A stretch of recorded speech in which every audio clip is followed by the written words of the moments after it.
Alright, we're gonna watch some. Oh, Fafa's on. Is Fafa on Twitch right now? Imagine if I was just taking their call. Are they? Is Fafa on? Let me see. Yeah, Fafa is on. Oh, I should go and say hi to his stream.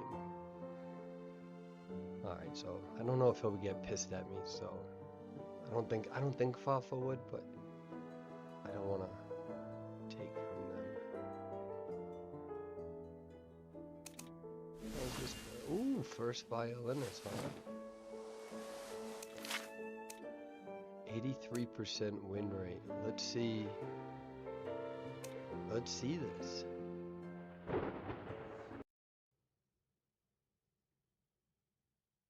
I'm gonna watch this.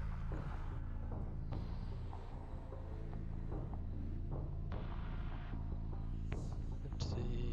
It's a good build. Where's he heading?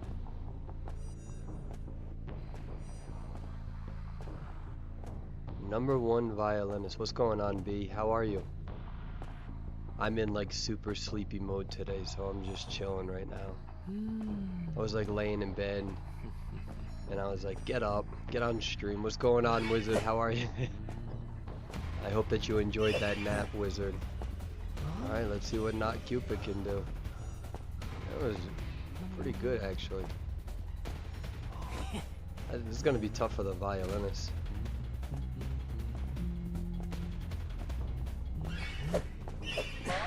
Oh my god! That was fantastic! That was a fantastic, wow.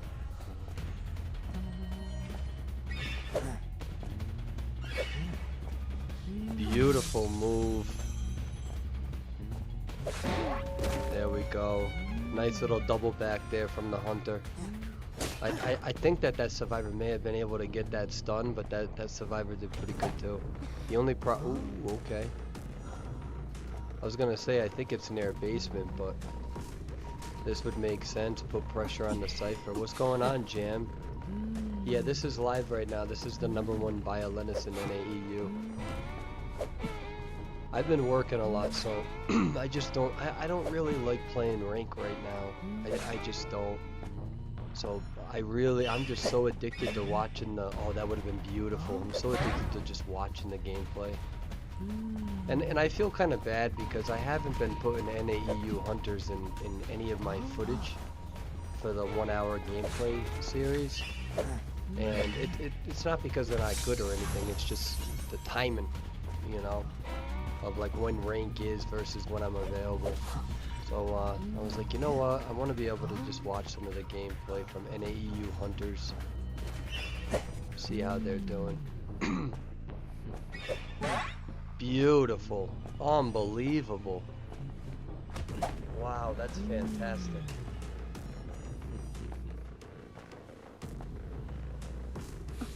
Yeah, this is live right now.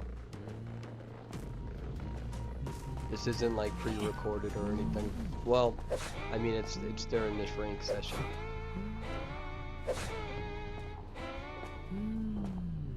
Question is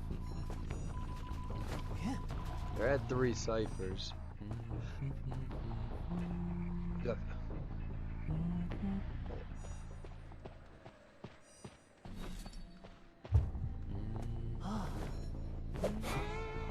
This hunter's in a pretty good spot. I mean, violinist is, you know, Sacred Heart Hospital is just such a difficult map for hunters. Wow, beautiful. This is a very scary Antonio.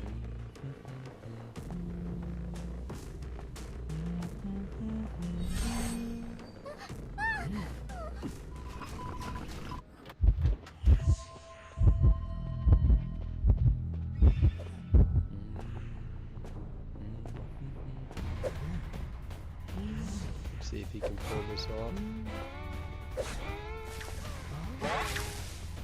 Catch the hit. Absorbs it rather. They are at 64% on that last cipher. This is a very important note here. You got to avoid this. Oh my god. Oh, wow. Just a little bit of a mistiming from the survivor. They did a fantastic job at avoiding the original note that went down, but the area attack there just, it's almost like they ran right into it, and it was just off by like 1/10 of a second. I mean, you can't even be mad at a survivor for that. You know, you don't see a crazy amount of bios these days, so that survivor almost got it. This violinist is scary. This is a very scary violinist. I guess that's why they're #1 on our server, right? It's got this timing down.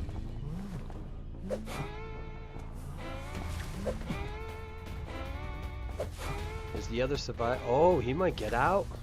He might get out. He might not get. He might get out. What's gonna happen? Oh, that was so close. That was so close. I said it was gonna. I'm saying it's a chill stream. I'm just trying to chill. I'm trying to keep my energy low. Trying to relax today. And I almost started screaming on the first map. That was actually really close. How are you guys doing, chat? You guys hanging in there?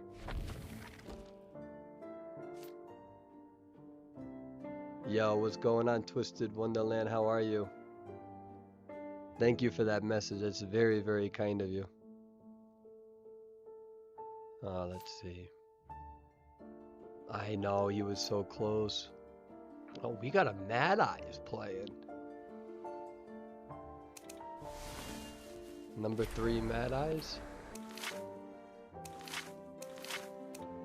75% win rate. Let's see what you got, 124. I'm very interested in watching this.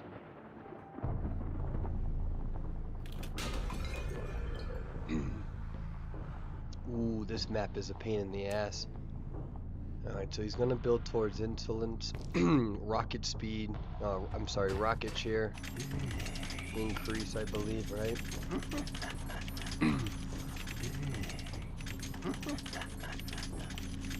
Oh, they've been practicing this alright.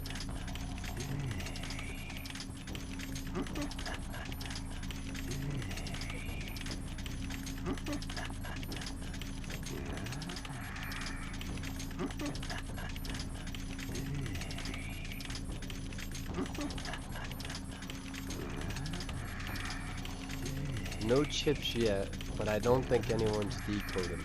So Mad Eyes is in a pretty decent spot here. That's gonna hit.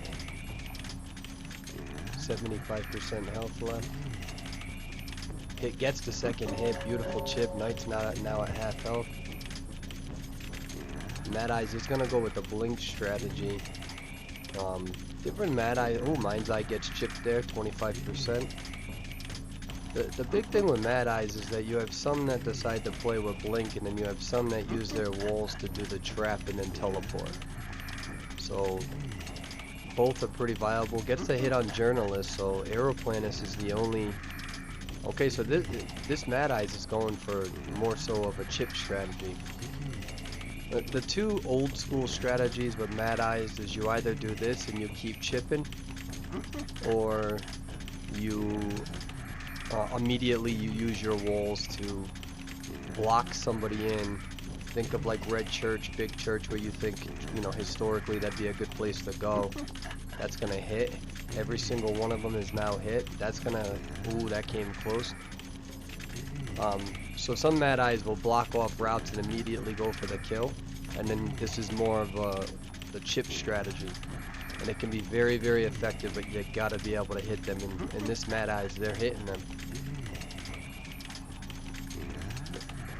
So their Aeroplanus is at 61% decoding. But they're all going to be in a tough spot. Journalist gets hit there. So we got 2 survivors now who are at 50%. And now remember, I believe this Mad Eyes is building towards increased rocket share speed. So we can take a look at that in a second. That's gonna hit. Journalist is now at half. Knight has been healed. Oh, he did go towards teleport. I thought he had blink.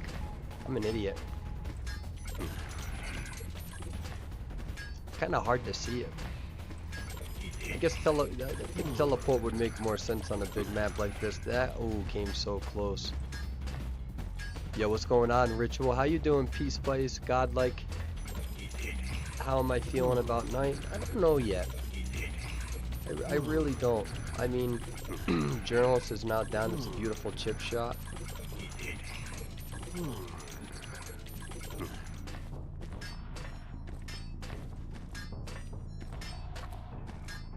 I was spending most of last night getting all of the marketing stuff done for the other 1 hour channel. I've been working a lot between my my clinical duties and stuff. So this is where I'm seeing a lot of Mad Eye struggling, believe it or not, is on the anti-rescue because of all the nerfs that happened many years ago.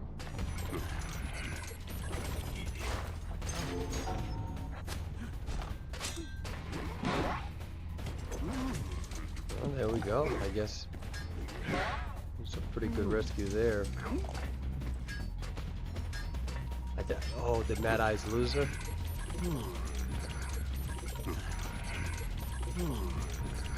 Yeah, that's gonna be tough. Oh, that's gonna hit. Yeah, you're trapped in. Ooh, beautiful move from Jetpack Boy. Oh, and he gets him in the mid jetpack. Mid jetpack. Can somebody clip that? If you don't mind, and send it to me on my Discord, I'll absolutely use that.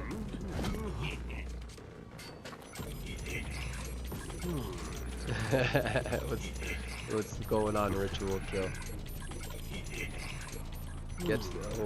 Alright, so Mad Eyes, he's getting a little bit of a resurgence here. That was an extremely important one. He's gonna try to slow him down. Is he gonna squeeze through? He can, mind you, he can hit you through the walls. So Mad Eyes, when he hugs the walls like that, he can hit you. And so this is a big moment for the Mad Eyes because essentially he was able to get that rescue after half. So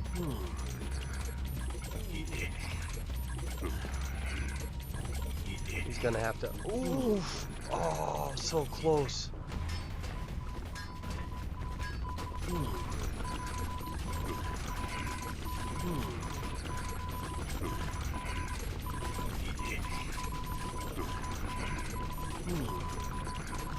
These survivors are doing a good job.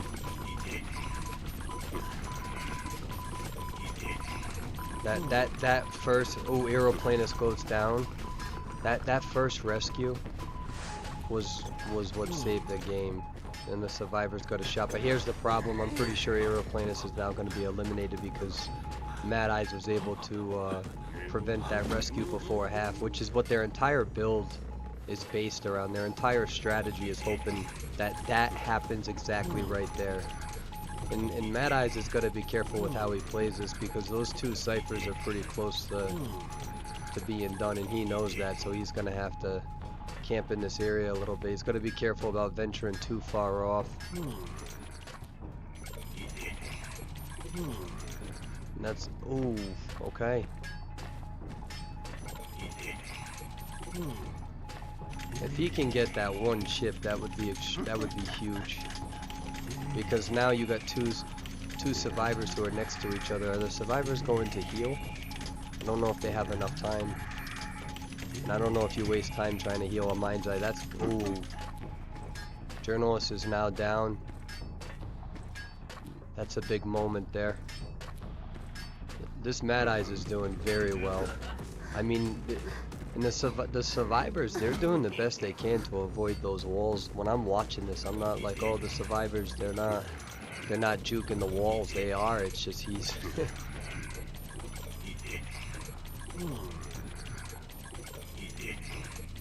They're at 2 ciphers. They need to figure something out. One of those ciphers is about to get popped.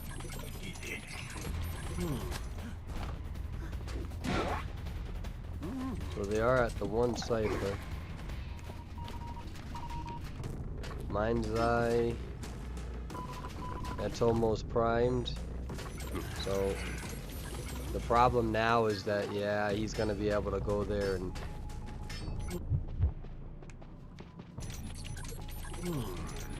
that's gonna, ooh, how did that not hit? This Mind's Eye is doing good with the jukes because I genuinely thought that that was gonna hit.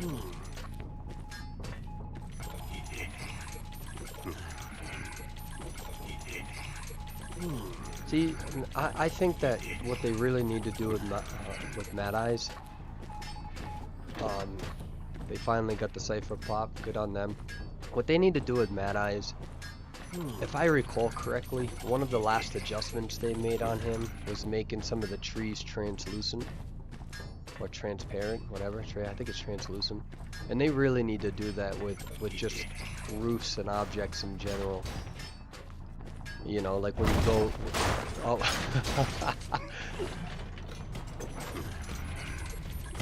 Yeah, Mad Eyes is pissed. He's like, yeah, you're gonna use...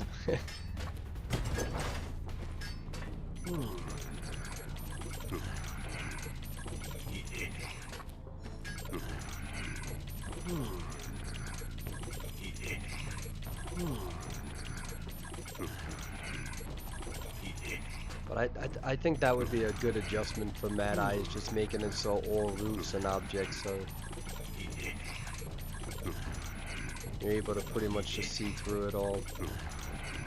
I mean, and it's not like I'm coming up with some mechanic that's never been added to the game. I mean, you know, that's what they're already doing with the trees, right?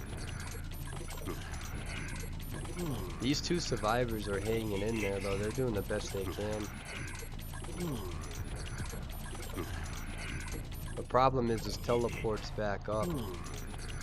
And I think the survivors are hoping that they get baited into a teleport, but he's going to be able to see. Mind's Eye just got hit there.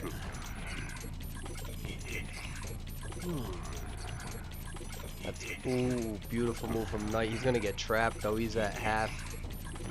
Oh, that's going to hit. That's a sinker right there.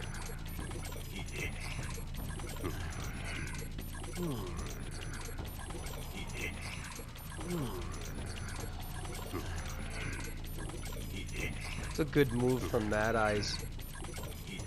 You lock them in, and then if they self-heal themselves up, then Mad Eyes, he's taking his time, and that's exactly what he needs to do. He can't freak out. He can use Tinnitus to try to gauge to see if yep, so he sees that Tinnitus. I wonder if he's gonna wait. Does Mind's Eye do the... I think he's gonna look back now. Yeah, he's predicting it.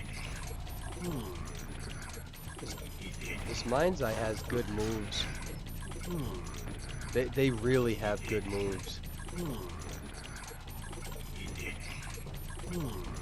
That was good timing from Knight. Knight read that situation, knew that Mad Eyes was going to try to block him again.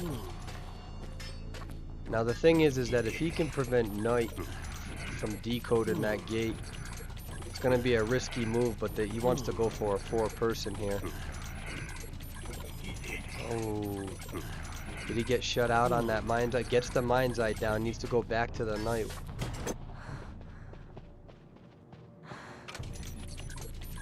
Oh yeah, he knows it too. He's gonna try to go for the, oh. How much energy does he have? Yeah, he's running out of the portable energy.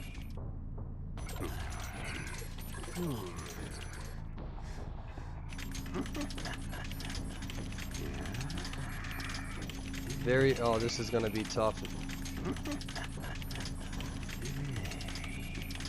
Knight gets hit right there. Oh no, pick up the pick up Mind's Eye, that's a GG. Mind's Eye's like, I'm not giving up just yet. That was some beautiful Mad Eyes gameplay. And beautiful Survivor gameplay. That Mind's Eye was very impressive. Very, very impressive. Mad Eye strategy there, really trying to slow down any of that cipher machine decoding, but the big thing there is definitely making sure that you prevent at least one rescue before half. Your whole strategy is based on that. If you can just get one person out, you can control the map a hell of a lot faster. It was very good. I'm very impressed with that Mad Eyes, especially on a new map like Darkwoods. Very, very much so impressed. What's going on, chat? How you all doing? Yeah, right now I'm just I'm in chill mode. I'm in actual chill mode, so I feel like the last few times I've come on stream I've been getting a little rowdy. I get too excited playing video games, I really do. I get so excited, especially when I'm playing with you guys in the custom lobbies. I have so much fun. Next thing I know, we're all shit talking each other and having a great time, and I start yelling, ah! And I'm just like, man, I gotta go on live feed and chill. Like, I'm not always like. Alright, let's see. I'm thinking Feaster gameplay. I'm thinking Feaster. Oh, it's Music Man. I like Music Man. They're such a friendly person.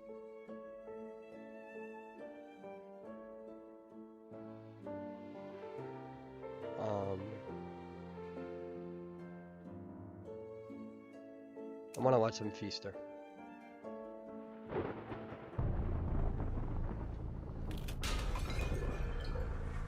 Let's see how they do.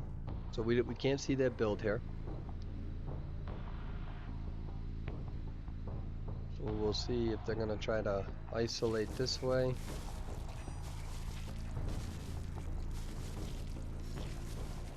Oh, it's Poblums. Poblums is in this match.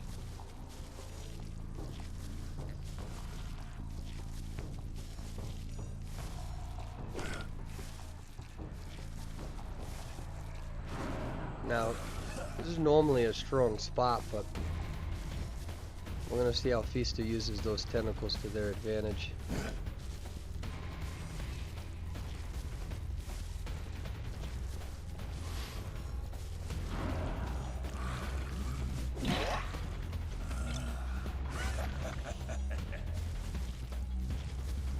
So Feaster is gonna be in a tough spot here. And they're gonna be in a tough spot because their entire strategy is based on the forward. So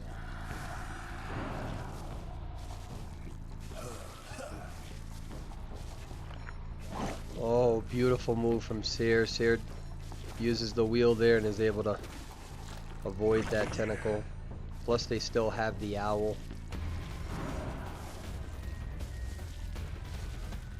Seer did a good job earlier making sure that they didn't get hit by a tentacle and absorb the regular hit. That was a good move from Feaster. Question is how he's gonna play this.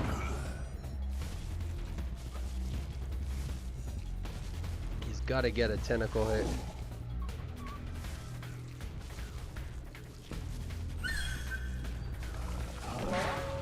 Alright, this is his moment to shine. He's got to counter this forward.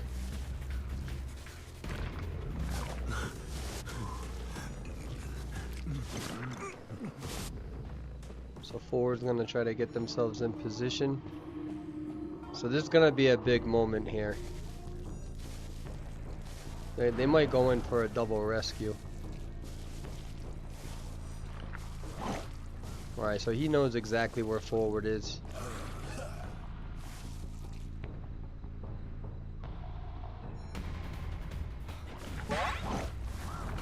So was not able to get any sort of body block in there. Trying to get that. Oh, Seer's doing a good job. That's going to be a tough area for Feaster.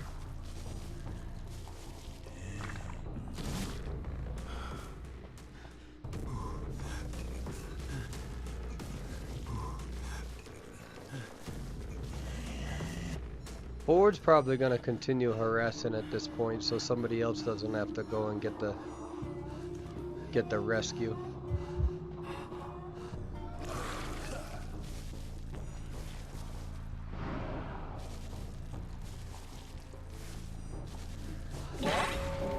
Ooh, a little bit of a block there. Gets the hit.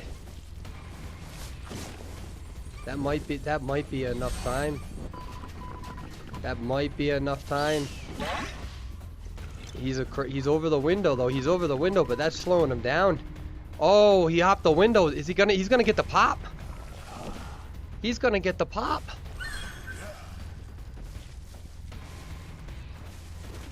Hop in that window. I don't know if that was faster than walking around. That's not criticism on the hunter, by the way. That's a genuine question. Like I don't know which one would have been faster, but they bought just enough time.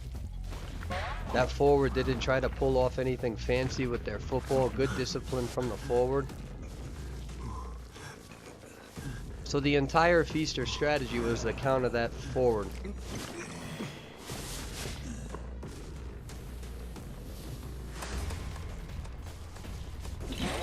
It's a good three-person escape. Survivors played that very, very well.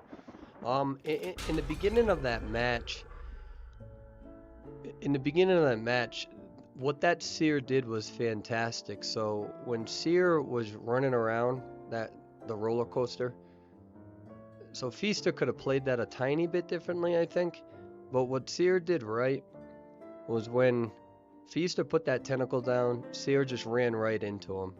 Ran right into him and absorbed a regular attack. And it was like a chess match where at that point you have to hit the Seer, but now you're allowing the Seer to get on the roller coaster.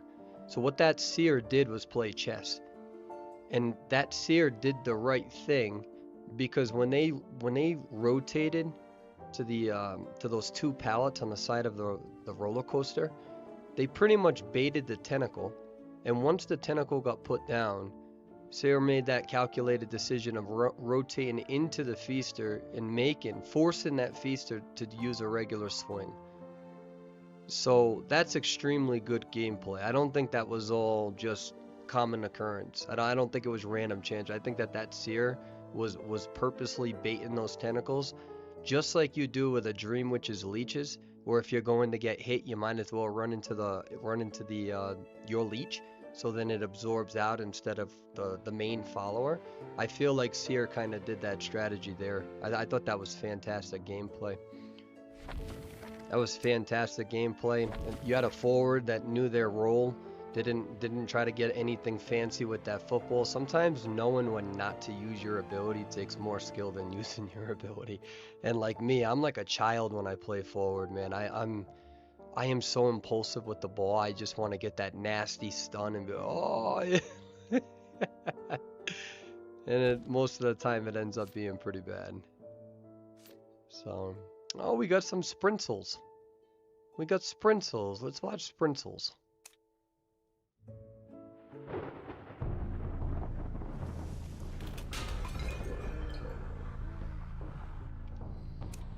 Let's see what your build is, buddy.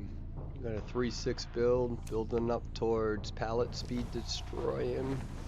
Let's see how you rotate and move.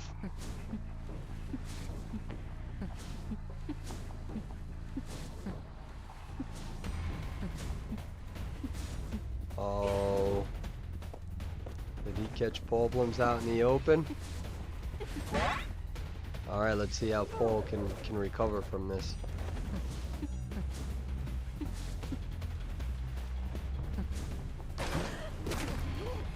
Beautiful stun from Paul.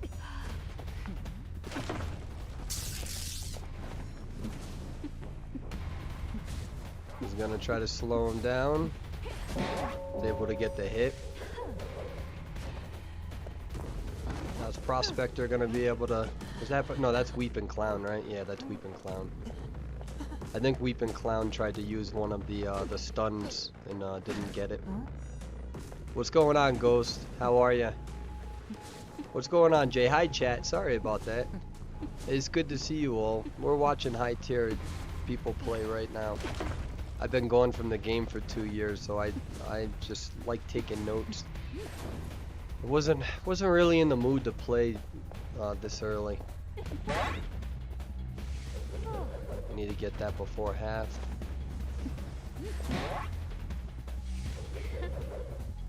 I'm pretty sure Postman is playing with Snooze. Because that's very slow rocket chair speed. Pole's doing the right thing. He knows that he's gonna die, so he's gonna go up in the corner here. He's slowing him down.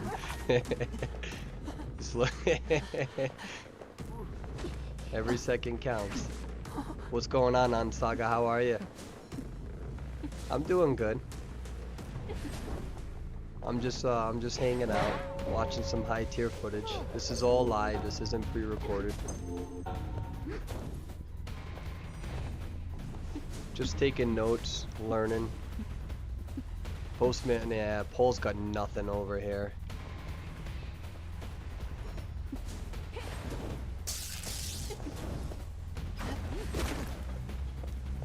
Wow, Pole played that very well.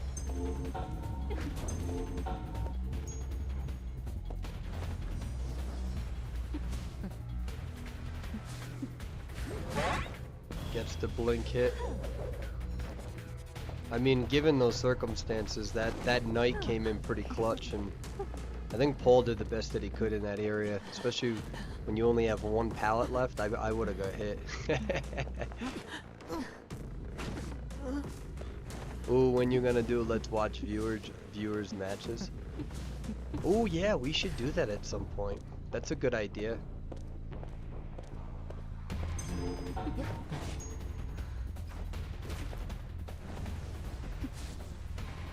That would be a pretty cool idea. I was gonna go on Roblox and play, but I don't know, man. I gotta work the next like 8 days in a row, so I'm just kind of resting, man. I woke up this morning, I'm just feeling super tired, like a chill tired, not like a sick tired.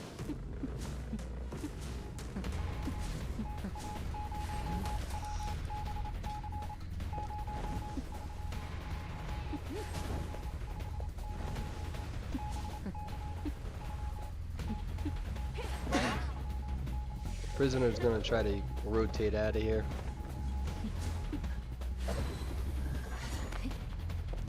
Prisoner, I think Prisoner was rotating towards basement though, or dungeon. I still screw those words up. Basement, dungeon. I think it was basement. Ooh, beautiful. Oh no. Nice to see you online. I wish you were having a good day. Hey, what's going on, Pedro? I'm having a fantastic day. Chill vibes, relaxing. Just trying to watch some high tier gameplay and put on some good footage for everybody to watch. Oh, that reminds me to upload matches. Just call me Jam. Goes better than typing. Yeah, I was did you guys see the short that I put out on Persuadable? It's the nastiest blink I've seen in such a long time. I had to watch it like probably I watched that thing probably 10 or 15 times. I posted up 1 hour of gameplay of Violetta, and it's the footage that I've acquired because I was watching it, kind of like what I'm doing now.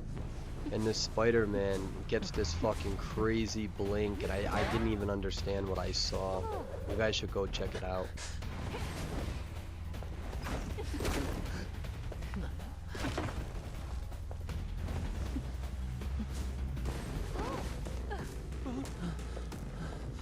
Sprinter is playing so good, like unreal good. That was a beautiful stun. Oh wow. Oh, just missed the stun by a little bit. That was a good job from the survivor though. Very good effort. Almost had that. That's like just the tale of inches. But chat, how are you all doing? Are you all doing well? You all hanging in there? Wait, where did you post the blink clip? Let me see. No, my phone's over there. I don't want to exit out of this because then we lose the sound.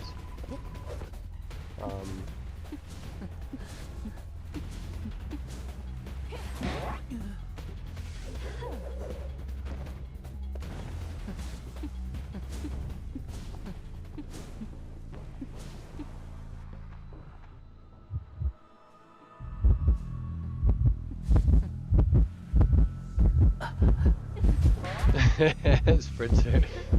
That Survivor, I don't blame them for doing that. I would have done the same thing. Alright, look at this real quick.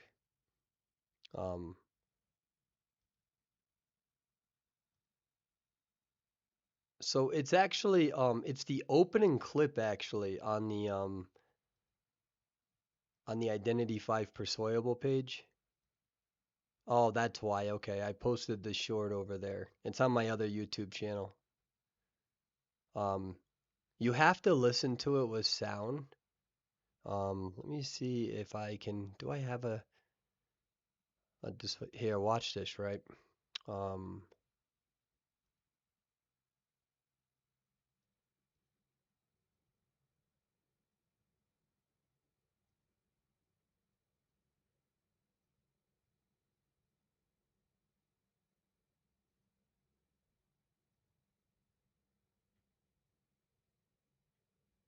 Do I have?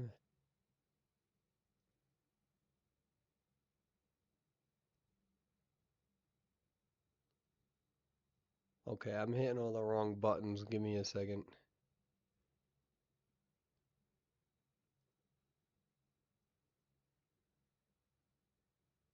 How do I look at this? Let me put this over here. Let me get this over here. You know, I should have this set up actually better so I can do this more often. So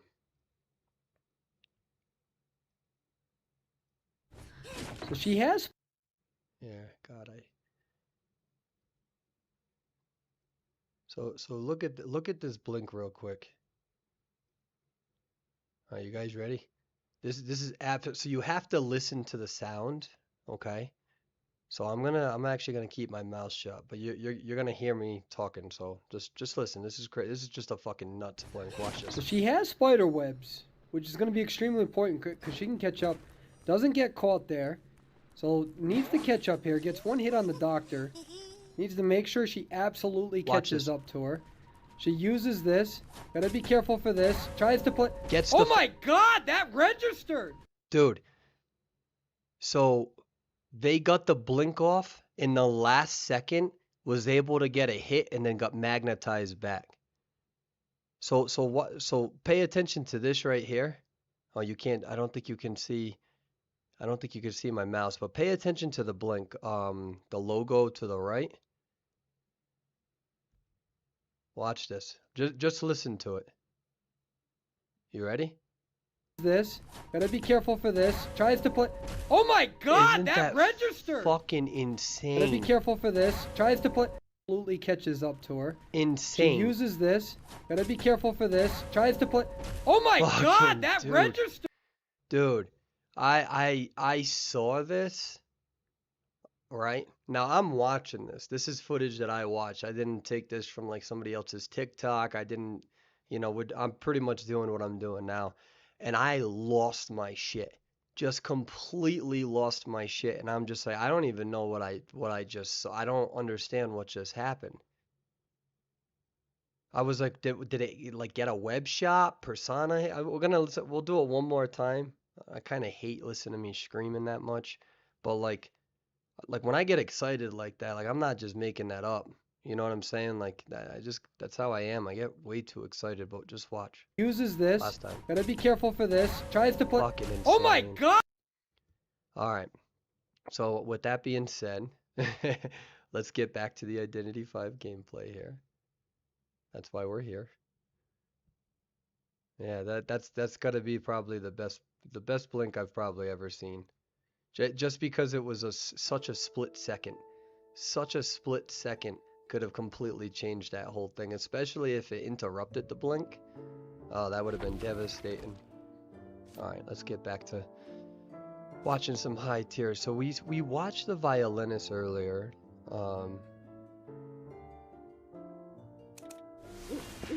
Number 2, Evil Reptilian. I'm feeling this. 93% win rate. Let's see what you can do.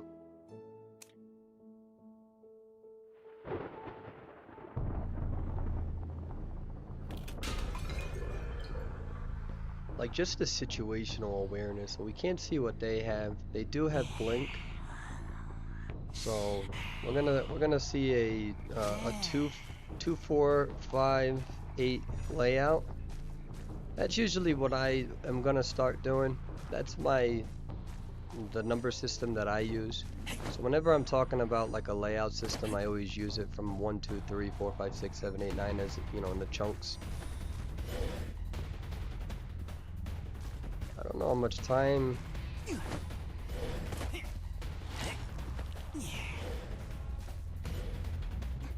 Ooh, not bad, but Priestess, you're gonna have to get this rotation here. That's gonna be tough. Does she have? Ooh, beautiful owl. Beautiful owl. And now Priestess, she does have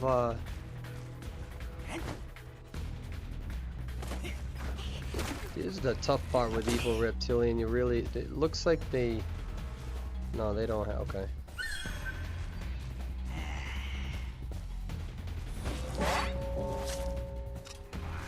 So the big thing here is that now they're unlocking that ability though. Oof.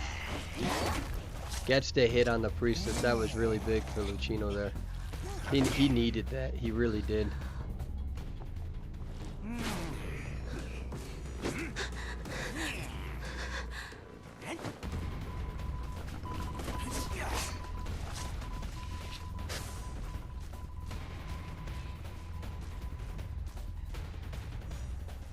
It was a good job from Fire Investigator not taking a hit there.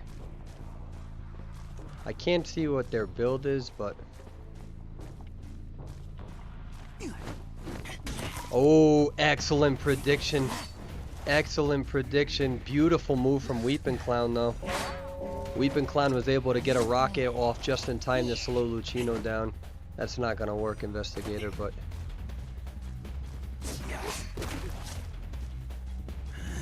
Unless it does, can they rotate back around to it?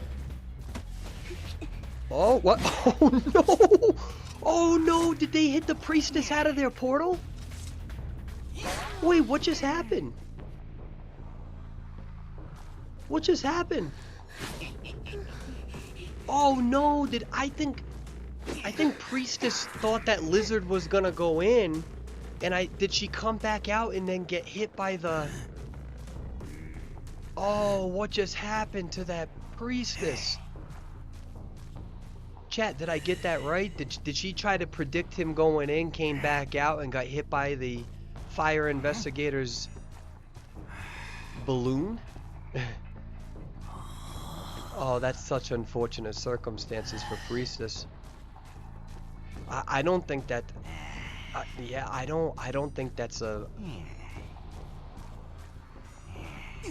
I don't think that's a misstep from Fire Investigator, if you want me to be honest with you. I think Priestess, I don't think it was a mess up on Priestess either.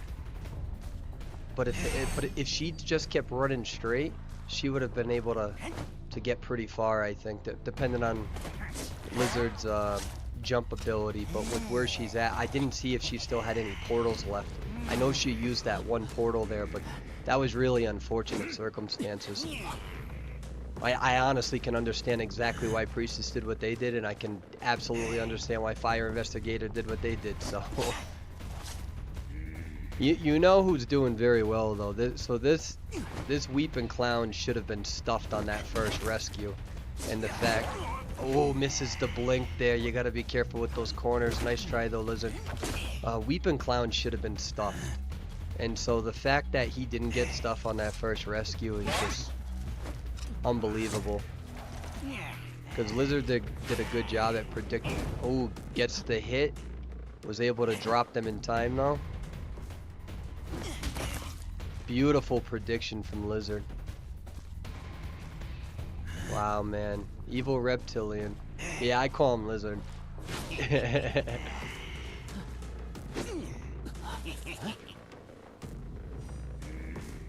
Lizard man.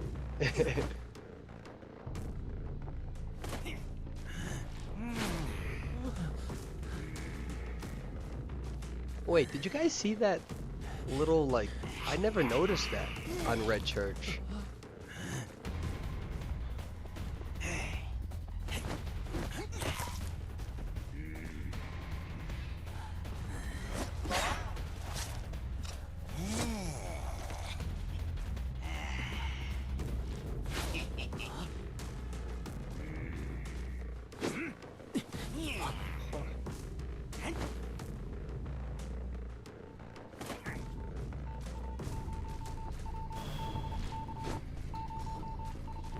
There's like I didn't realize that there's like a passage on in Red Church, not Red Church, but on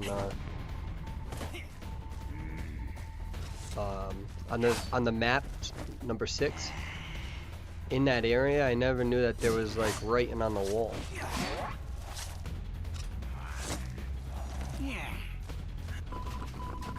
Ooh, he might be able to. Okay, I was gonna say. What's going on, chat? How you all doing, boo-boos?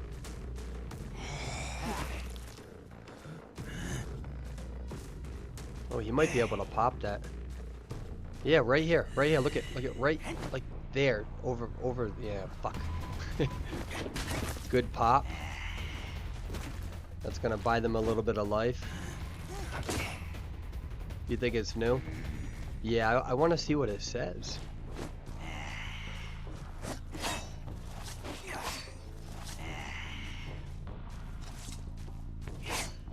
Oh wow!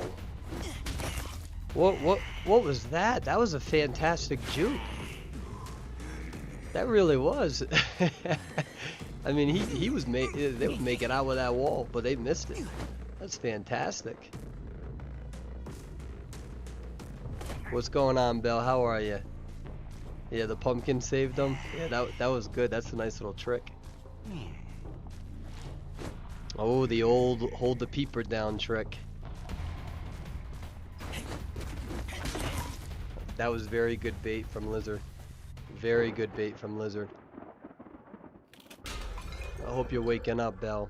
I'm a little sleepy today too. That's why I'm not playing. I'll probably be on tonight playing. If you guys don't mind, chat, just give me 1 second. I would really just like the opportunity to go check something out in Red Church, if that's okay, just real quick.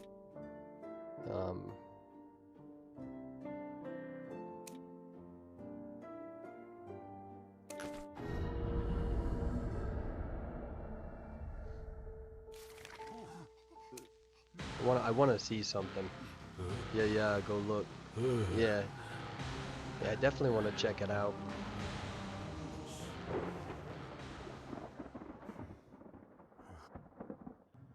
The 2 versus 8 tournament. I don't know when I might do that towards February. We'll see. All right, hold on. My bad. I'm just checking something real quick.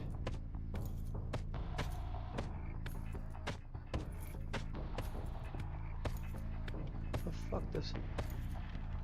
Something old, something new, something borrowed, something blue, and a.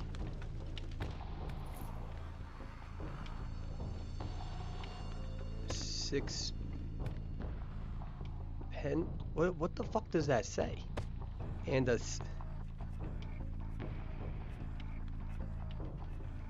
6 pence.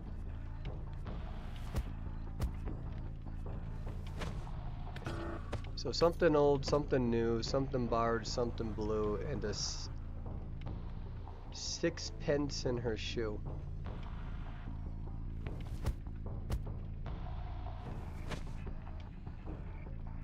I see in her shoe. What the fuck is? What is that word? What is 6 pence? Am I dumb? What? I've never heard that word before. What is that?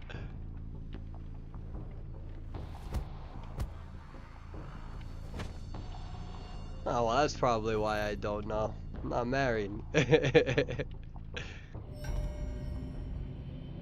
Wait, what does sixpence mean? What is that? What do you mean it's something you do before getting married? What is it?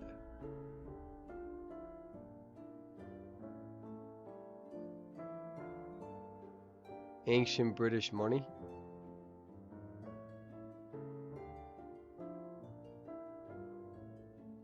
Oh, okay. Oh, is that so is that like something that's well known in Europe?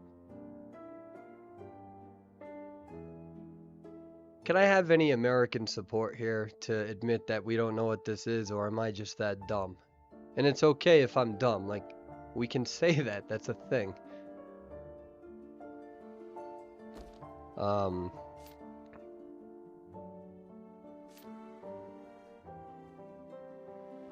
That's British pennies, they make up a British pound. Oh my god, I feel so stupid.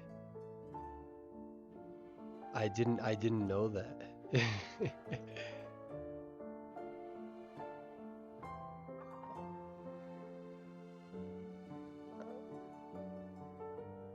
Let's get some pit stoppers in here. They're a good Dream Witch. We'll get a little bit of Dream Witch gameplay in here.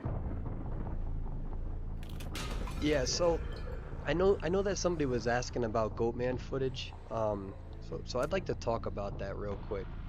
So listen to this, right?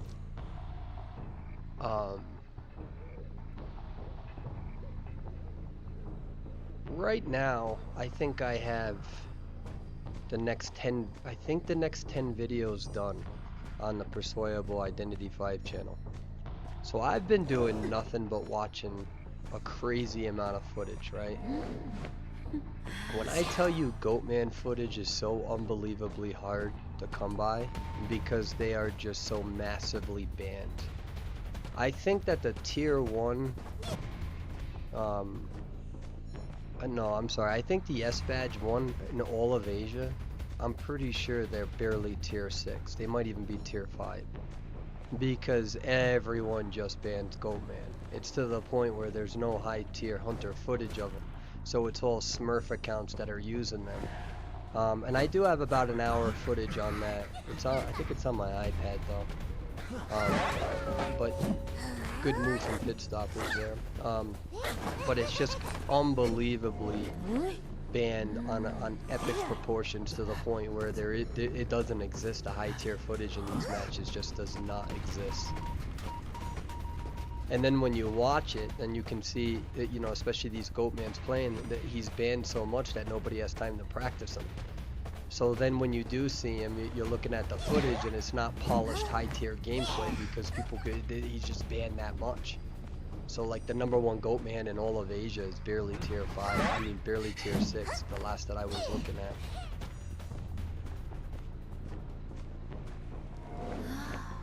And that's the other thing, is that there were people asking why I use a lot of the Asia gameplay footage. Asia right now is just, they are such a popular server. Like all of those servers that got pretty much merged in, their hunters and survivors have more stars, I think, than the China players. However, there's also leagues and things that you have to kind of take into consideration. So Asia's a pumping server right now.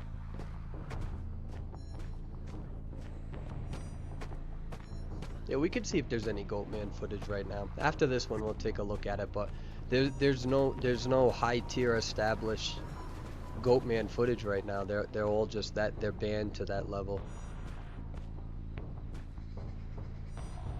Huh?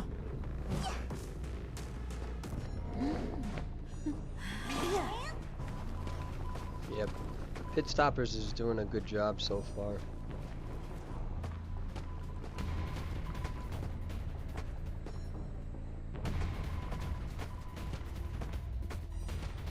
I think Composer played it right too. I'm pretty sure they made sure to absorb a leech early game though.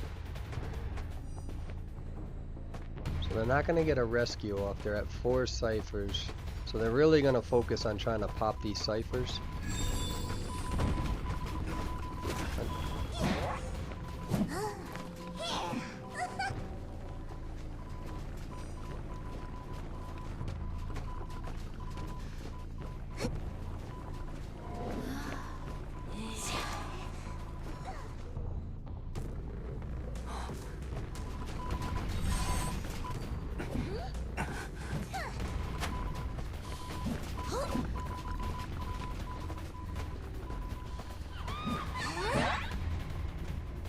stayed on it into Quarian, and Bomber unfortunately didn't get enough space away from the coffin.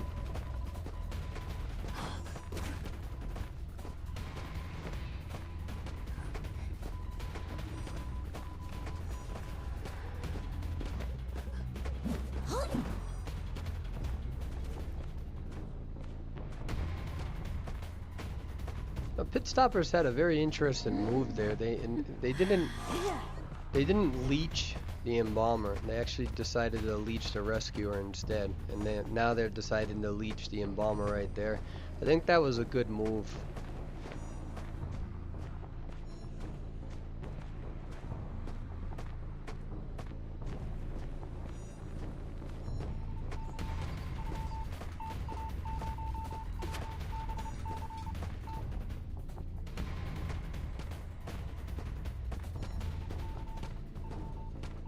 He switched to Blink, right? Yeah, so he still doesn't have, okay, yeah, he doesn't have Blink on a lot of these. So that's where the the difficulty is. He is gonna get Blink back on the, I think is that the main follower? In about 15 seconds.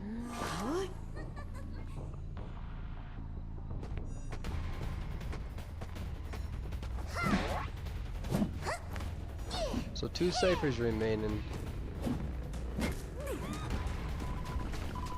He's doing a good job at making sure they can't finish those ciphers off. Did Embalmer just get up?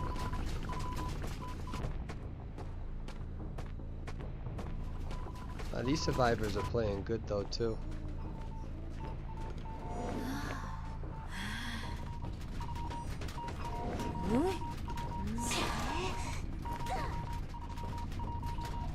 The Mercenary is at full health again.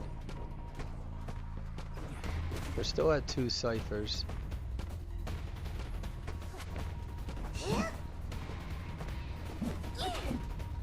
It's a good hit from Antiquarian, but I don't think it's gonna be enough. They're at 1 cipher.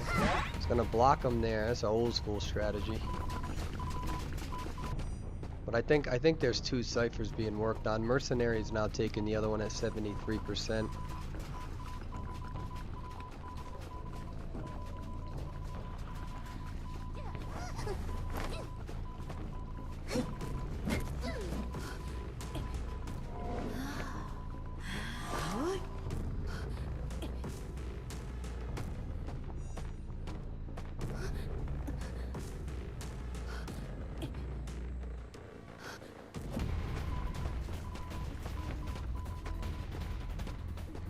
Should be able to blink and get this. Yep.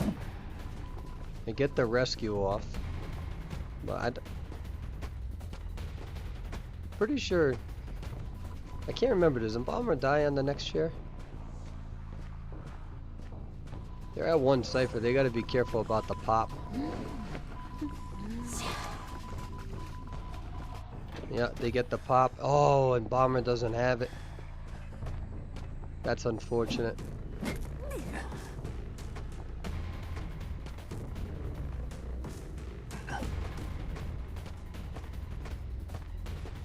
Yeah.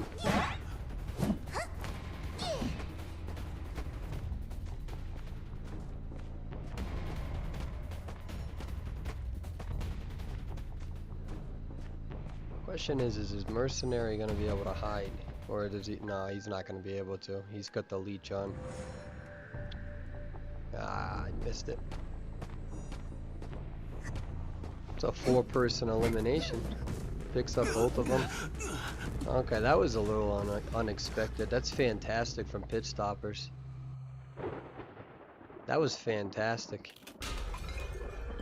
I thought it was an interesting move that Pit Stoppers decided to leech the Rescuer instead of the Embalmer, and so I think that allowed Embalmer to do a little bit. I think it was a little bit easier on the Embalmer when you don't got to worry about a leech on that. So. But I can also understand the move from Pit Stoppers there, though, because you leech the Rescuer and you just have confidence that you're going to be able to use your leech to get that Embalmer down, especially with the coffin nearby. So based on it being an Embalmer and, having that coffin so nearby, I don't know, I think it made sense. And now when your mercenary decides to rotate on a big map, now you have more map pressure and you can shut down the ciphers. I think that move might have actually helped slow the game down. Interesting. Interesting choice. 4-person elimination nonetheless. Fantastic gameplay from Pit Stoppers. So we've been... Okay, so we said we were going to try to check out a little bit of Goatman, if there's even any Goatman footage. Let's see what we got here. So we got a 23rd Goatman. So they're going to be... So this is kind of what's replicated in China and Asia as well. You're going to see a lot of high-tier Goatmans around tier 5, tier 6, just because they're banned into oblivion. They got about a 43% win rate, so... Now the other thing too that you have to remember is that you're going against 4-person teams, you're going against Smurfs on this server, so that does make it a little bit more difficult. Let's see what the 23rd Goatman can do. Let's give it a shot.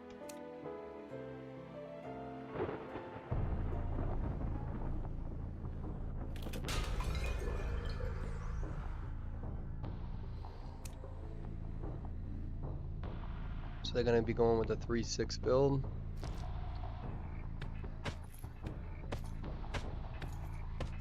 Now remember, this is probably a 4-person comp, so we'll see how they do here. A lot of people are still trying to learn this hunter.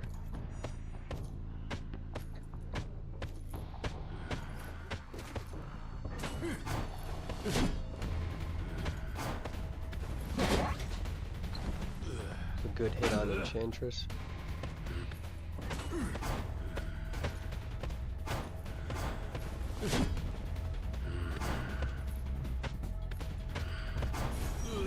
Ooh, beautiful.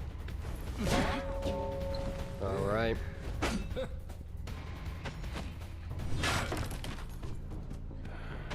She timed the stun well, but that's tough. There's not a lot there. I'm seeing a lot of Wildling players who are used to try to counter Goatman. It's probably one of the best counters against him right now. Keep yourself alive, be able to absorb some hits, continue harassing, hope your other people decode.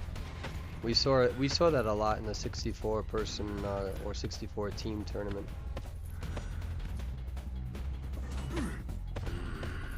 So he's gonna block that chair off. So I'm gonna prevent that rescue before half.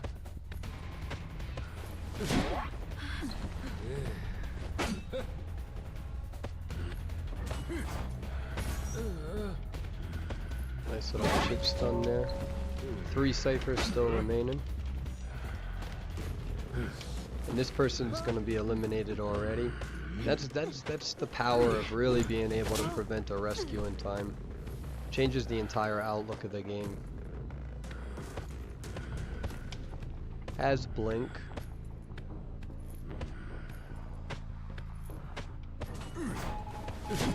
Oh, yo, chat, that was close. Chat, that was Is he gonna be able to get that in time? I think so. I'm able to buy a little bit of time here. Oof.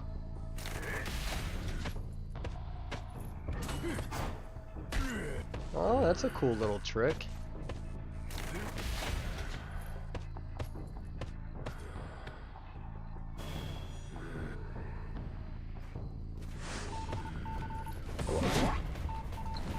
Good perfume.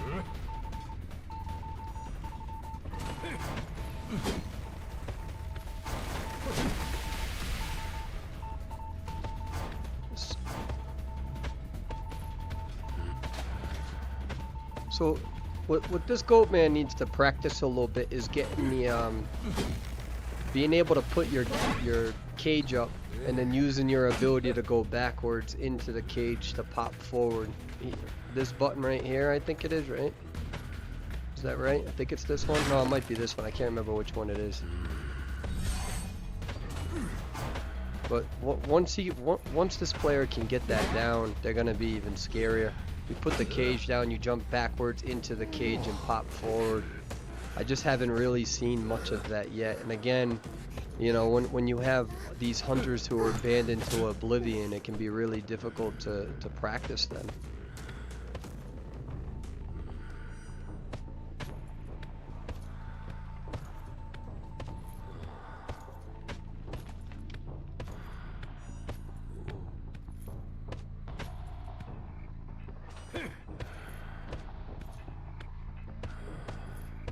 I don't know how they're gonna get this rescue off in time.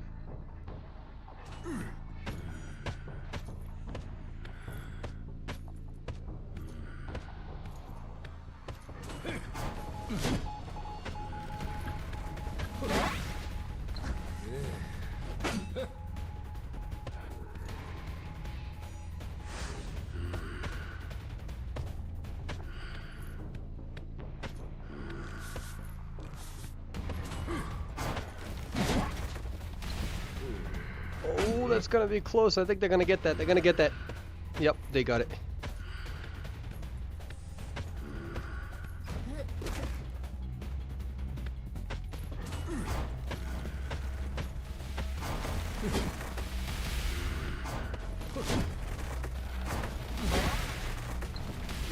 God, that is so difficult to deal with as a survivor.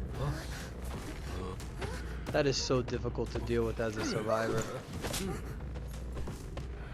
This goat man is doing pretty good.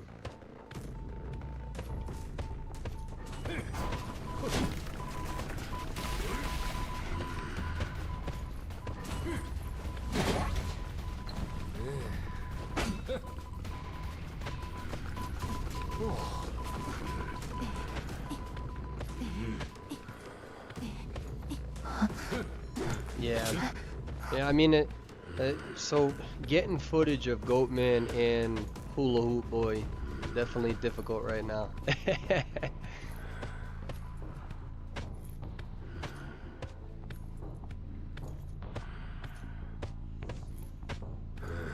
Yeah, I know.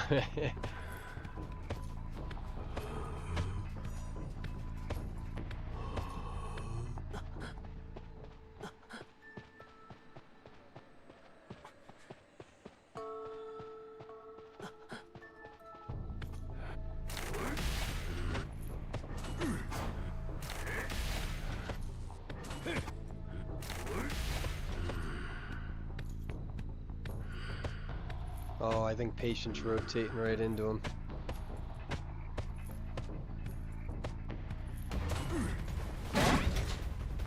This is a good gameplay from Goatman.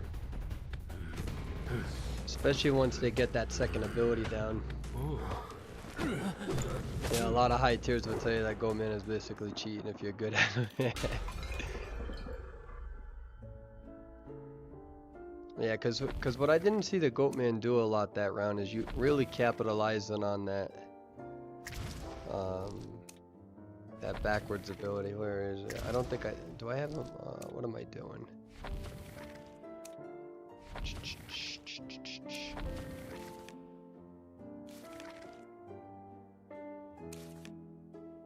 This is my PC account, so because it makes it a little bit easier for the streaming.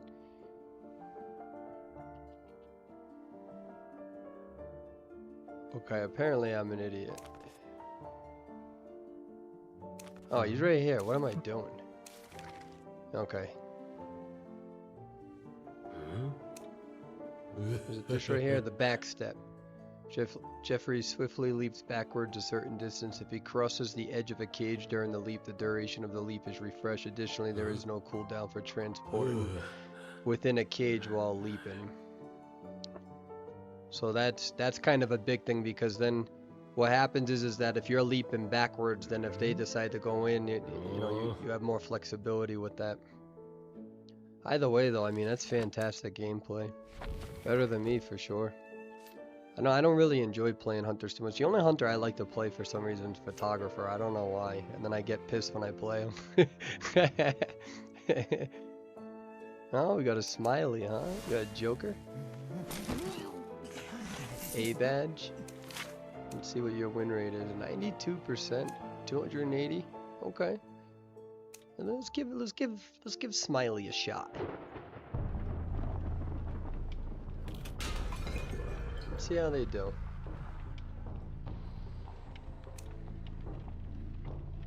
We got a 912 build. Gonna capitalize on insolence. Wait, what else does he? Okay. Take down the pallets. Gonna have a little bit of anti-stun, attack recovery.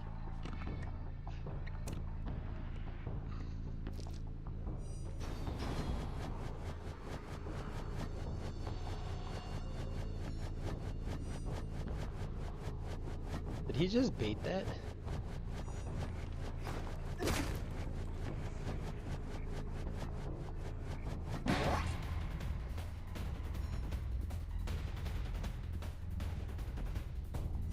Did Clown just bait that? He literally pretended that he left, and he literally caused the survivor to rotate into exactly where he wanted. That's a big brain IQ move. He literally did it. He baited that survivor.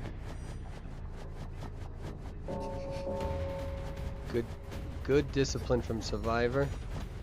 He's gonna have to. Oh, he got the hit! He got the hit off! Oh, wow. That was like a old western fucking shoot off right there, ladies and gentlemen. Wow, I can't believe Clown got that. I mean, Coordinator had some very good discipline there. But that Clown, I mean, that Clown is just in everybody's head right now. And he still has Blink. Alright, let's see how Forward plays this.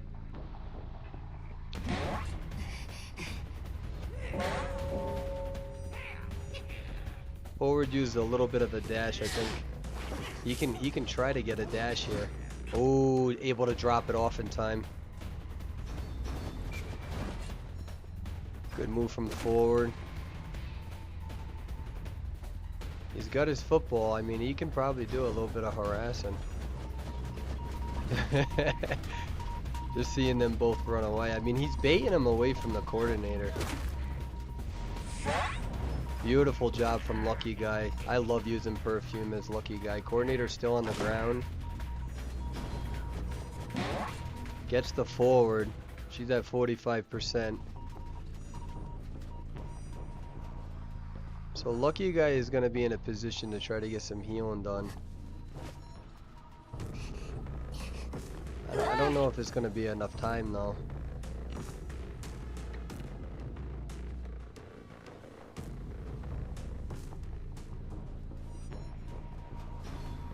Especially if he got hit with the anti-heal. Lucky Guy gets hit. Forward is now up. I don't know if Lucky Guy is going to be able to get this though, is he?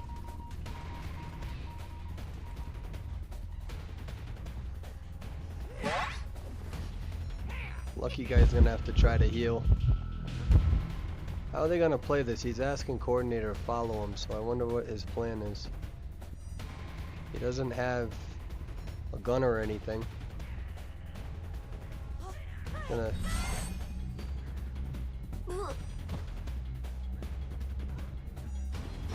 Is he gonna get that in time? He does not get it in time. That's a big moment for Clown.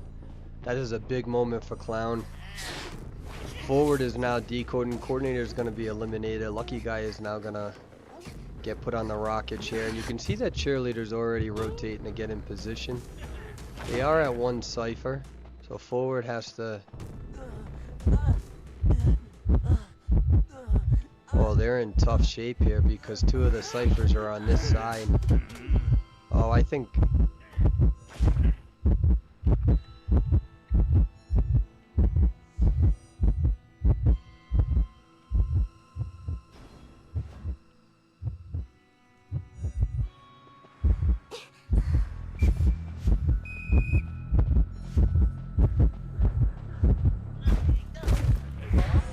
He gets the blink. All three of these ciphers.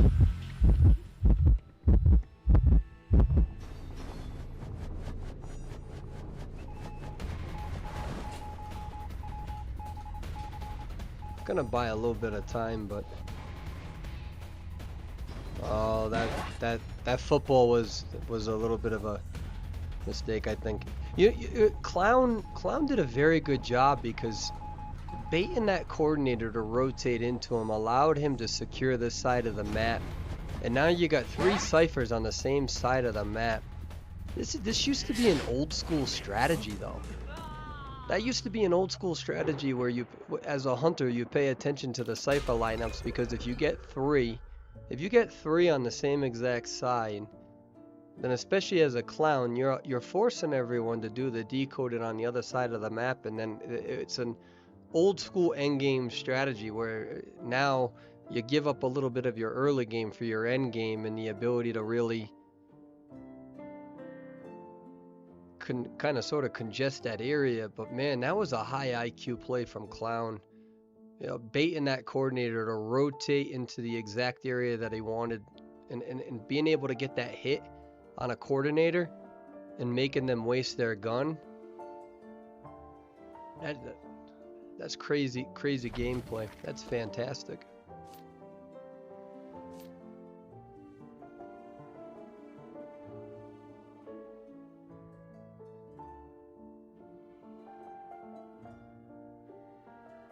What are we thinking? Are we thinking of some more? Who we thinking of, ladies and gentlemen?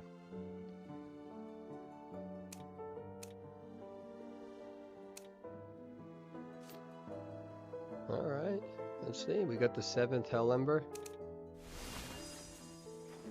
60% win rate in total. Hellember. Let's watch it. I agree. Let's see how number 7 does.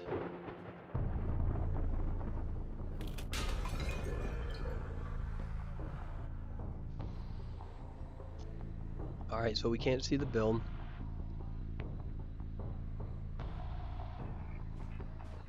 Alright, so what is this? A 3, 5, 7, 8? I'm 7, 9. Alright. Now remember too, every time you're gonna see a lot of Hellembers. They don't mind getting stunned because it increases their flame. So you're going to see a lot of really aggressive, you know, walking through pallets.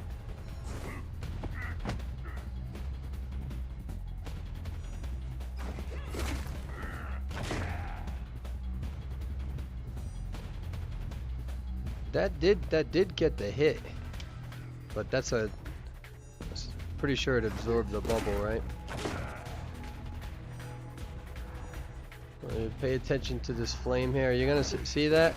You see it? Did you just see that? That's why you see a lot of Hellembers not minding if they get stunned.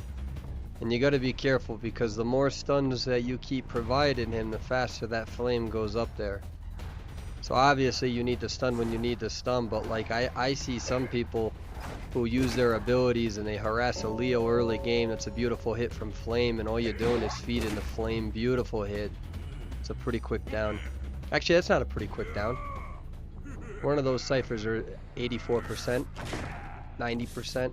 That wasn't a quick down. That wasn't bad. I know they're still at 5 ciphers, of course, but Leo's going to be in a good spot. He's got a flame now. They do get 2 ciphers popped by the time they get on the rocket chair. So for me, I consider that a 2 cipher cut, because they didn't get cheered until those ciphers got popped. So I base it on when you get cheered. Ooh, gets the hit on first officer.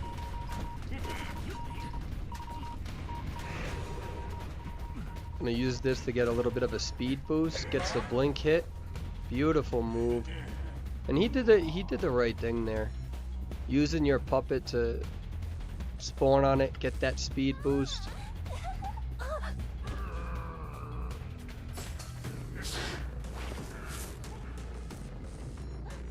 Hellember is doing a good job.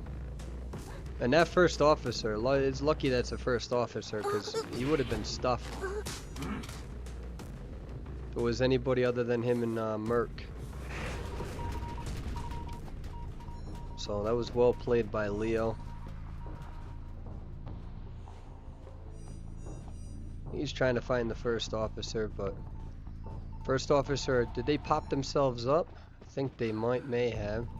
I think Gardner might get rescued in time.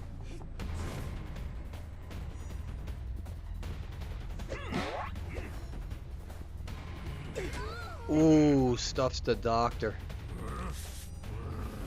He's playing very well on defense. Playing very well. So doctor is gonna get cheered. Puppeteer is gonna reposition for the rescue. They should be able to pop the middle one, but they're still down a Cypher, I think.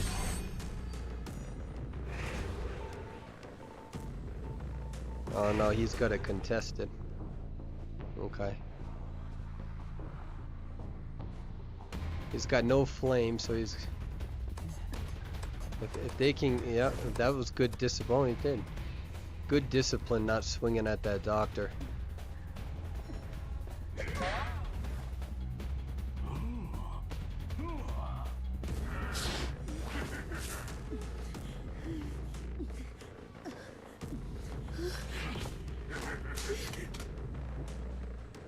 Mind you, they're gonna be in the... Yeah, first officer is doing the right thing and relocating. That's good. That's a good job from first officer. Paying attention to what Cypher was being worked on instead of going to a whole new one, but... He's gonna wait for that wiggling. Yep. He's got a flame.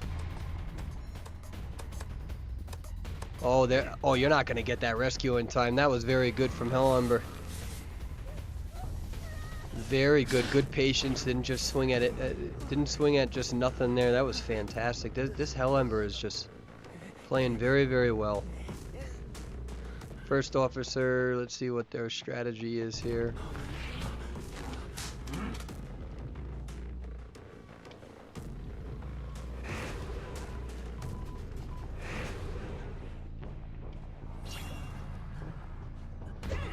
Oh, that was so close. That was so close.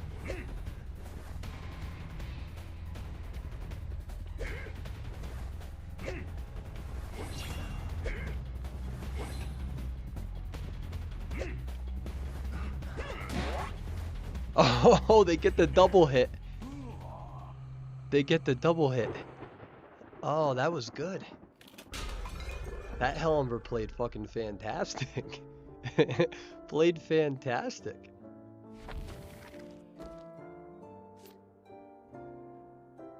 Alright, chat, who are we watching now? I'm listening to you guys, chat, so you want a hunter, we'll put him on. We're just all chilling right now. This is a chill stream, guys, chill stream.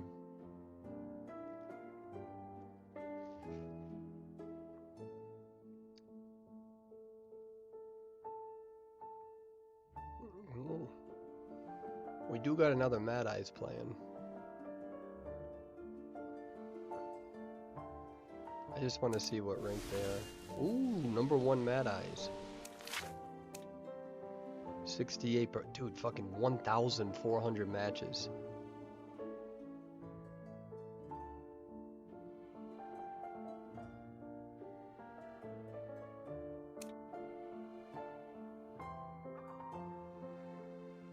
We got accused, evil reptilian. We got a bunch of different answers in here. I know, I know, there's so many. I want to see a Bloody Queen too, but it's the #1 Mad Eyes and I really want to watch it. Alright, how about this?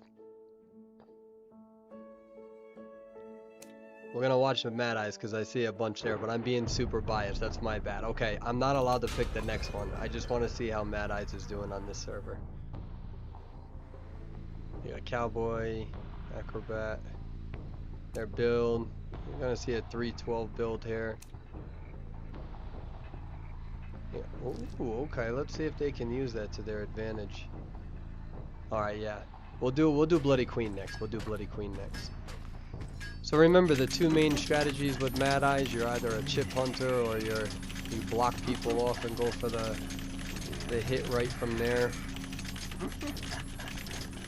See, they really need to make all of this fucking...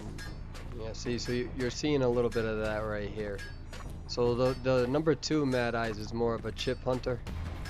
So #1 might be more of an engager. And that's why you're going to see the blink use.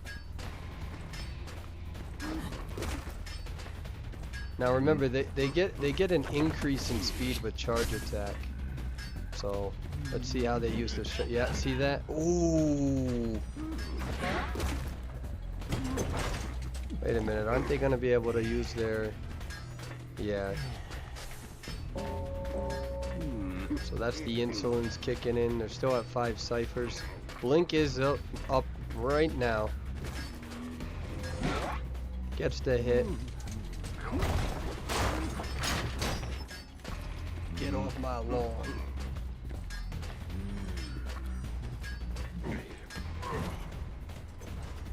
That was a good flywheel. So you're seeing this Mad Eyes really being able to capitalize that increased movement speed with charge attack. And that's what their build is based around. So the other Mad Eyes that we were watching before is a Chip Hunter that is based on anti-rescue by increasing the speed of the rocket share. This is going to be more of an engager that does not rely on the chip early game, hence the blink use instead of teleport, and maximizes on being able to get that kill close quarters in conjunction with the increased speed of that charge attack. That's going to hit. So they're going to get the rescue before half. They're already at 2 ciphers though, so they're not playing bad with that. Oh, almost gets it. He's gonna have to block it. So this is what I'm talking about with getting the blocking. And Fire Investigator did a very good job on the flywheel there, but I don't think he can do much here. Cowboy is at half health, so he's gonna have to be careful here. Gets the chip on Acrobat. Every single person gets another chip on Acrobat. Acrobat gets hit 2 times in a row. He's down. Wow.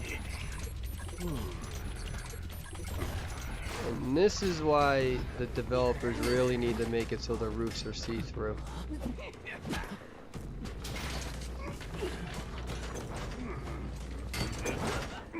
Beautiful lasso. Wait. Yep, beautiful lasso, sorry. I heard a sound.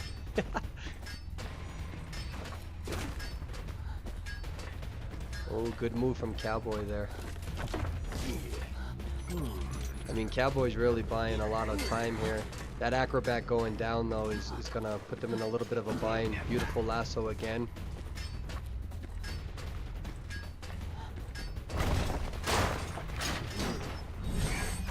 Oh, wow. Oh, how... That just benefited Cowboy like crazy. It's almost like he accidentally ran into a wall. What just happened there?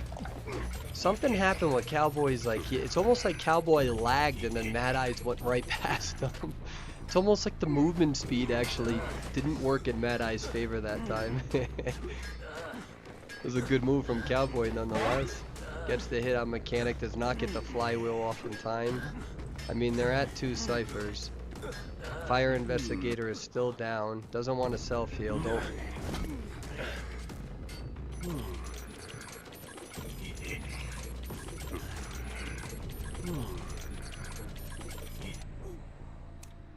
Oops, I'm hitting the wrong button. I'm sorry.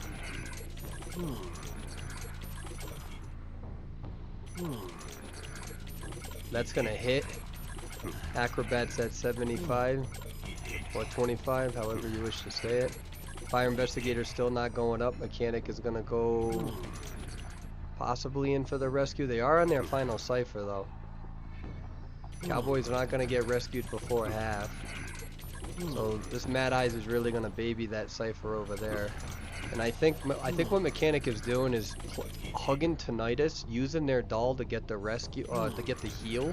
That was a very good move from Mechanic. The question is ooh, this is gonna be tough though. It's gonna be tough. Acrobat gets hit. That's not. He's gonna get hit. Oh, gets locked in. He's making sure that cipher does not get done.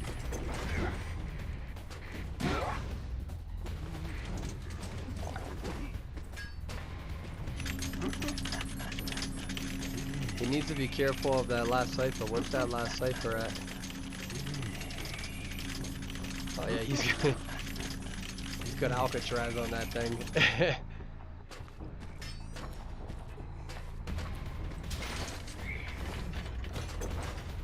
The problem is that a lot of these survivors are just real quick chip damages away, and they are gonna do the right thing and try to heal here. I think. I don't think that he knows what they're doing, or he can't see where they are. Because Acrobat got healed up there, so Acrobat's gonna have to work their way back. Fire Investigator just got put down again. However, Fire Investigator did not waste one of their own self heals, so I'm pretty sure they can still heal themselves up. The late game ideally is going to be tough for these survivors because a lot of them are. They're both on the same side. They're not going to get to this mechanic in time. And he's going to prioritize blocking that Cypher off still. If Fire Investigator self-heals, then he can try to go in for a last-minute rescue. That might be exactly what he's trying to do. Fire Investigator heals himself up. They got to get this. He's able to stuff it.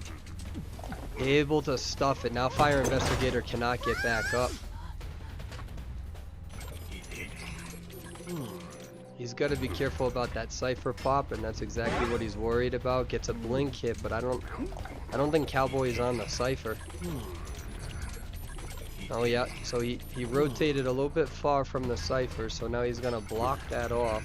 Fire Investigator is just gonna bleed out. He can't. He's already self-healed himself up. Mad Eyes is gonna really focus on that last Cypher though. What's that last Cypher at? Oh, it's still blocked off, that's right. I keep forgetting how long those things last up. Cowboy, I think, is trying to rush for the decoding. Flywheel's off of it, doesn't die. Is he trapped? He's trapped in there. Fire Investigator is about to get eliminated. Yeah, they started. Beautiful gameplay.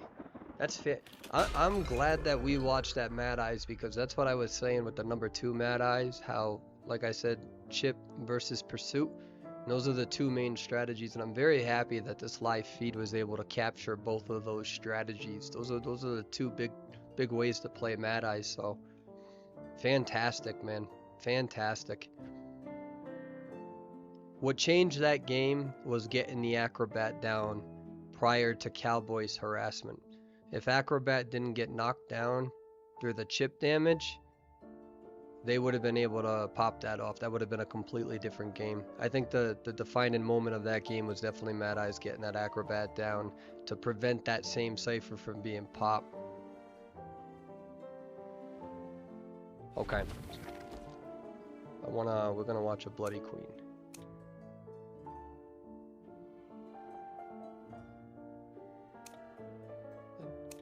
I don't know. Hold on. It wouldn't move. Why is it not? Oh, I gotta click and drag. That's right. Let's see if we got any. Oops. Alright. Got Stardust, so let's give them a shot. Let's see a little bit of Bloody Queen. We don't got any of the S badges up, but that's okay. You know what I noticed is that sometimes just watching S badges isn't always fun, because you're also just watching them go against the best survivors as well. So sometimes seeing a hunter, and this is where I'm trying to change my own stuff up with the YouTube channels, where I'm trying to make sure that I don't just have S badges, but I like to try to get some A badges in there now, because you know, when you're seeing people going against the same 4 top survivors, you know what I'm saying, it gets a little boring. So seeing how a hunter is doing in various tiers is extremely important in engaging. How beautiful Mira. Bloody Queen does a great job at not automatically going to the Mira.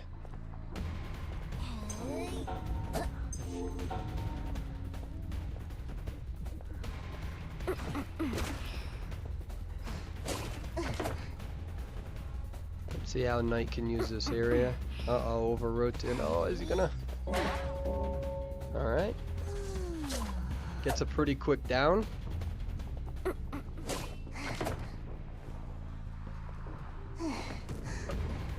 Beautiful job from Batter. That was very good from Batter.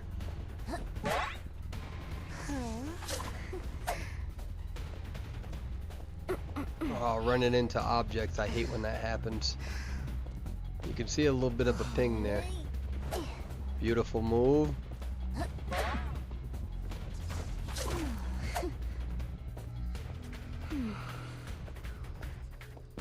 I think Batter's overextending here.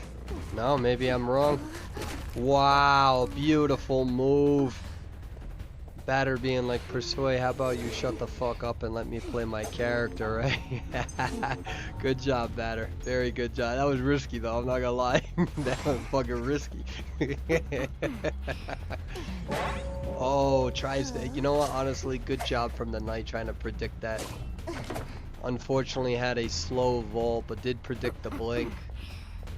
Let's see what Batter can do here. She is going to have her ability up in 1 second, so I'm wondering if that's what she's waiting for. They're at the 3 ciphers now. Does not get that in time from Journalist.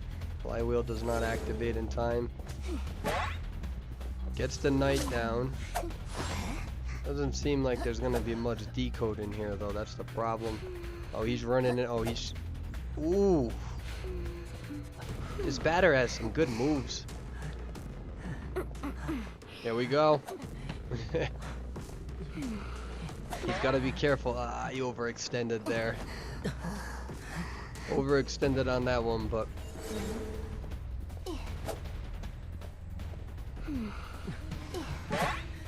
Gets the hit on knight. Batter's still down. Journalist going in for the heal. I don't think... I mean, that kind of worked in Bloody Queen's favor, though. It baited out one of them puppets. Oh, not puppets. Baited out one of Journalist's abilities. Fucking puppets.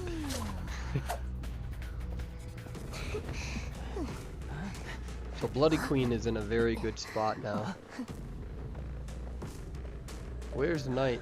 I wonder if she lost Knight, though. Wait a minute, did she lose Knight?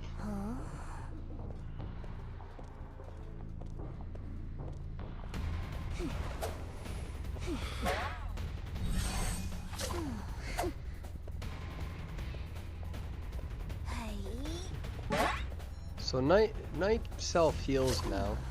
They're at 2 the problem is that there's so many survivors harassing and not decoding. That's gonna be the only troublesome issue with them. I mean, Knight was able to get away, but now they're all half health. Yeah, this is gonna be tough for them to try to pull something off.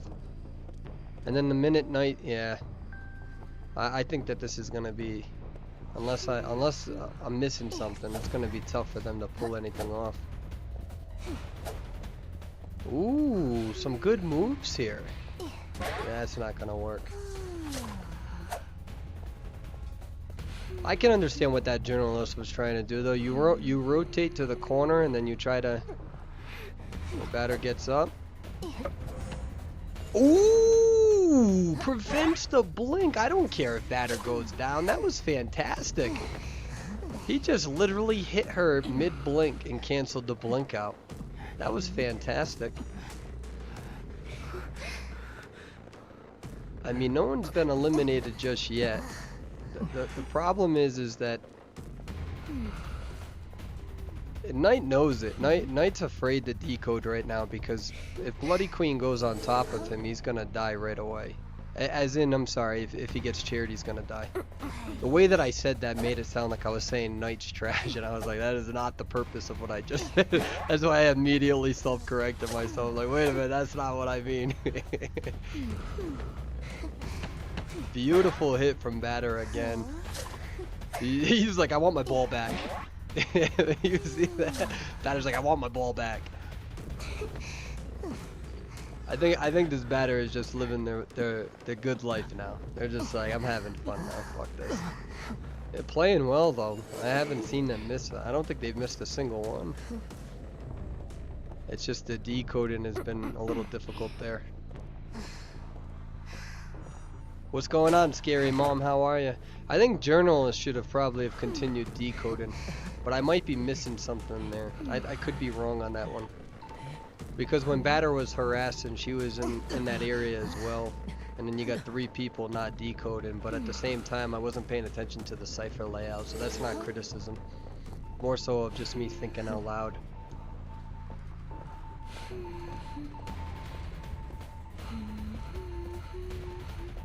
Yeah, if he's gonna die, he's gonna die with his ball. That was actually really funny. What's going on? I said, how are you? Hi, scary mom.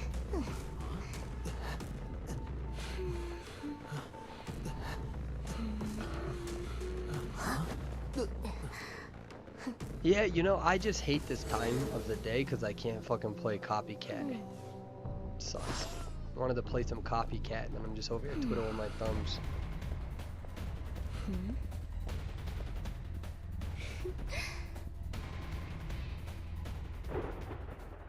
Yeah, Yapska. How are you, Yapska? Yeah, right now I'm watching some of the high tiers play.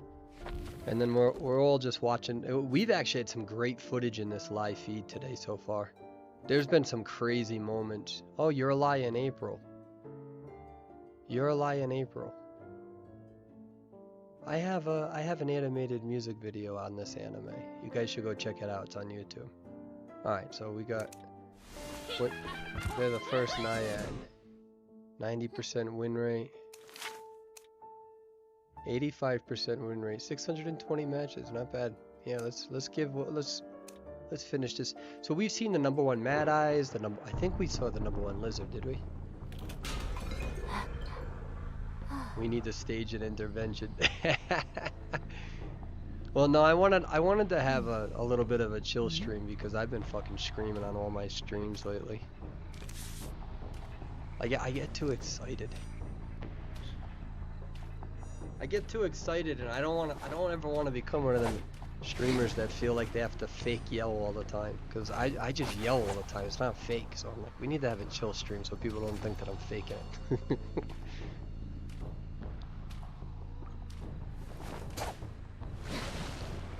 Cowboy's got a lot of transition in here potential. It's going to be tough for Naiad. Because he's just going to keep going back and forth, I think. Yeah, she's not going to fall for it. He doesn't have his flywheel up for another 5 seconds, so he's going to have to play this right. She's going to have her blink in 6 seconds. I think he has flywheel, right? Beautiful blink. What's going on, Daku? How are you? You know, Daku, I was just thinking about you actually yesterday, because I'm gonna be having eventually guest on my 1-hour videos, and I was like, man, it would be nice to have a 1-hour little podcast with Daku watching some of the best Bomb players. So it'd be nice to do it. Because I want to have one-on-one interviews, so like if I'm watching 1 hour of Bomb gameplay footage for my YouTube, then me and you would be watching it while talking. I think it'd be cool to have more of a little bit of a podcast style. And I think those videos though would go on my main Persuadable channel.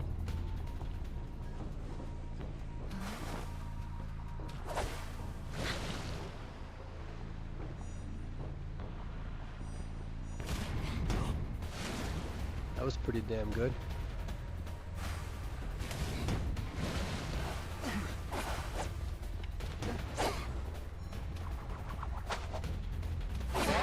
Good prediction from Naiad.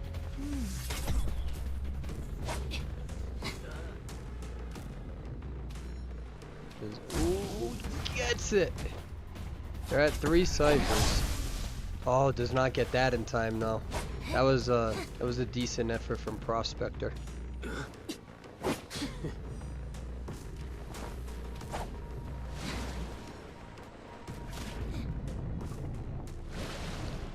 Yeah, AT, these I know these players.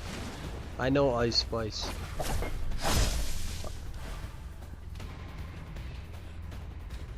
They're very they're cool people. I like them.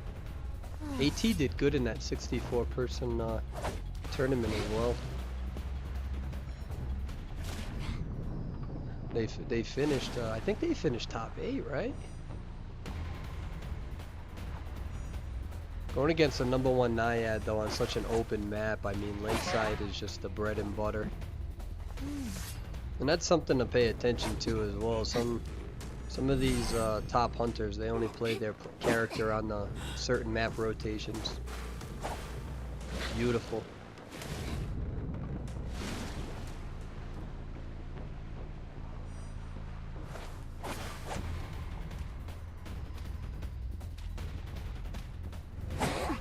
Oh no. Oh, that's gonna be tough. Thank God for Lawyer's veterans bonus though. Right? I'm pretty sure Lawyer has a veteran bonus that gives him a little bit extra. That's a very good play from Naiad, using the blink, getting the hit with automatic recovery to follow up.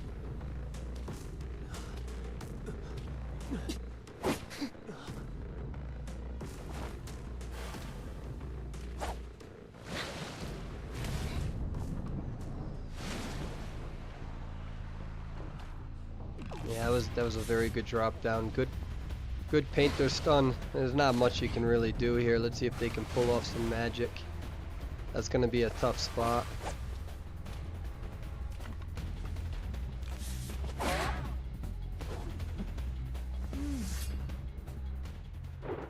Very good gameplay from Naiad. Very good gameplay. I understand why Lawyer was doing what he was doing though. You know, you hop that, you get your speed bonus on top of it. You can't get Terra Shocked. You know, get your speed bonus, but being able to blink like that and get automatic attack recovery, that's tough. Honestly, even if Lawyer got that rescue off in time, I don't think it would have changed the result of the match, if you want me to be honest. It's a Naiad, it's a wide open map, and that is a very, very tough rocket chair to get away from. So I mean, I hope the Lawyer is not too harsh on themselves. That was just a very good move from the hunter, and that's something that that's something that I feel like survivors and hunters need to be reminded of, is that your opponents are allowed to have good plays. They're allowed to make good moves. So you can't really beat yourself up. You're a Lawyer. You know what I'm saying? Like, you're using your environment and you're hoping that blink isn't up, and you're hoping your team is causing her to have to use it. So I don't think I would have predicted that as a Lawyer. But at the same time, you're trying to make it over there. What else are you gonna do? It's a Naiad. You don't really have anything other than that one window. So it's and then if you get caught out in the open, then you got to worry about that's tough. That's a tough fucking rocket chair. And Painter couldn't do it because they got hit, so it's a tough move. Tough move. Alright, so the real question is, chat, what do we do? What do we do? Do we play Copycat? Or do we go and watch top hunters on Asia? What do you guys want to do?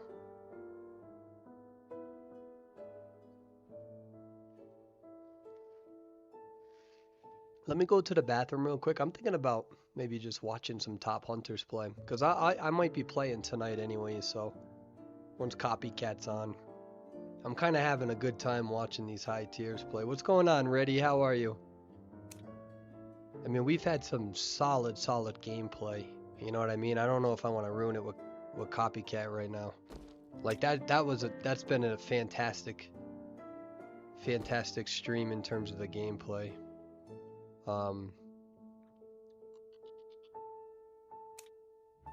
Let me exit out from here. Let me get rid of that. That's just YouTube. Let me get this back on.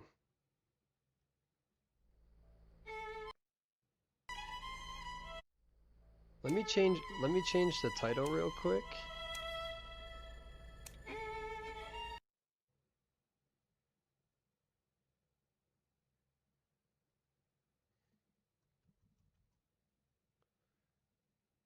I'm gonna change it to Top Asia Hunters now.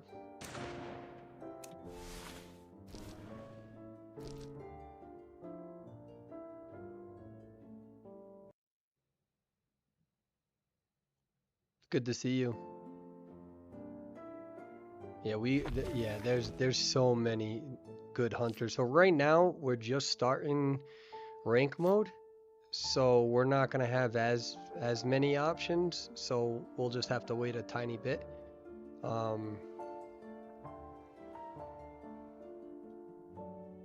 What are we thinking? Clerk and Axe Boy. There'll be a good clerk on in a second, so we're gonna wait for them. Let me see if we have actually. Let's see if there's any Goatman or Hula Hoop Boy. Let's try Hula Hoop Boy. See if any of them are playing right now. See, you know, we're not gonna see much here.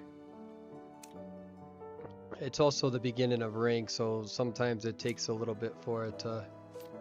Yeah, see, we got none of them playing right now. We gotta give it a little bit. And then you want some.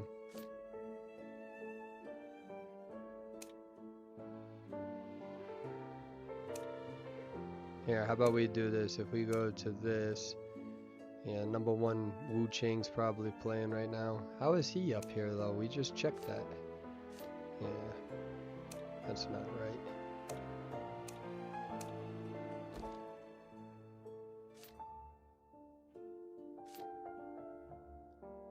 You wanna, yeah. So like with Spider and all that stuff, we gotta give it just a little bit of time. Oh, we got one right here. We got a YouTuber right here. Let's see how their stats are. 4th Soul Weaver. So they don't got too many plays on this character. 121 wins. Let's see how they do. They're doing pretty good with them though. Usually usually when you're seeing this, you're seeing like 500-600, so they're doing something right, unless this is a side account, but I don't think so, because they're 194. Let's watch them. No, that's fantastic stats. Seriously, fantastic stats. Let's watch a Soul Weaver, because I like switching it up. I mean, we've watched so many different hunters so far. Let's see how they do. Apparently they're on YouTube as well.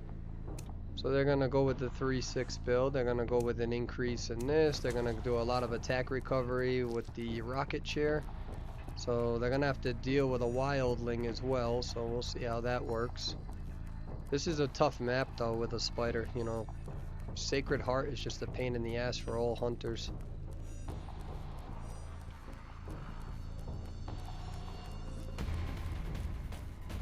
So those webs are going to work.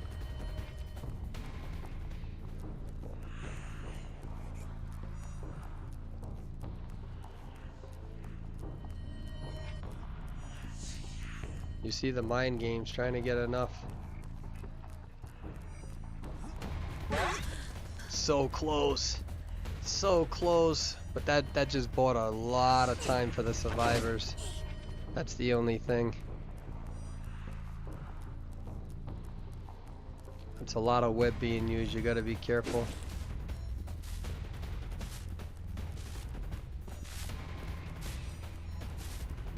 I got about 31. Gets the hit. Wow, that actually registered. Holy shit. And so, just so you all know, you don't want to take an owl hit because it fucks up the double hit later on. It's a beautiful blink. Sometimes it can. Oh, this is gonna work in their favor. That's gonna work in their favor. Wow. Very good situational awareness from the spider. I completely forgot about those webs being there and using that to their advantage. What's going on, Ritz? How you doing? Thank you so much for the follow. RIW, I love you. I'm pretty sure this Seer is running snooze.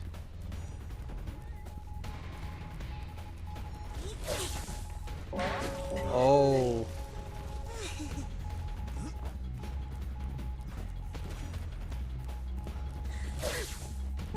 Oh my god. That was insane. Like, stayed focused. Let me see, are they running? No, they're not running snooze. Okay. It was just slow.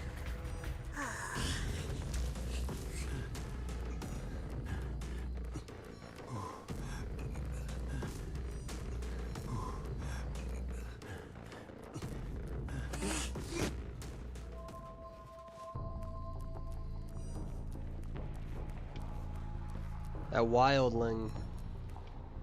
They got some time here. But it doesn't really, I mean, that's gonna be tough because if you use your ability. I think Wildling's doing the right thing by Tinnitus hugging over here. But I'm pretty sure all those webs are still there.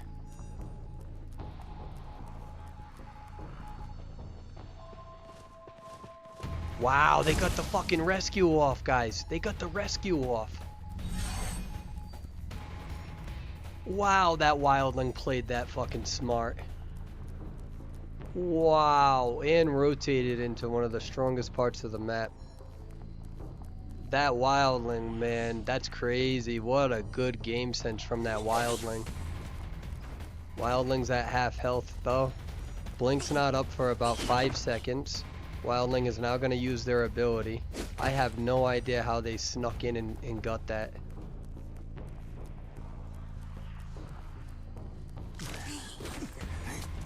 It's a beautiful stun there. They're at 3 ciphers now. Going to use that blink. Is he going to get a drop down hit? This Wildling just absorbed the hit. This Wildling is really doing a good job. I mean, this game is only alive because of that Wildling. And this character's not going to have much that they can do here. They're going to be slowed down.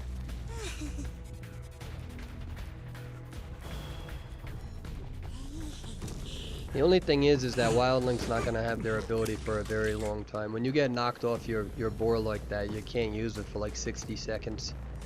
On the other hand, you buy a whole bunch of time. They got the cipher pops, guys. They got both of those ciphers popped in time. We are at endgame.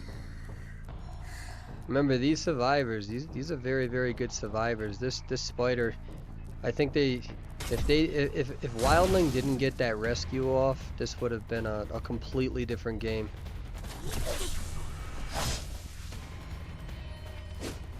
Ooh, oh, what the fuck? How did that not stun? Oh, that's bullshit. I'm calling it out. That's a fucking bullshit. I don't know how that stun didn't register. Let's see if Spider can get over there in time. Doesn't have teleport for about 18 seconds. And this is going to be a tie. Wow. That Spider overextended just a tiny bit. I would have done the same thing. I would have done the same thing, to be honest. I didn't think that a Wildling was going to go in for that rescue. That was nuts. That Wildling just carried that match. That is a very, very fortunate survivor team.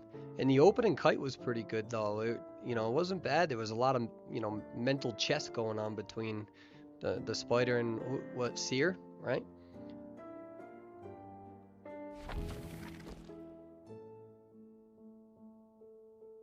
GG's to both of them. Alright, let's see what we got. So we already saw some Dream Witch. We saw some Feaster. Let's do some Fool's Gold. This right here is actually one of the top hunters in all of Asia. No, I'm wrong.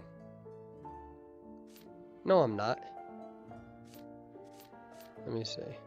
Lemon lime. Oh, I was thinking of the La. Let's see. So there, B Fool's Gold. 75% win rate. That's a good win rate. What else do we have real quick? We got Night Watch. I want to wait on the Night Watch. We got some Bonbon down here.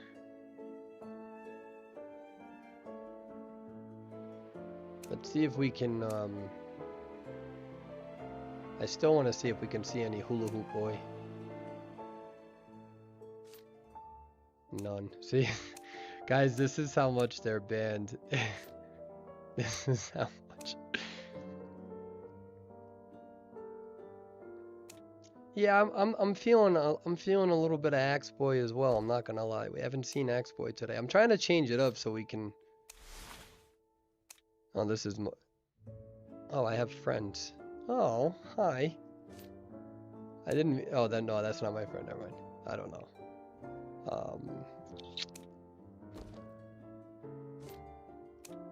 All right, so let's go to Hunter. What do you guys think? We're thinking. Oh yeah, we said Axe Boy. Let's see if we have any. I always go so fast like this, and then. So we got the 19th Axe Boy. Well, that's the last of their numbers. 10,000 fucking character points, man. 89% win rate right now. Tier 18 stars. 1,800 matches, a 78% win rate. 1,800 wins. Let's do it, ladies and gentlemen. We got a good Axe Boy to take notes from, right?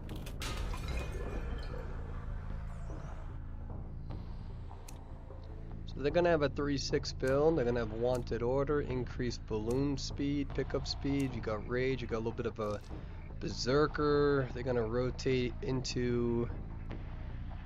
Well, we'll see.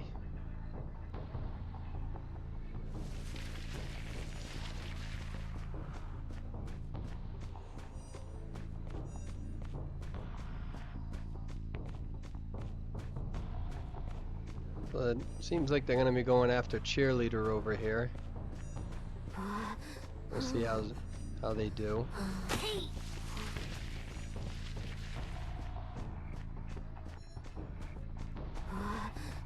Good job from her. Looks like I wonder if that wall was already primed. Cause that was no, I doubt it was.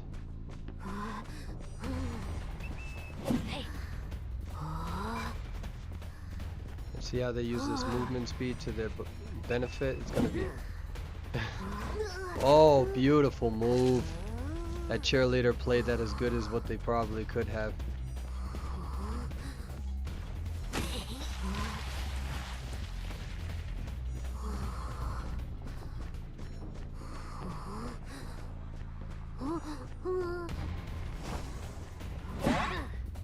So they. Axe Boy's not using peepers, so using these walls to their advantage. They're gonna hop this wall here, get the speed boost. Oof. That was a risky blink, and now you have Wildling coming over to harass. Ooh, that came so close. All right, now you're talking about Axe Boy getting their first 1,000 presents. You can see how let's see how they're gonna use this. Uh-oh, don't over-rotate it. Really needs to get a hit here. This Cheerleader is playing pretty damn good though. Oh, Wildling misses that. Excellent prediction from Axe Boy. Excellent prediction. Here's the thing though, you're talking 2 ciphers down. You are talking about a Wildling that's been harassing for the most part, so they're gonna have to make up for that last cipher, but they're on 2 ciphers. The problem is, again, now they're rotating off of one of the ciphers they were working on. So Wildling is gonna start decoding.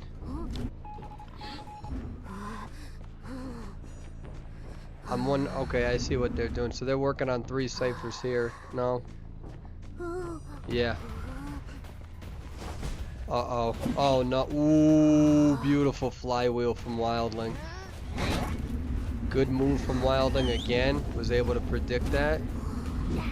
Didn't go in for a rescue super quick. They're in a good position. This Wildling is gonna harass the shit out of them. Cheerleader is running. Oh, watch out! Oh, Wildling! Almost. Almost. If they didn't get wedged, he can still do his thing though.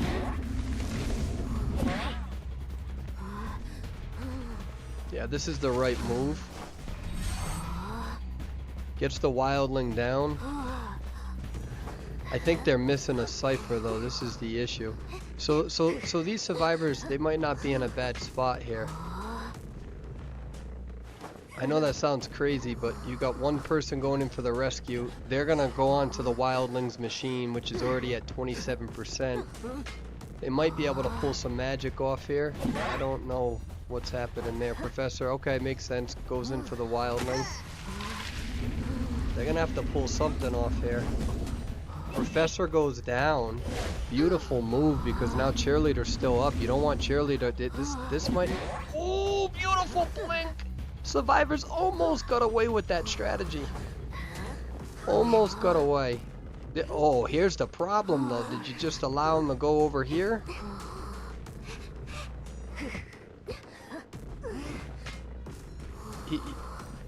He might. Ooh, that might. This might work in Axe Boy's favor. Oh no, that's a perfume. It's not gonna. Yeah.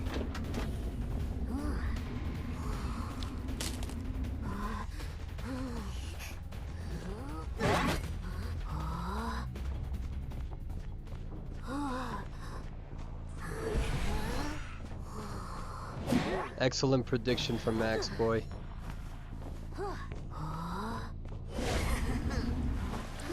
Yeah, this is gonna be a tie. That early game cheerleader kite was pretty damn good as well with the harassment from that wildling. I have no idea how wildling didn't get stuffed, because he got hit by an orb, then flywheels, and then predicts the charged attack and uses discipline and forces Robbie to hit the chair. I mean, that's fucking insane wildling gameplay. That should have been a stuff. That should have been a stuff. That wildling really came in clutch. That's back-to-back matches of a wildling just really playing well.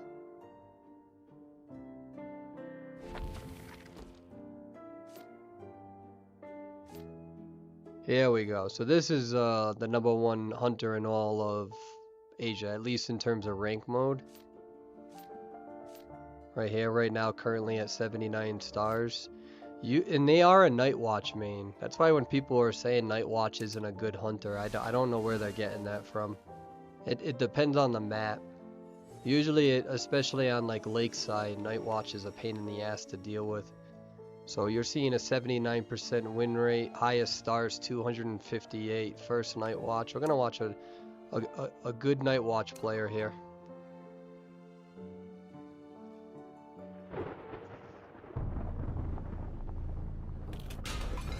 Here we go, ladies and gentlemen.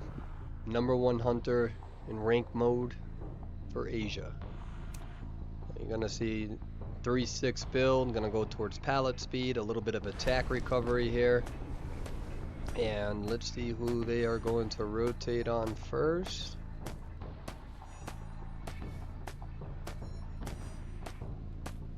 You can see who it is. He's gonna. Ooh.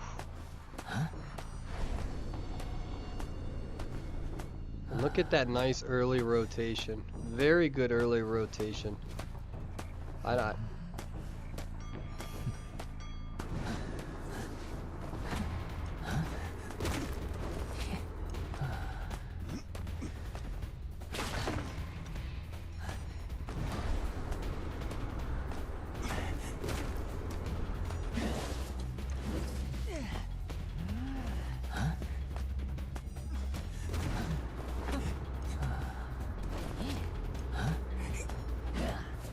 Wow, that was a very good juke.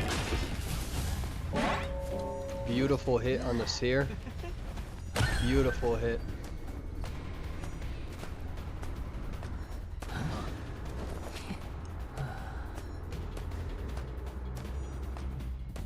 Seer doesn't have that bad of a kite, let me tell you. 5 ciphers still up though. They're at 62, 78, 67. Gets the Terror Shock on the seer. That is pretty much a 3 cipher kite. By the time he puts them on, I think, well, it's going to be a 1 cipher, and then the other ones are going to be around 85 to 90. Oof, that was close. That was close, I'm not gonna lie. I thought he was going to get hit.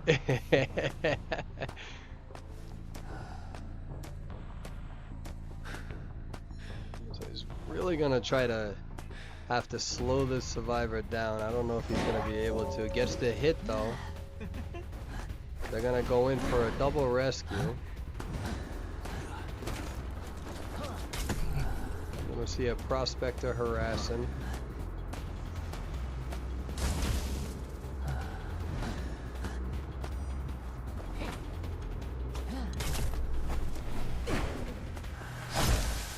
Oh wow, that was an amazing prospector magnet right there. Wow, that came in so unbelievably clutch. That was amazing. There he is. So they're at 2 ciphers. That was fantastic.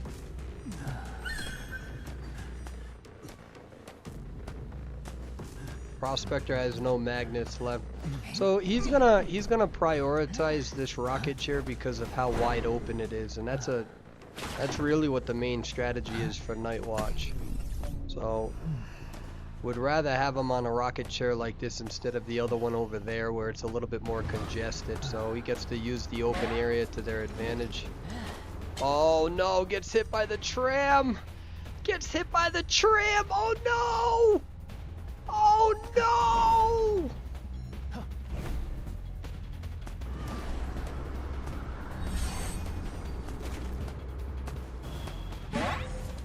Doesn't want to, knows that he needs to prioritize getting at least some sort of hit because he's going to be shaping himself up now for a tie depending on how he plays this. What's that last cipher at? Yep, so going after the mercenary is the right thing because it's pushing him off of this cipher over here, but the question is yeah, prospector is still going to go for the harassment. They're only going to have 1 magnet though, so they got to use it well. Beautiful stun from mercenary. That's a big fucking stun. That is a very important stun.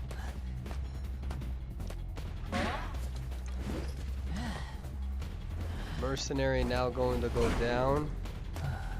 He might shift off. This might not be a bad idea.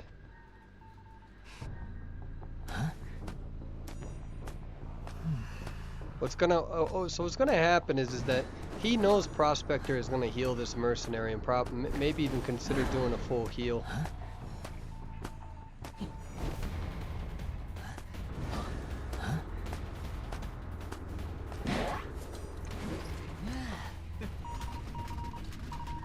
No, mercenary is going to do the right thing and get on that cipher right away. They know that there's not going to be a teleport. Prospector, yeah, I'm a fucking idiot. What am I talking about? Would make no sense. Oh, well, no, here's the thing. This is a very important moment. Is he going to be able to stuff this prospector in the wide open? This is a very good rocket chair for him.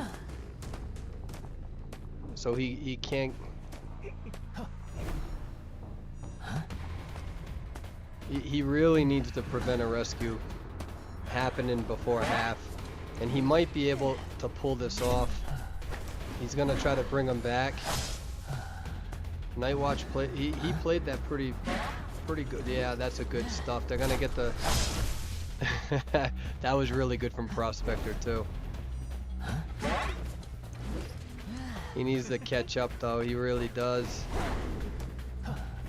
and I think he's going to.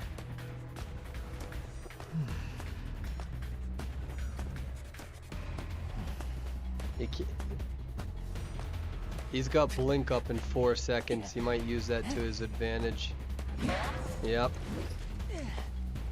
I wonder if he's gonna go back to the prospector first. No, prospector is now up.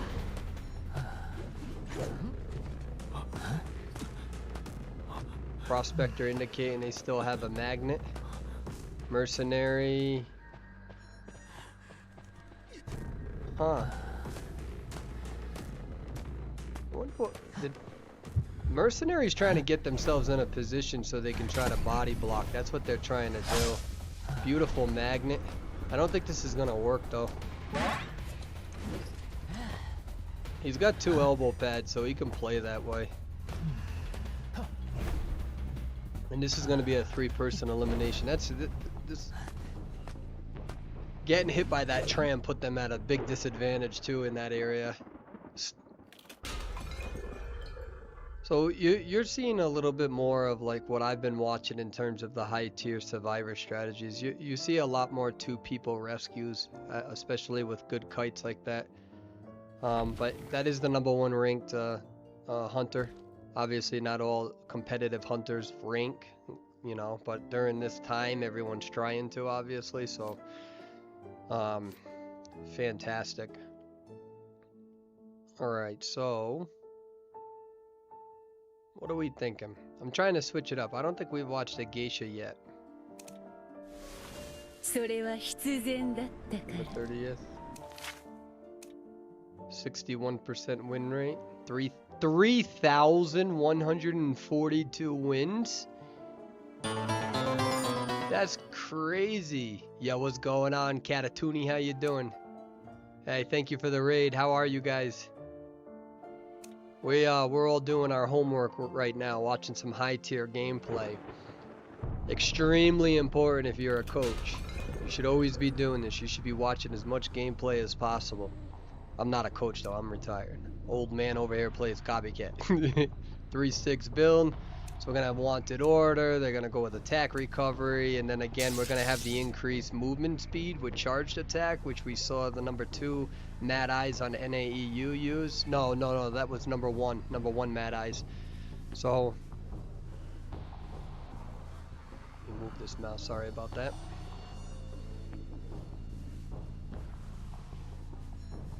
So is that Mechanic's doll? Instant dash. Where's Mechanic? They're gonna have to rotate. They're gonna have to get their asses up there, and that's exactly what they're gonna try to do.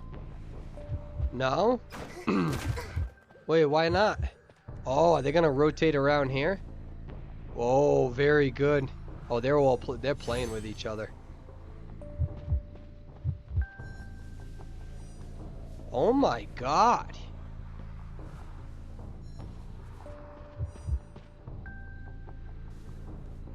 She's gonna be careful of the red butterfly. That wasn't bad. She's gonna have to use a... Ooh, is she gonna get that?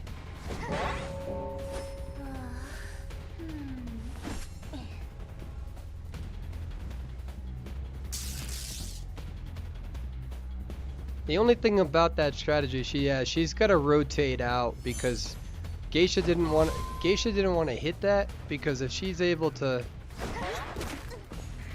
yeah, she did the right thing. That Mechanic did the right thing. She played that well. Oh, yep. Okay, good. So some hunters aren't gonna swing after Mechanic doll like that, because what they do is they try to pick you up like this so you can't move the doll and then you take it down. But she didn't have enough time to get over there, and I'm pretty sure Mechanic rotated that out, no? Yeah. So now the only thing is with this geisha strategy, she's got to worry about the doll, because the doll's now gonna decode. But she also was able to get to that Mechanic faster instead of having to wait for an attack recovery, so...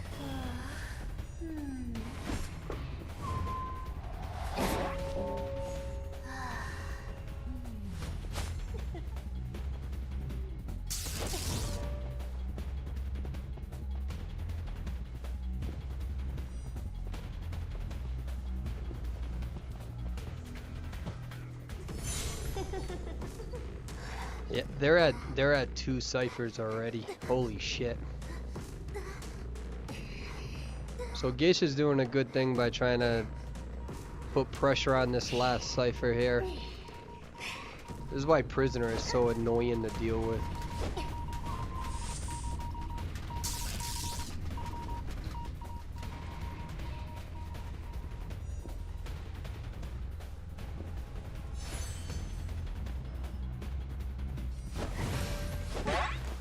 Mercenary gets into that second rescue.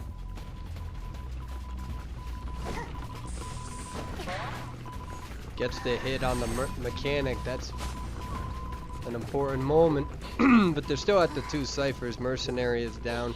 Gotta pick up the Mercenary. Yeah, they got both of them popped in time. That Mechanic did a fucking fantastic job at hugging that corner.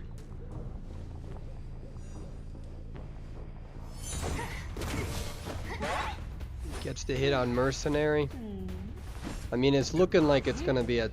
Oh, I mean, we'll see. It's looking like a tie, but...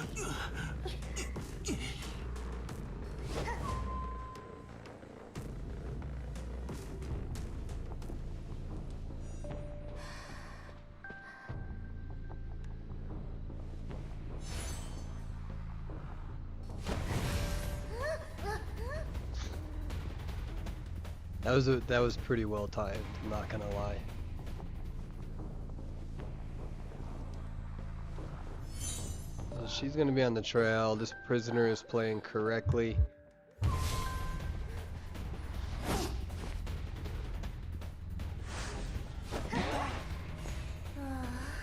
Uses that teleport well. The question is she? Yeah, she's gonna go after that mercenary. She's gotta. Did they get that rescue before half?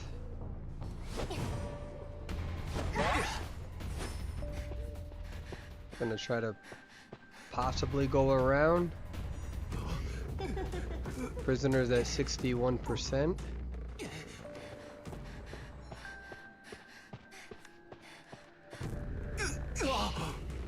Prisoner is now self-healed.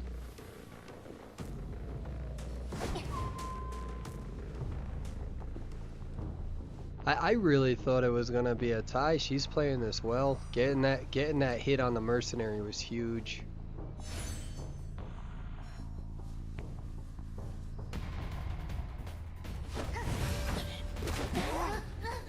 Beautiful swing and hit. She's got this beautiful dash with a 180 swing. She's really perfected this. You're constantly seeing her dash and then hitting 180 behind her. It's going to be a one-person escape. Fantastic. I thought that was going to be a tie. Survivors were playing pretty well. They were playing good in the beginning there. They put that geisha in a very uncomfortable spot, but she was able to persevere right there. 3 people up, able to get that decoding done, get the cipher pop. I wonder if Mercenary had any elbow pads around that time. Yeah, oh, okay, I see, Hasser, I'm glad that you just said that had 2 elbows.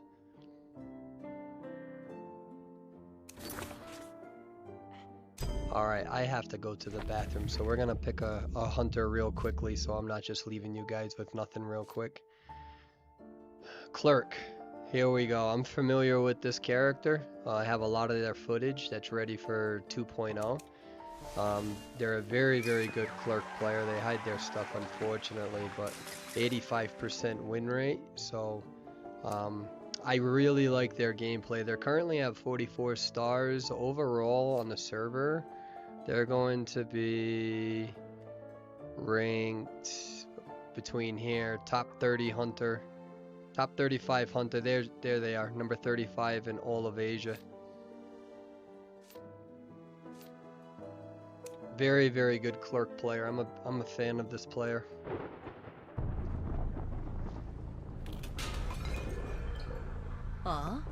Okay. So we can't see this. I'm pretty sure they have excitement, so I think they're going to be trying to counter this coordinator here. And coordinator is going to be in here, but I don't think she wants to really deal with the ship right now. So let me just go to the bathroom real quick. And I want you all to know I appreciate you guys spending time with me, because I really like watching this sort of footage. I've been doing this for years, so I get excited when other people just like to vibe out and chill like this.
Today is such a lazy day.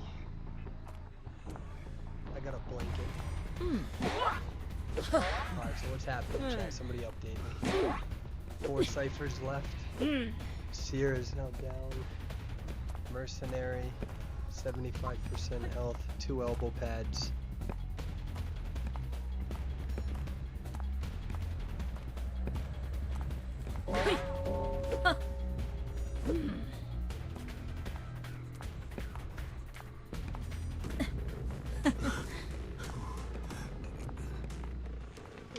It's like a put a blanket on and chill day.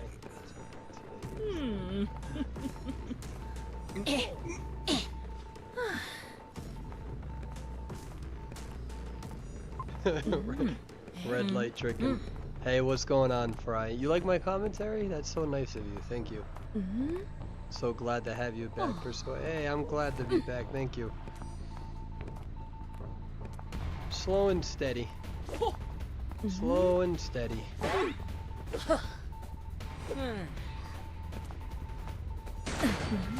There you go. That was the moment that Clerk was waiting for. 4 ciphers remaining. Mercenary is being recorded right now. So, beautiful owl. Oh. Look at Mercenary is just breakdancing. I could see. That's why I was laughing. I'm not laughing at any of the players, but I could see Mercenary just fucking dancing over there in the corner right here. Let's see what their cipher is at. Okay. Clerk's in a good spot. One of the main reasons I love the tournament was to hear your commentary again. Well, you're very generous. I appreciate that. So this is what I pretty much do every day, is just watch footage. There's time, if I'm in the mood to play, then I play. If I'm not,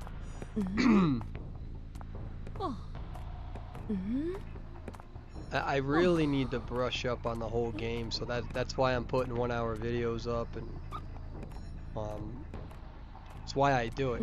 I want to watch everything, see how these players are playing. It's gonna take me 6 months to feel comfortable again.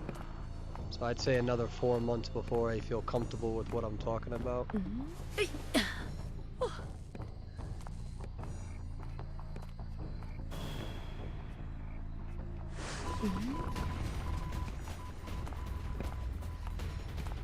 Mercenary only has 1 elbow pad left, so she did a pretty good job baiting one of them elbow pads before.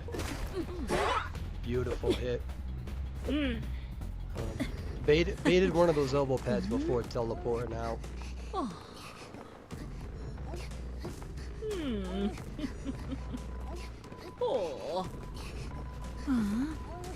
This isn't bad for Clerk, they're right on the cipher, but there's 2 ciphers that are prime. They're gonna lock out that character there, so they're not gonna be able to do any decoding. Yeah, so right there they were trying to play with each other in terms of trying to slow down the decoding.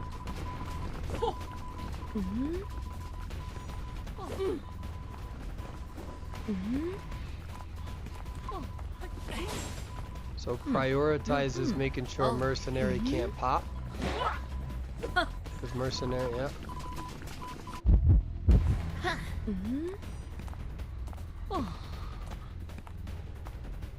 They should be able to get this pop off in time though. Pay attention up here. Oh, are they not able to get that off in time? Oh, they're at 96%. Well played by Clerk. Oh, that was a big moment. He's gonna have to keep doing that. Gets the Terra Shock, and I don't think they can do anything. They can't do anything. Oh, that was a fantastic move from Clerk. Fantastic move from Clerk. Acrobat tried to use that red ball to shut their skill off. He tried. He did the best that he could to try to time that. But she was able to lock that off in time and then get the Terra Shock on the Acrobat. What a game-changing mode. Oh, that's fucking fantastic work from Clerk. Holy shit. Beautiful. That's such a good clip right there. Somebody clip that. Somebody can clip that and put that on my Discord. I'll use that whole sequence of events. Was able to just get it off right in time before Acrobat using that ball. That's fantastic.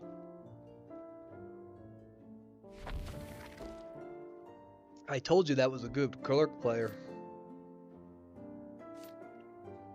So this is Molly Fantasy, Evil Reptilian player.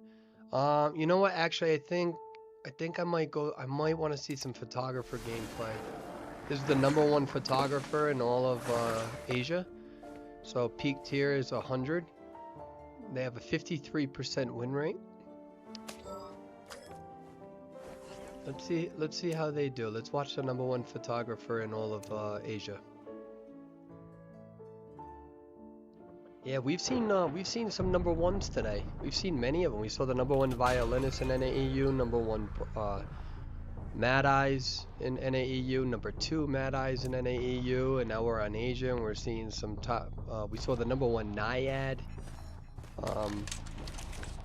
in NAEU, and now we're watching some of the top hunters here. Pretty sure that was a top 3 Clerk. So now we're looking at the #1 photographer. What other #1s have we seen?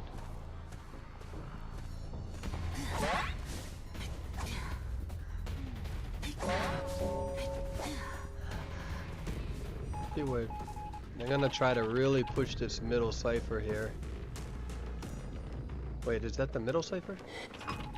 Yeah, it is. It is. Yeah.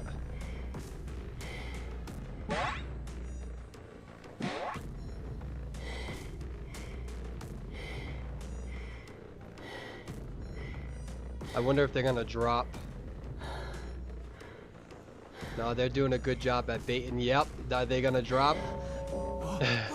Oh, they predicted it. They predicted it. If they get this, they're gonna drop. Oh, that's so good. They're gonna drop right there. Right there. So that's a huge strategy that a lot of the photographers will do. So what they'll do is they'll hit your body and they carry you. And then they try to time it where if they can hit you, sometimes they actually, what they'll do is they'll drop the body and try to down the next person on the cipher that they rotated to, and then pick that person up instead and put them on the rocket chair, knowing that you're gonna drop right in front of them. So that's like that's a big photographer strategy. So if I'm not making any sense, I apologize for that. Essentially what you do is you knock down the first image, you carry it, and then when you rotate somewhere else, you drop it, knock that person down, put it on a rocket chair, knowing that that person was probably aggressively decoding, then that person drops down. So you don't have to fucking try to predict where the first person is on the map. You don't do it all the time, but that's kind of pretty much what that hunter just did. And it had nothing to do with just the fact that they were in the locker. That's part of it, but they would have done that regardless.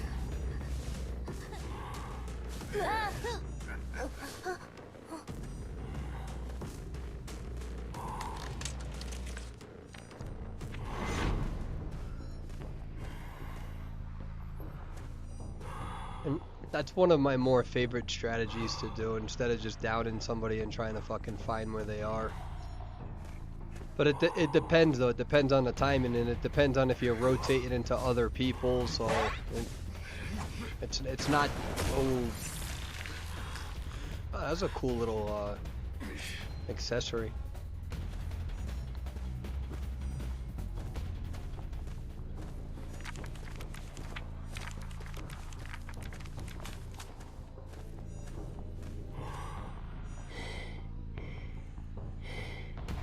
The coordinator's still gonna go down though unless somebody rescues him. He's doing a good job rotating now. Look at, so what he's gonna do is he's trying to pay attention to which direction he's running into, because now he's gonna chair. Right. That's such a big thing, because when you're a photographer player, you really need to be trying to time everything at the last second like that.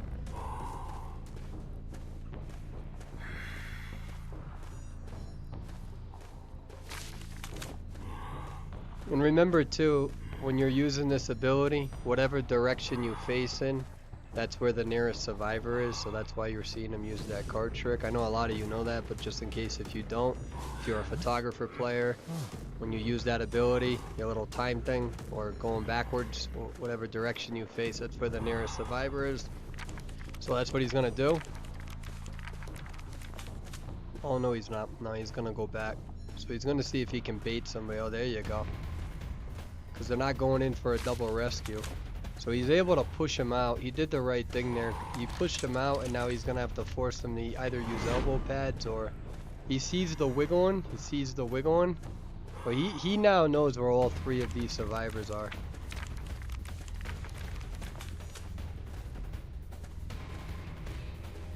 He sees the wiggling, so he know that's what he's doing. He's paying attention.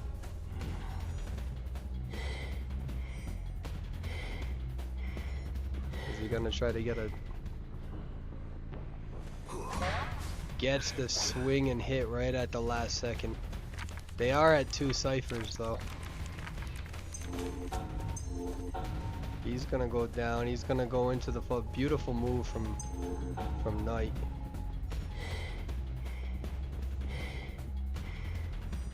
This is gonna waste so much time.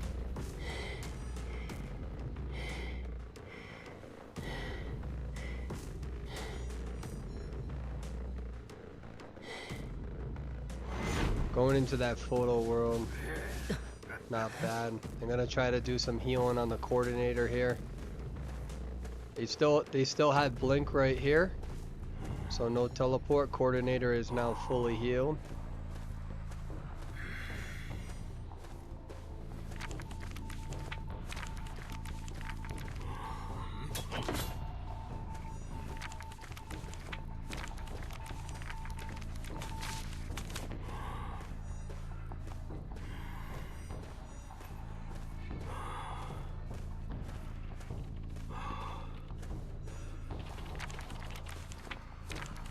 Oh, is he gonna bait him? Is he gonna bait him?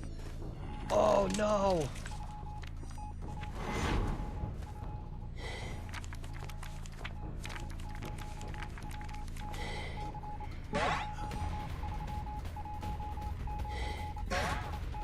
Two ciphers.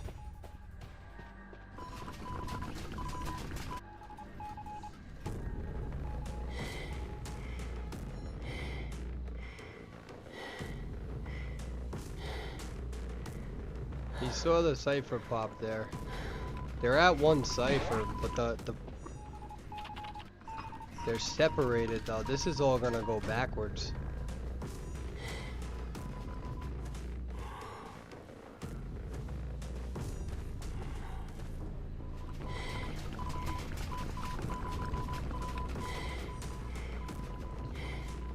So he's gonna get 2 of them down. Oh my god, that's gonna be so close. He's gonna be able to pop that. Oh, he's not going to. That's understandable though. If he pops it, then they go back down anyway. So.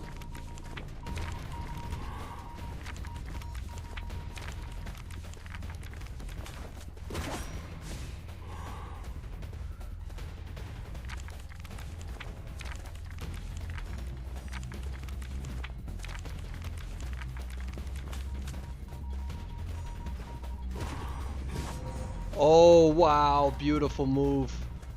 Beautiful prediction. Wow, that was fantastic.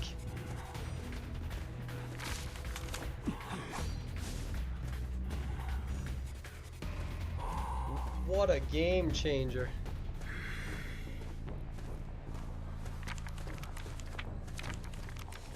Somebody clip that if you can. Somebody clip that. Send that to me as well. My god, this live feed, we've gotten lucky. We've had just amazing game after amazing game, amazing fucking play after amazing fucking play, like every single match. Like sometimes you get boring matches. I don't think we've had one. This has been, we've been blessed with fantastic gameplay for fucking 2.5 hours now. So many good things have happened on this live feed so far. I'm very happy.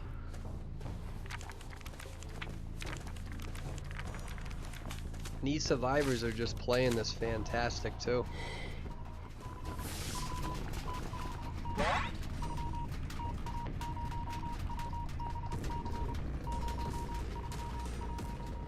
And photographer is doing a good job at making sure that he's constantly cheering somebody down.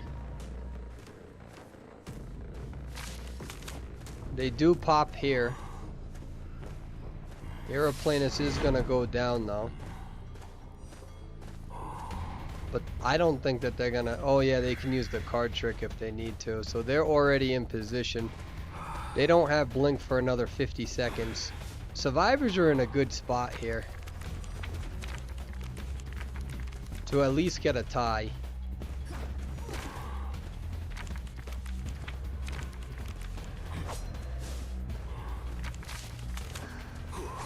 Oh, beautiful flywheel.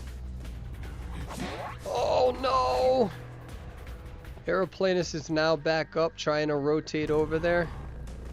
And I think that photographer is just gonna go for the tie at this point.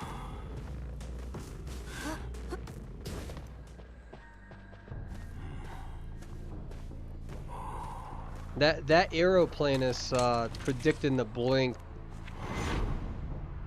That was a big moment. That Aeroplanus able to kite in that area. Cause I'm not gonna lie, when they were in the corner there, so if you look at the layout and you go number 3.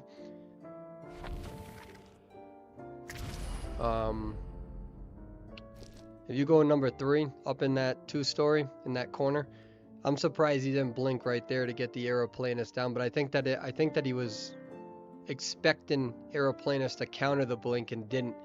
And then when he decided to use blink, Aeroplanus being able to, I think that was it, yeah, right? Being able to use that ability and preventing the down, because those 2 survivors were down during that one kite. So that kite was so fucking important to get that tie. Crazy gameplay, man. Crazy gameplay. Aeroplanus saved that match 100%. Thank you, Lucio. I really appreciate you. Let's see.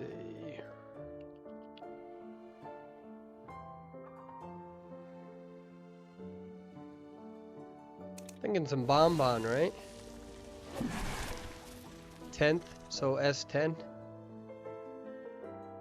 78% win rate in total.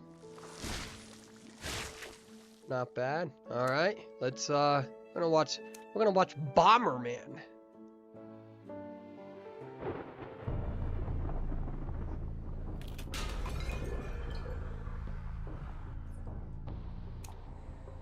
So we're gonna have a 12-6 build. You could see that they're really gonna capitalize on the anti-rescue here and also use the wanted order. Let's see how they play this. So their whole strategy is based on the anti-rescue, trying to do everything they can before somebody saves prior to half.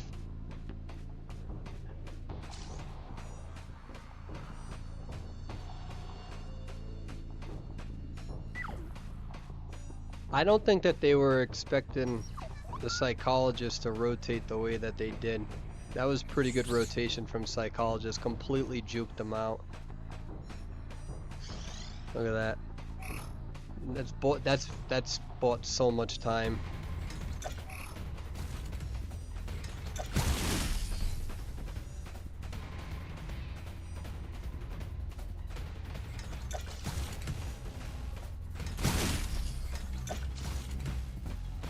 Got a, oh, beautiful juke.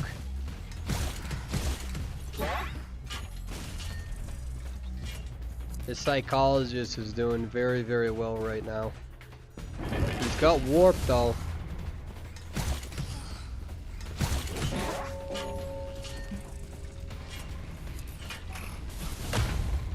Ooh, use that warp to their advantage. That was very good warp usage.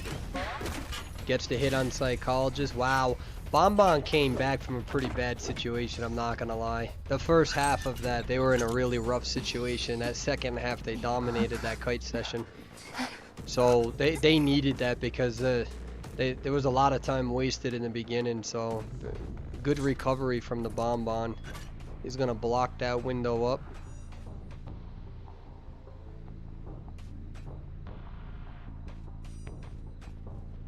They don't want to waste their ability. Wow. Very good. Flywheel. Wildling gets the Terror Shock. Oh, that Wildling was doing so fucking good. Flywheeled it. Probably avoided like 7 or 8 bombs and then just predicted the Terror Shock, man. That was fantastic work from Bonbon. Everything's based on this defensive play here. Let's see, can he do it again? Can he do it again? He's gonna do it, watch it. He's gonna do it, no, he almost got it!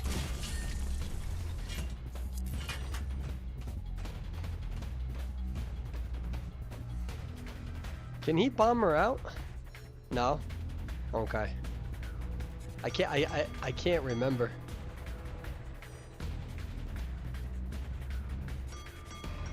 For some reason, I thought that you could still bomb people on that thing.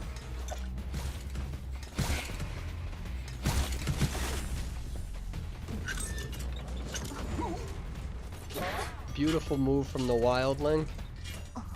He's still harassing. They're at 3 ciphers. Oh, wow. Beautiful move. Was able, wow, that was clutch. Able to avoid the dash and fucking gets the 3-point shot and snipes her. That was fantastic. I felt like I was watching the Matrix there a little bit. Good prediction. Gets 1 chip on him.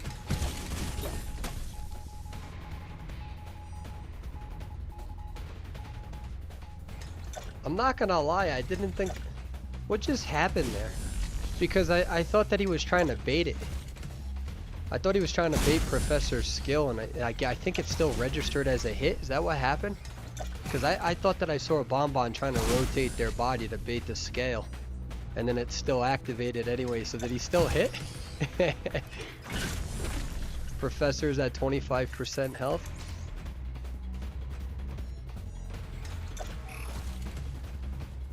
Two ciphers left. He's gonna rotate all the way out here. They're gonna be working on both of those ciphers, 92% and 73%. They're gonna, so Wildling's gonna prime this. And so Bonbon is gonna try to get a stuff here.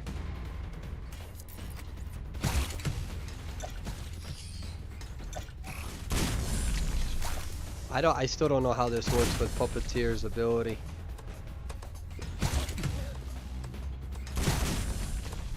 He's trying not to swing because he knows that last cipher is probably primed.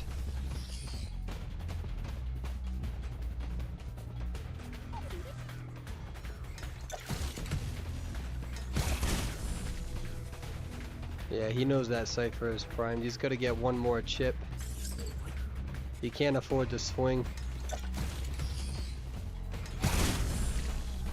They decide to pop. The only thing is that Bonbon does now have warp back, so...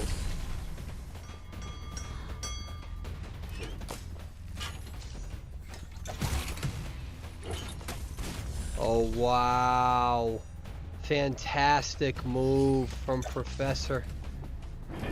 Fantastic move, and baits out the warp to pretty much secure and guarantee a tie. Oh wow, how, wait a minute.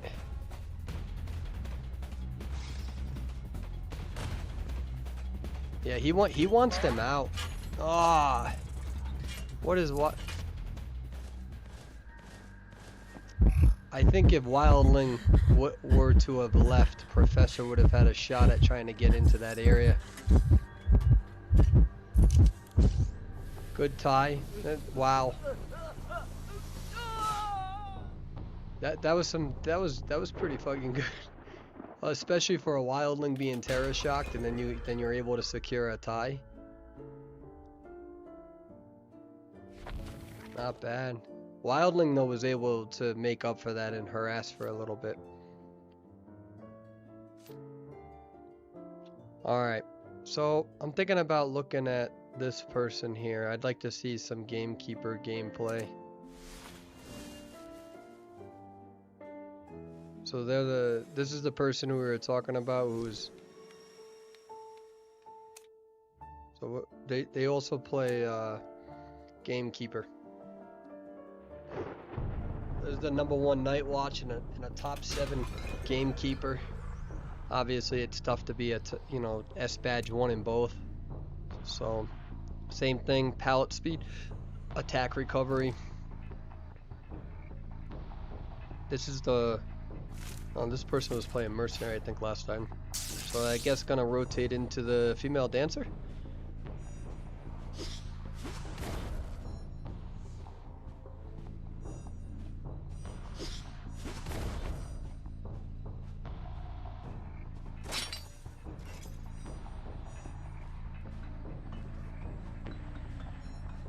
Yeah, I don't blame him for not wasting his time on that. That's in the corner. Able to rotate it over here though, so. Female dancer doing a good job at dropping down right there. Remember, ladies and gentlemen, female dancer gets a boost whenever she drops down. I don't think that's ever been nerfed out, so. What a lot of folks will do is they drop down towards the steps slightly just so they can get enough boost as a female dancer. I don't see enough female dancers utilizing that strategy enough whenever a basement is in. There we go. Oh, that registers! That registers!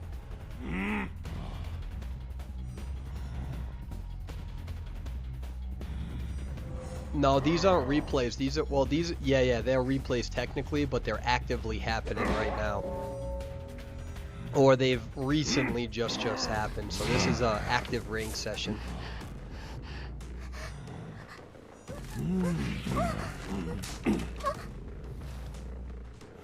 The person we're watching right now is the #1 ranked hunter in Asia. Primarily uses Night Watch, they're S1. And then for Gamekeeper, they're S7. So to have 2 S badges in Asia is very impressive.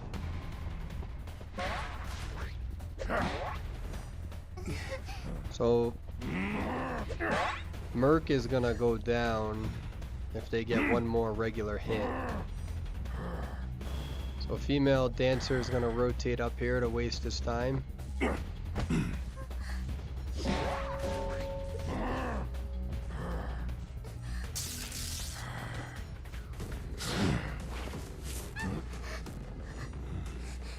They're not in a crazy bad position here though. They got 2 ciphers remaining, so.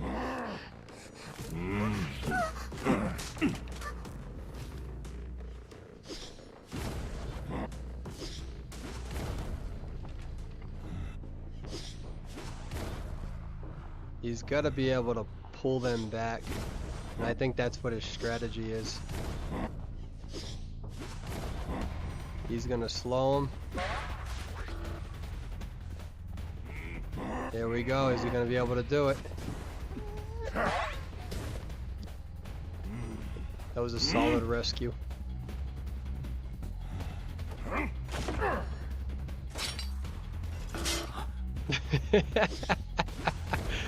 That was a very good move though, I'm not gonna lie, from Aeroplanus. They are at 1 cipher. Yep, they got the cipher pop. So Gamekeeper still has teleport. This is gonna look like it should be a tie. Unless he can pull something off. Those 2 survivors are pulling together. And he doesn't want to teleport right away because he's gonna scare the other survivors. Oh my god. Oh my god. Oh my god. Wow.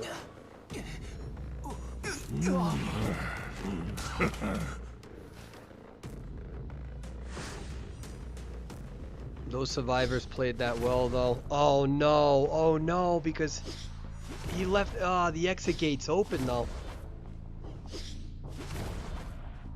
Both of those survivors just played that very well. Did they just get a 3-person?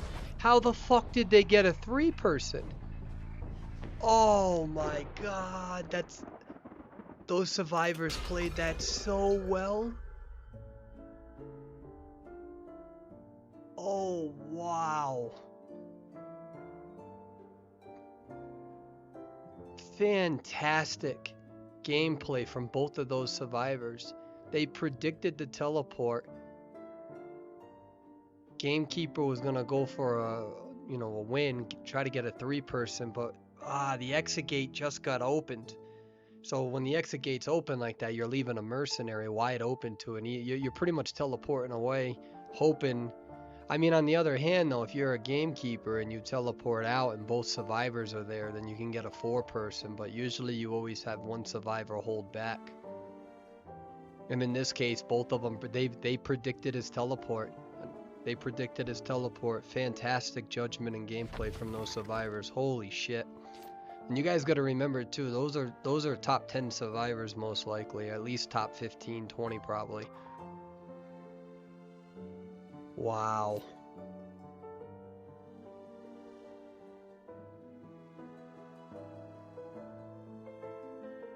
I don't want to watch another Bomba. What do you guys want to watch?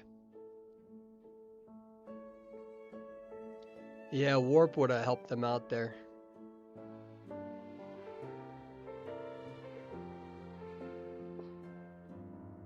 We've seen pretty much almost every hunter, I think. We haven't seen the Shadow yet. But I think a lot of us are tired of the Shadow. That's what we've been seeing for like a year, I guess. Oh, wait, real quick. Let me see if they have any. See, guys, I'm telling you, it's impossible. It's not impossible, but it's just so hard to get footage of these guys. It's just so hard.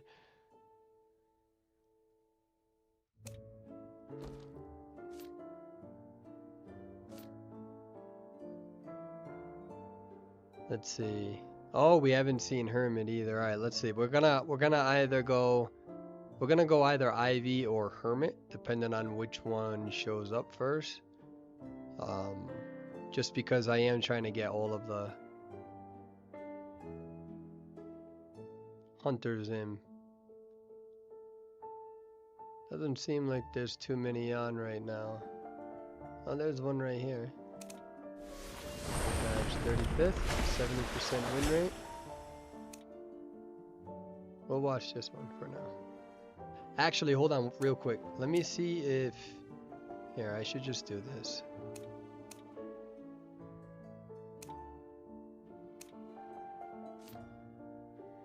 Huh? What do you mean none? I just saw it. Oh, don't tell me it expired. Probably expired. I suck. Have we seen Wax Artist actually?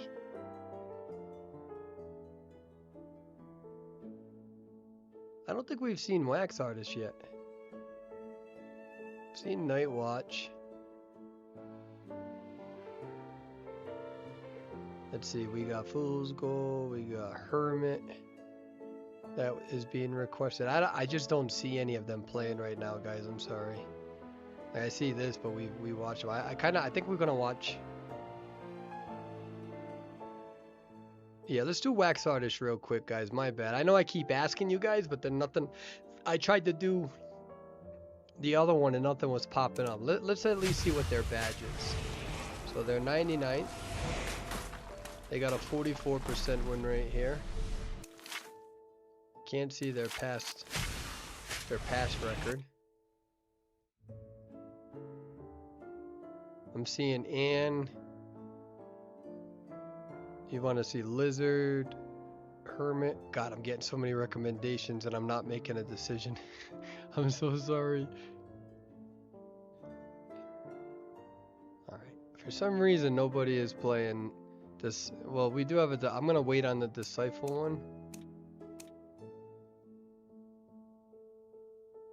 It must not be a favorable map rotation for wax artists.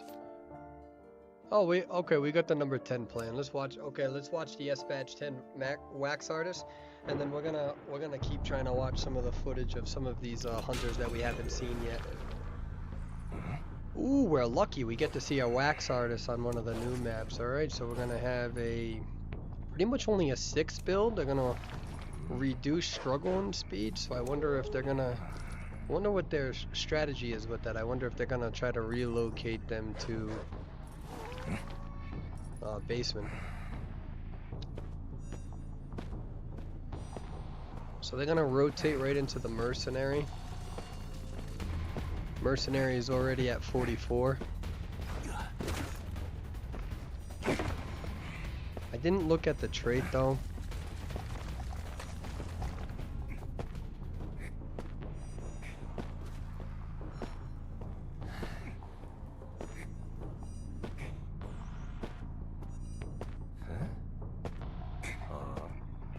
Remember too that a lot of these hunters are still learning a lot of this map.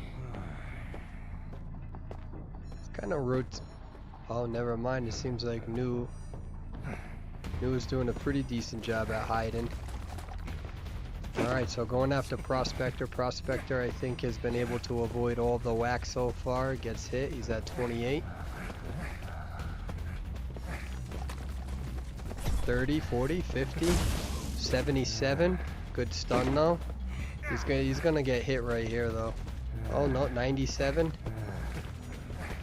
And that's a smart move from wax artists, because what they're gonna do.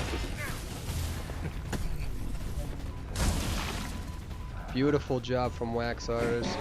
So ladies and gentlemen, what wax artists did there, they knew that the wax was at 97. Instead of just waxing him, he hits him first and has confidence that he's gonna be able to follow up with an additional wax with the warp that he had there.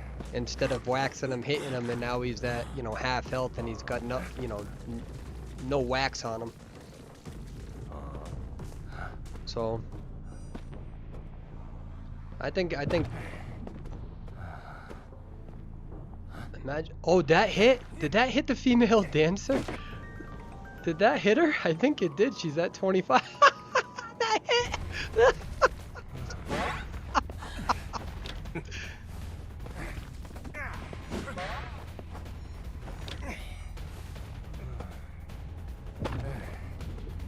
He's gonna go and block that one off now. How long does that get waxed? Like when you hit like that?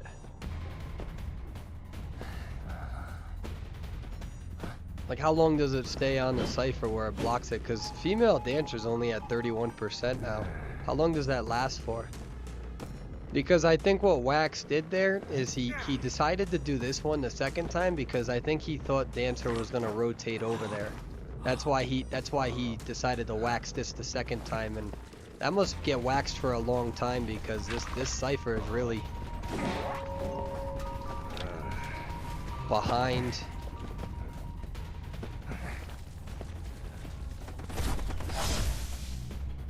Still gets the stun. Prospector is at 16, female dancer now. No, Prospector's at 52. 96, Prospector's almost done for, yep. Every single player is now hurt.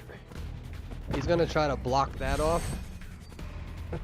And he was accurate, he got it. Get back on the wax artist here. I don't think anyone's gonna harass, so that's completely shut down now. He's hitting that little blob attack every fucking time. That gets shut down for a while, so finally we got one person who's been eliminated. He's gonna block it off. Female dancer, he's gonna take this down. So nobody is decoded as of now. I think they're trying to meet up to go and heal. You can see them using they're trying to not leave any prints. They're gonna hug the corner here, but there's gonna be two of them. He's trying to see if there's any decoding going down. He's probably a little confused, like what the hell's going on. Female dancer's gonna be rotating back towards this. He's gonna set up a little bit of a wax trap there, I think. Still no decoding being done. That's exactly what he did. Fire investigator is about to be completely shut down, and now he's probably gonna shut this one down again. Completely slow the decoding down. Shuts it down, I think. They're still at 2 ciphers. Somebody finally gets to the other cipher now, so only 1 cipher is being done. He's gonna put them on the rocket chair over here to really shut this 1 cipher down. I don't know who's gonna go in for a rescue at this point. Not really gonna be able to. Everybody is half health. I guess Mercenary is gonna try to finish this decode in here and maybe go in after half. I think that's the strategy here. Question is Wax Artist gonna do exactly this and shut it down? Oh, still able to do it. Now, he doesn't want to really rotate off because he knows that that's one of the ciphers they were working on. And he's going to play defense at the same time. Female Dancer is now rotated to a completely different cipher. But I don't know what good that's going to do unless they can kind of keep this player alive for a while. This Wax Artist has absolutely insane amount of pressure all over the fucking map. He's going to try to slow this character down so they can't get the rescue in time. Yep, that's exactly what he's going to do, and he's going to get stuffed. He just got stuffed right there. They're eliminated. I don't know. Yep, so he's going to pick them up just in case.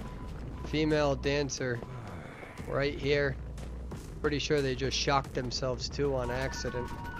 No, I think I'm wrong on that one. So Wax Artist, let's see how he uses this. He's going to... I think... Oh, wow. I thought Dancer was just going to give up there. Yeah, I think she... She's trolling. Fantastic. Wow. Man, the multitasking of that Wax Artist. Being able to hit that down and just really block those ciphers out. Slow the entire game down. Fucking fantastic gameplay. Jesus, man.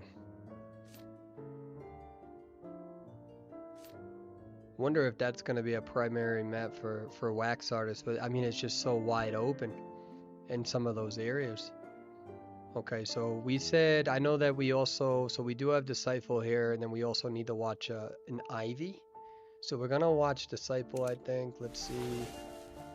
Actually, let me go to character. Sometimes it's easier that way.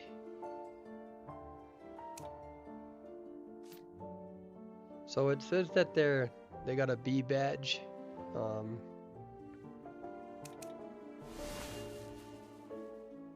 We got that hidden off. They probably play multiple characters at that point then, because being this high up and being a B badge, they're probably usually this indicates to me a generalist. So you're gonna see usually them going between 3 and 4 hunters. But there's no way to verify that, especially when you're this high up. With 20 stars, I know right now, I think once you have 30 stars, you're top 35. So I would presume that this is the top 100 hunter in all of Asia. So let's see how they play. We're gonna see, yep, so we're gonna see Insolent. So we're gonna see more of a 9-6 build. Gonna build towards pallet destroying speed and put a little bit of an extra hint of increase attack recovery speed when somebody is on the rocket chair. And what we just missed there, usually they use that cat right away and get like a little bit of a boost. So they're going to be going against an Aeroplanist, Prisoner, Antiquarian, as well as a Wildling. We've seen some very good Wildling gameplay today, so we'll see how Wildling can try to counter an Ann. Is able to predict that movement there. I don't know if she's going to be able, she might, oh, that's unfortunate. Now it's going to emergency-wise shut their ability down. So they don't have their ability until you see this right here pop up. I'll let you know when Prisoner's ability pops up. It does pop up, so Prisoner is going to have a slight little stun here. Oh, beautiful timing. Beautiful timing. Was able to predict when she was going to use the cats. That was fantastic. That was such an important little stun there. Gets the hit though right there. Needs to be careful about rotating left. And able to recover from that. That little stun though, that was beautiful. Completely able to throw off those first cats there. Now let's see what. I don't think Wildling's gonna be able to do anything here when they're in the. He's gonna try to angle himself. Nope. Not gonna work. Good job from Ann. Wildling's got to get off his boar. He's got 4 seconds, I think. He doesn't want a 60. Does he? If he lets it expire. No, I'm looking at the wrong shit. I'm an idiot. He still has plenty of. I got confused on the logos there.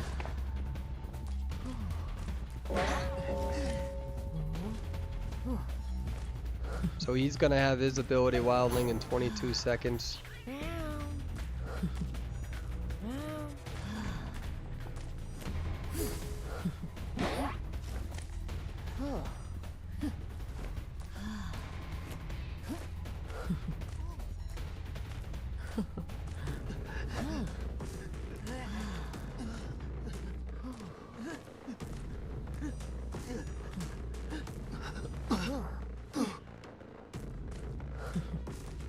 Yeah, I confused those two right there because I'm a fucking Nimrod.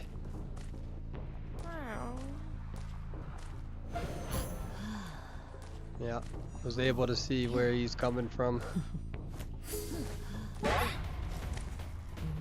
Wildling's in a really tough. Oh, that's not Wildling. I'm an idiot.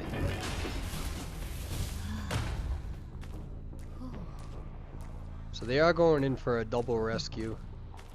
Like, no one's able to get it off in time though, so that was really good from Ann actually. Able to shut off Aeroplanus that far away, forcing Wildling to come in way too late. Oh wow!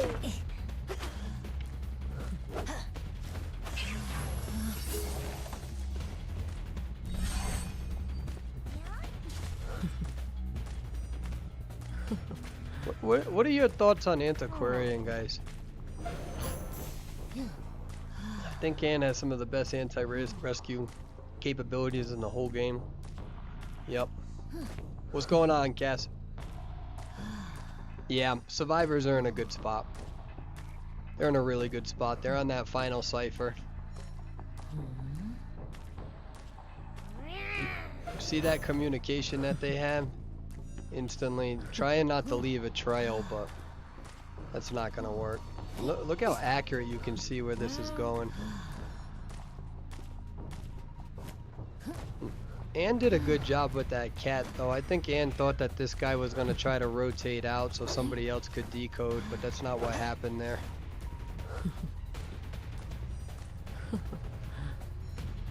Survivors are in a good spot. Very, very good spot.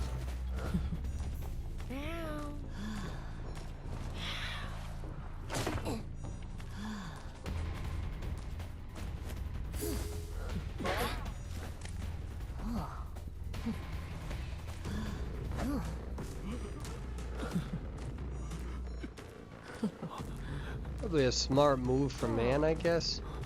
Maybe. I mean, it gets them further away from here. Because if you go to the rocket chair in that corner, they can just go here after the rescue. But on the other hand, you're kind of giving up eyesight of that cipher. But I think that she already presumes that they're doing the other cipher, so she probably just feels that's probably a good move from Ann, to be honest with you. And just prioritizing keeping this away from there as long as possible.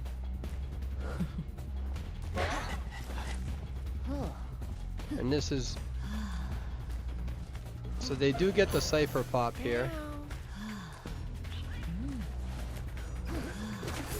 Gets the jump. Gets the hit. So I think what Ann did make sense here as well. So if you go after you see that Wildling jumps off the boar, you know he's not going to have it for 30 seconds. You might as well take him down now and not have to worry about him late game. So this is where you see usually one survivor waiting halfway through.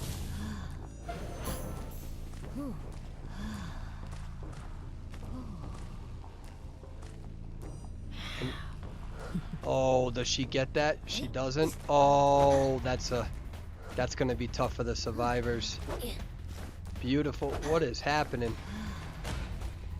How the hell did that survivor just do that? Holy shit. Wow, that was very good. That's like open juking. Gets the hit there, but they're gonna... Now this is gonna be an annoying thing that Anne's gotta deal with because Wildling is gonna be back on that board, and I think they got one of those gates open.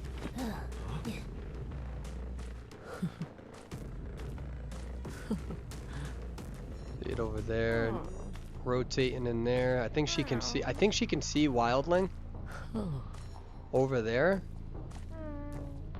So if she knows Wildling's over there, then she's gonna try to corner him. Does she know he's there? I don't think she does.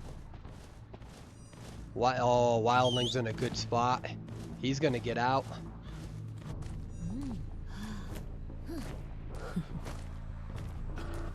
She could have gone after the Antiquarian, but I think that she thought the Antiquarian was trying to bait her. So when Antiquarian was over there by Shack, she could have tried to cat and kill, but she knew that if she did, then Wildling was just gonna go there and probably go in for the rescue. So I think that was more of a strategy of just settling for that tie. But I thought she knew where the Wildling was, but she didn't. Very good tie. Survivors, very good job from the Antiquarian, making sure that they read the situation right and went in there and got the rescue off of the Wildling. But my god, that open kiting from Arrow, what the fuck was that? Was fantastic. Unbelievable kiting. Right out in the wide open, literally made her miss like 3 or 4 times. Allowed to extend. Let me see this real quick. Is this the #1 feaster? Damn it, I can't check. It is a top feaster though, top 3.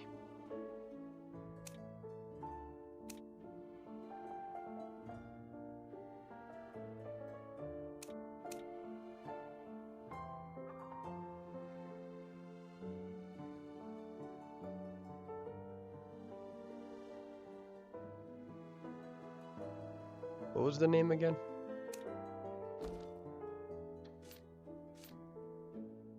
It looks...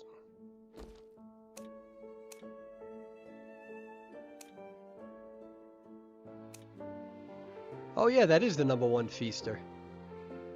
Right there. We're watching the #1 feaster. I want to watch it. I love feaster gameplay, man. It's so fun to watch right here. #1 feaster. You can try to hide your badge from me, boo-boo, but it ain't gonna work. High peak hunter 219. Jesus. Crazy. So right now, 47 stars. This is probably a top 20 hunter, I think, in all of Asia.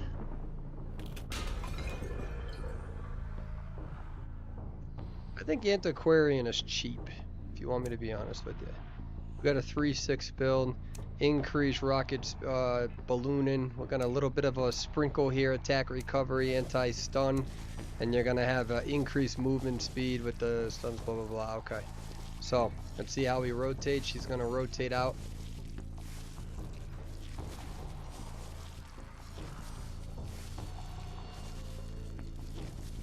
Can we watch Clerk? Yeah, yeah, we just saw, I think, a top 2 or a top 3 Clerk a little bit ago. Right now we're watching the #1 feaster, and then we still need to watch, I think, Ivy as well.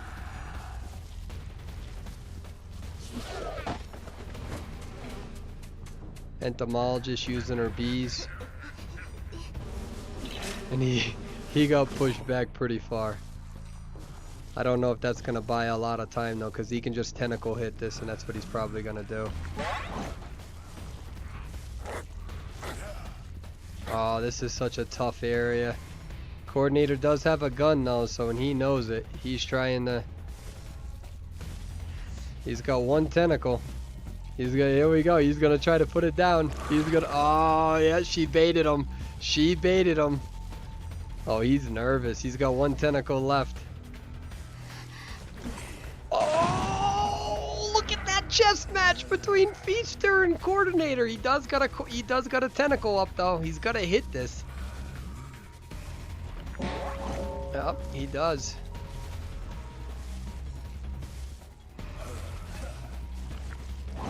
Good harassment there. Wow, that was some very high quality gameplay from both of these players.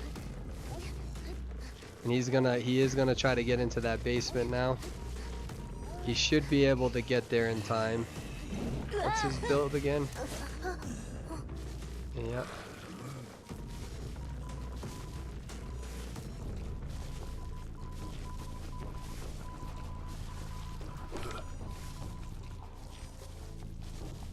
Yeah, they're not. I mean, that's a big moment. You get them in basement like that, you're in a good spot. He's checking ciphers. He sees 2 ciphers at least being worked on.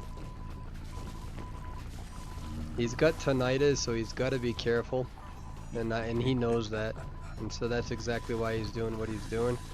And Lynn's tinnitus hugging, but he can't let him know what. Yeah, he gave up his spot. He's not going to be able to do anything here. Because what's going to happen, he's going to get tentacle hit here. So Feaster's in a good spot. There's going to be another bite, so he's not going to... Yeah, he times that just right. Almost got that too. Jetpack Boy is trying to get in there. Wow, reposition himself with his abilities. That was fantastic.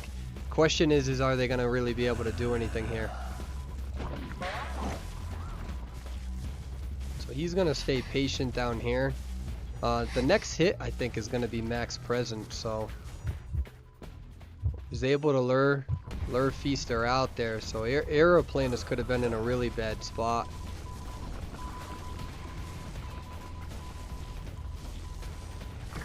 The good thing about this though is that now he's over here and can put pressure on this cipher.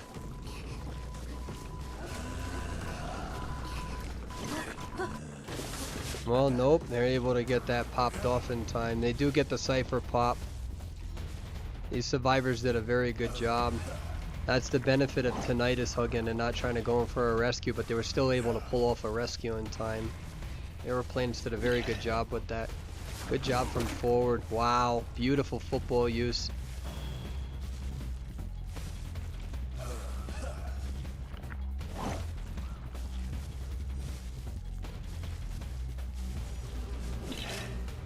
Good job from Entomologist trying to block him off.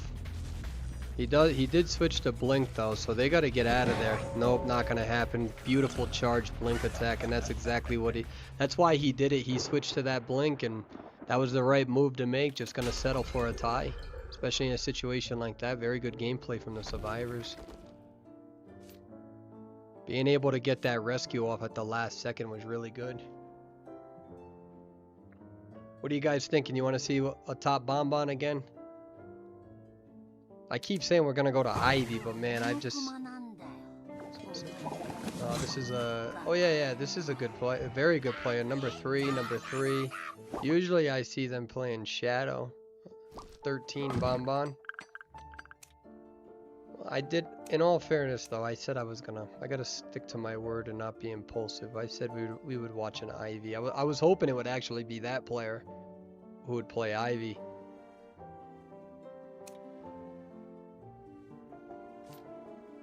See, it does that all the time. No one's playing her. She's probably banned too. We did say Hermit. Okay. Yep.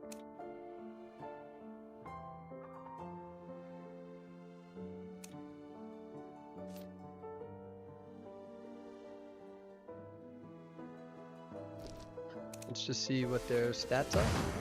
So this is so this person has been A badge Hermit 14 times. I think. Well, that's 59% win rate. Let's give him a shot, ladies and gentlemen. Just so you know too, I did come out with a 1 hour. Did I post a 1 hour Hermit video yet? Maybe I didn't. I have it already done.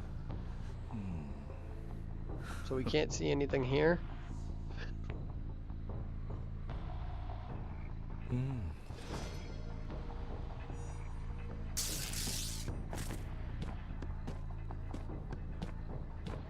So KQ is Mind's Eye rotated over here. He's gonna hug this corner. Gonna be able to see. She's gonna keep trying to break line of sight for sure.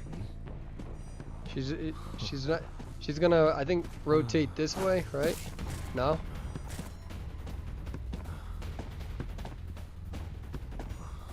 Gonna use a boost, get over there. Probably hop that, get another boost.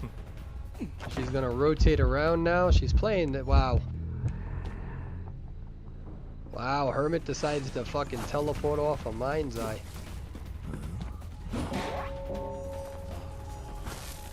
That was a good, probably a good judgment call. That Mind's Eye played very well in that area. They did not buy the bait, very good job, but kind of works in their favor a little bit. Misses that. Does not really work in their favor.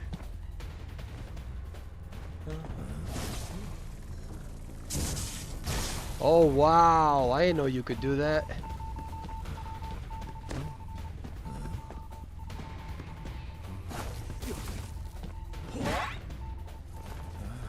Prospector's almost down.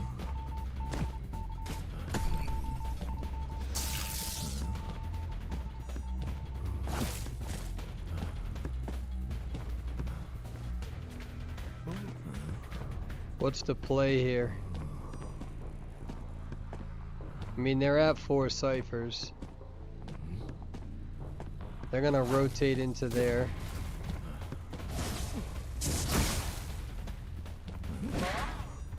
Gets the hit on Prospector. Oh, that's gonna. Yeah, so he's already rotating to get into position. How is he gonna play this?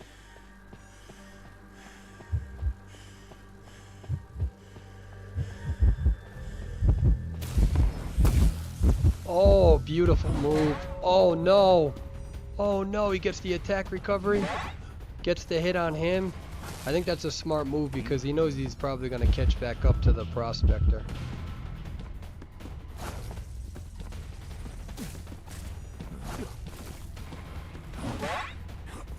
Mercenary, yeah, okay, good. I was gonna be like, you need to. Oh wait, doesn't get the. Oh, they're sharing. Okay, I see what just happened. I missed that. That's why I gotta practice this more.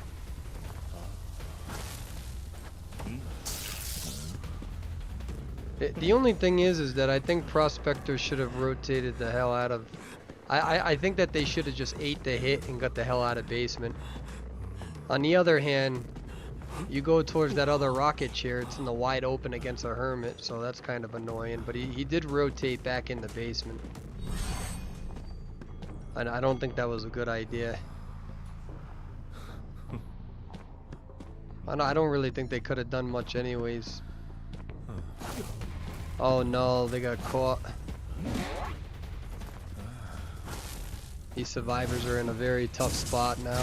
Very, very tough spot.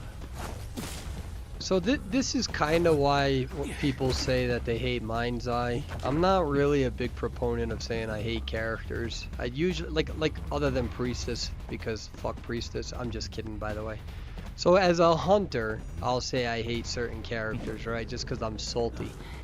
But like when I play Survivor, I don't really get passionate anymore about what other survivors play. I don't really fucking care.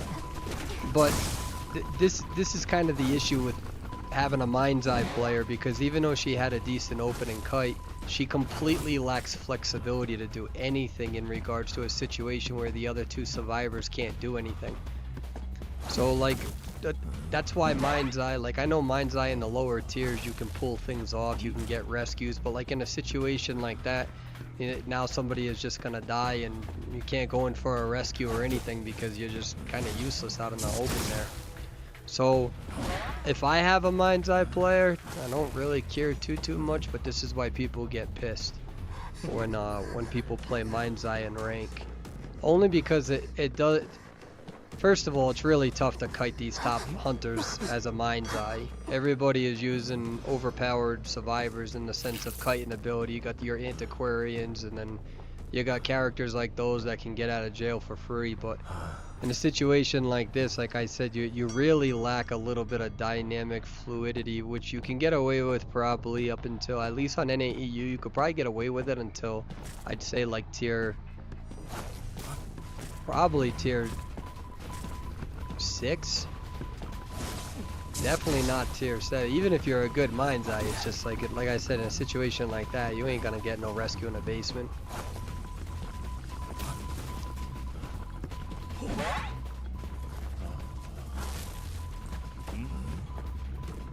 On the other hand,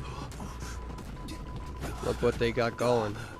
So you could even make the argument that her decoding though is what kept this team in the game. So the problem is that they're all injured. Mind's Eye's not gonna be able to do anything over there.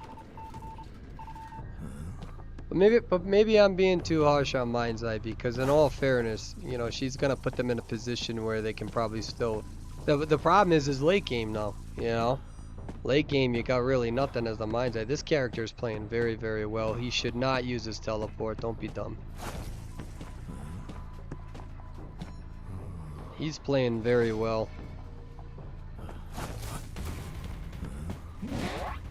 Oh, that's gonna be tough. I don't think he's gonna get that in time. Oof.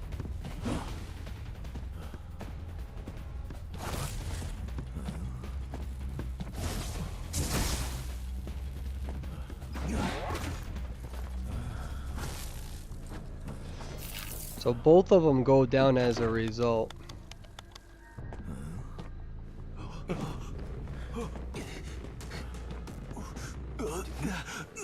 Personally, I don't think this would be a one cipher left situation with this early game if there wasn't a Mind's Eye. Yeah. See, but this is like where the situation. Oh, holy shit! So now you're looking at even in a situation like that, you're still looking at a 4-person. I think Mind's Eye will be able to get out of that. But yeah, if I have a Mind's Eye on my team, I don't really care. There's a lot of benefits to it, especially if you can have an early game, a good early game, and you have a Mind's Eye on your team. Man, that's gonna fucking snowball. She really needs to get a little bit reworked, I think, though.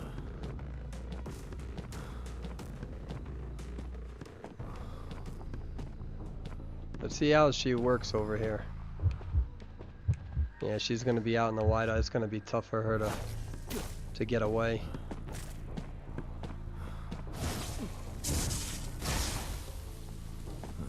Might be able to pull it off. Is she gonna pull it off? Nope. Good job from Hermit. Very, very good gameplay from Hermit. Mechanic? Oh yeah. If you can rotate the right way with a mechanic, because if you were mechanic right there, you drop your doll off. I mean, well, if anything, actually, mechanic there, I don't know. Because Mind's Eye is using her ability to kite as long as she can. I mean, at the end of the day, she kited well. She kited well to the point where the hunter had to teleport off of her. So it's just the fact of highlighting how, like, in most scenarios you can send multiple people out in different scenarios to go in for rescues, but in a case like that you lose that flexibility with a Mind's Eye. On the other hand though, the decoding was pretty damn fast. So, but I'm not anti Mind's Eye. I was just trying to point out a situation there where, you know, you don't have as much flexibility with her at times. Puts a lot of pressure on the other survivors for the rescues and stuff. Alright, so we saw Naiad, we saw Anne, we saw Nightmare, Soul Weaver, we saw Gamekeeper, Wax Artist, BQ. Oh, we haven't seen Wu Chang yet. We saw Smiley. Oh, we see a Shadow right here. Alright, I kept promising Shadow, so we're gonna go with the 78% win rate. So let's do a Shadow real quick.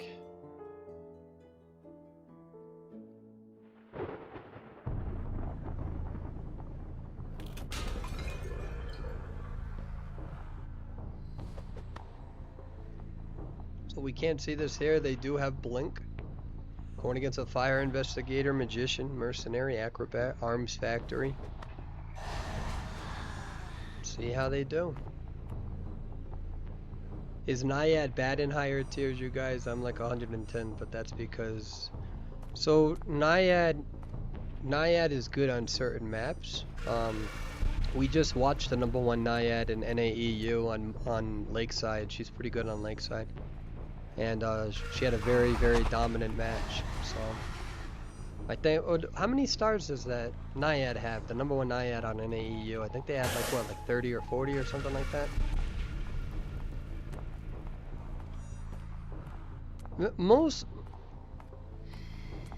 So one of the things that I see when I see players talk about tier list, and I mean I've made my last tier list that I did analyzed over 13,000 players across the world.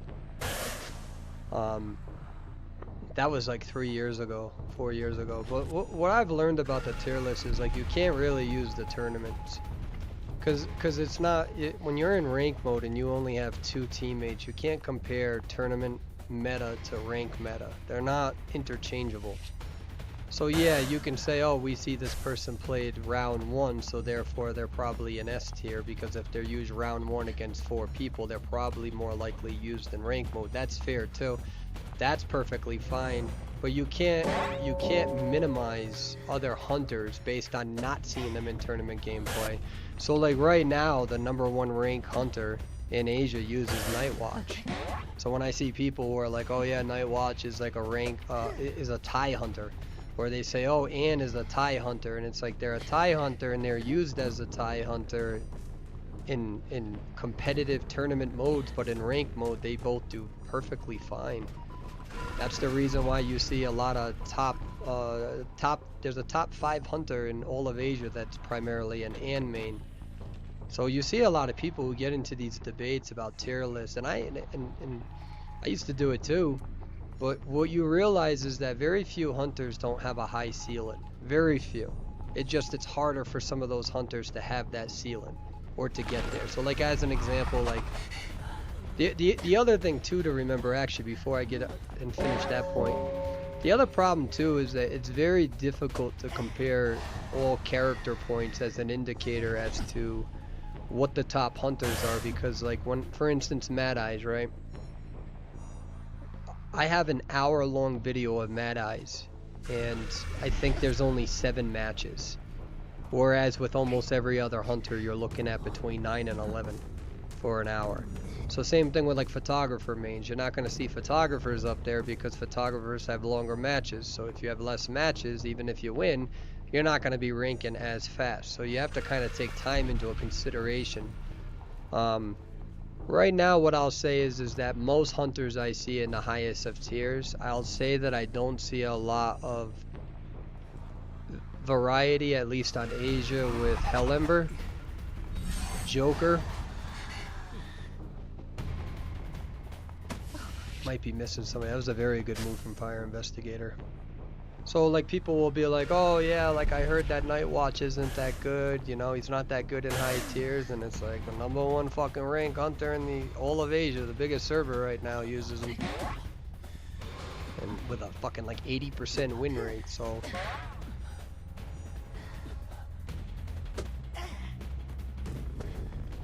They use Gamekeeper a lot, Gamekeeper. Well, I'd say most hunters are viable, but you have to be smart. You can't just use the hunt.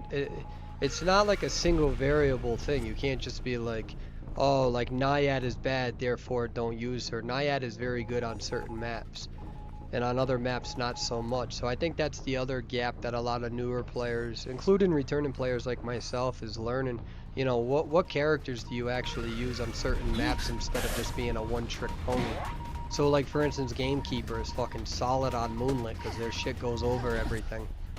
You might see a specific meta for Darkwoods.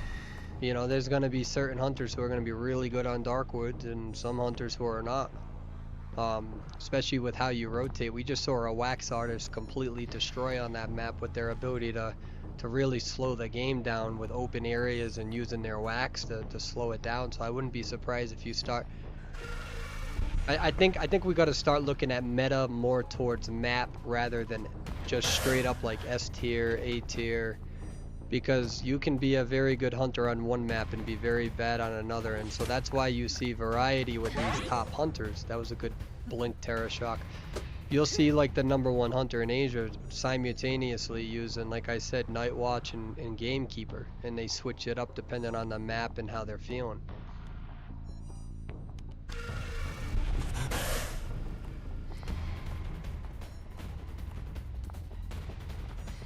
Yeah, Ripper's gonna get buffed. Ripper's getting buffed, I think. I would assume they're gonna get buffed relatively soon.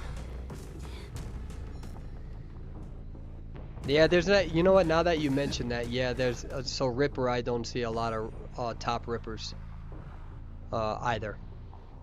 There's not a lot of them. So that's a good point. I'm glad that you pointed that out. So I would say in the least variety, I don't see too many Hell Embers.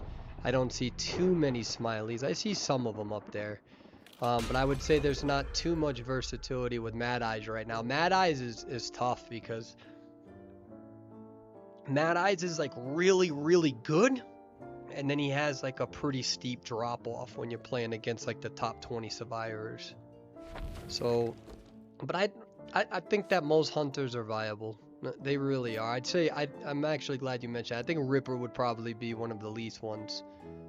You know, like you see a Naiad right here with fucking 29 stars. So this is a top 100 hunter in all of Asia, and they're using Naiad, you know. You know, I even see Soul Weaver a lot. I see Wu Chang a lot, depending on the map style.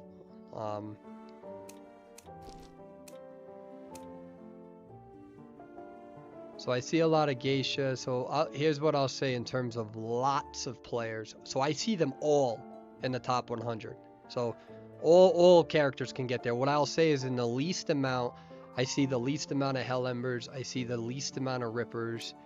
I'd say the kind of photographer, I see, and I don't see too many different types of Mad Eyes, but I see Mad Eyes up there all the time. There's just not a lot of them. All of these guys, man, I see every single day. I don't see too many break-in wheels these days.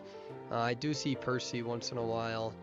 I see Nightmares all the time. I do see Fool's Gold all the time. So I think Fool's Gold, that's what, you could just be careful about it, man, because like I said, you know, you can have the tier list and stuff, but it's based on map, it's based on how well you play the character. Let's see. We haven't seen an undead. So this is the 47th undead as of now.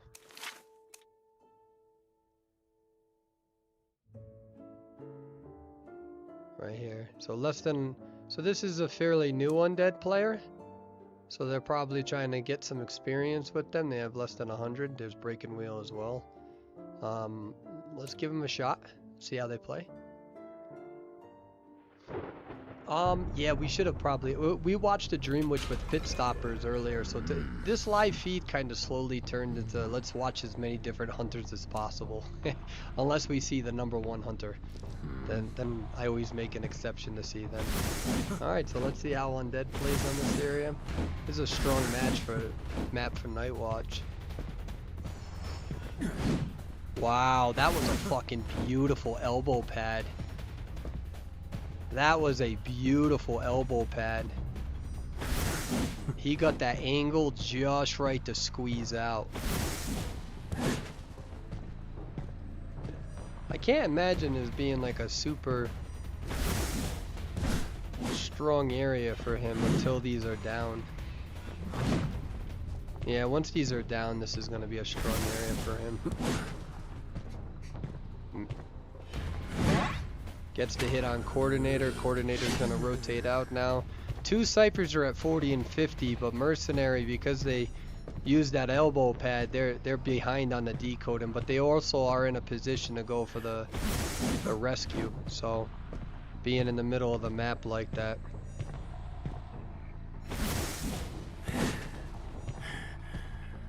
Percy has teleport, so he's gotta be careful about this flare gun.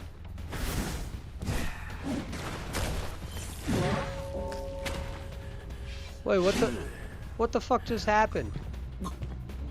Is that because he was in mid-swing? Right, because he's immune to... Right, mid-swing he's immune, right? Is that what just happened? Did she... I think she mistimed the flare gun, no? Chat, tell me what the fuck just happened. How did she miss it? I don't think she missed it. Did she? I can't remember how undead works 100% because Percy cannot get stunned. His Percy ability can negate stuns. He has energy, he can't be stunned. Yeah, like he can get stunned under certain circumstances, right?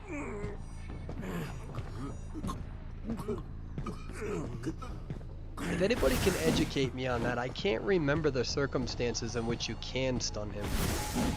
I don't remember. I gotta look at his gameplay more. So this is why I do nothing but watch gameplay, so I can relearn all this stuff. When his hands glow like that, he is immune to stuns. Look at this tight kite, and they definitely watched my guide. I'm just kidding. I'm just kidding. I'm just kidding. Oh, that was a beautiful juke. Yeah, they definitely watch Persuadable on YouTube. That's 100% Persuadable fan right there.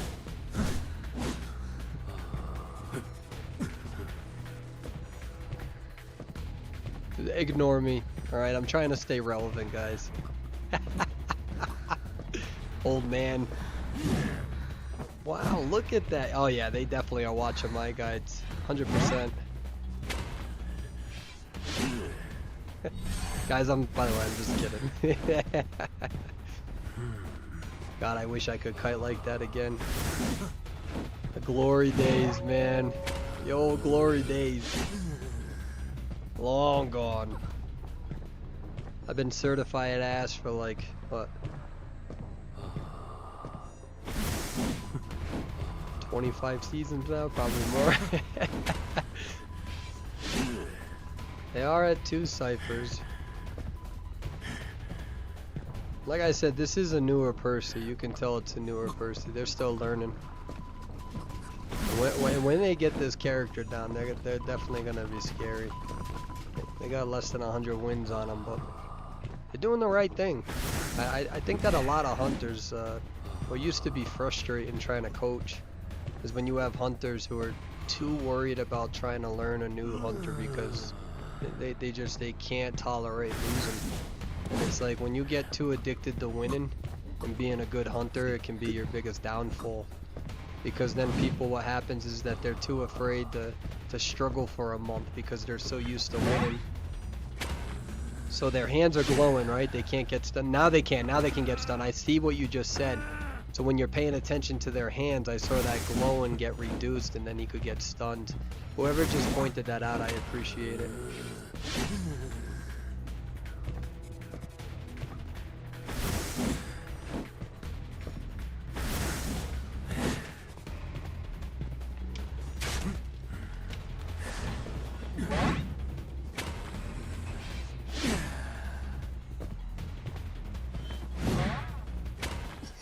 They got that gate open, didn't they? Yeah.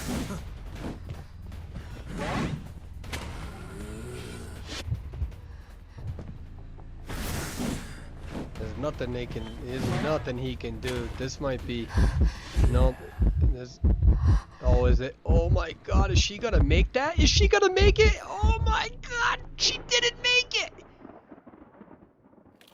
He got a tie. She just died. She did not escape that. Oh, he just got a tie. So the good thing is that I still think that there's some backlogged rank matches, so we should have the ability to watch one more.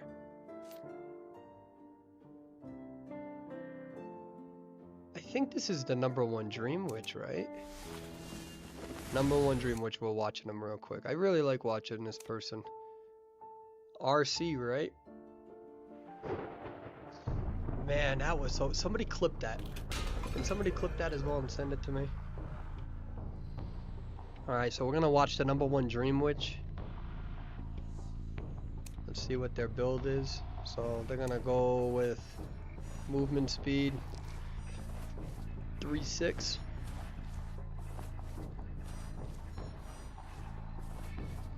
It's so funny watching Dream Witch because she feels so zoomed in. Yeah, like I'll be watching all these hunters and then I'll go and watch some Dream Witch footage and I'm always like, man, she feels so fucking zoomed in.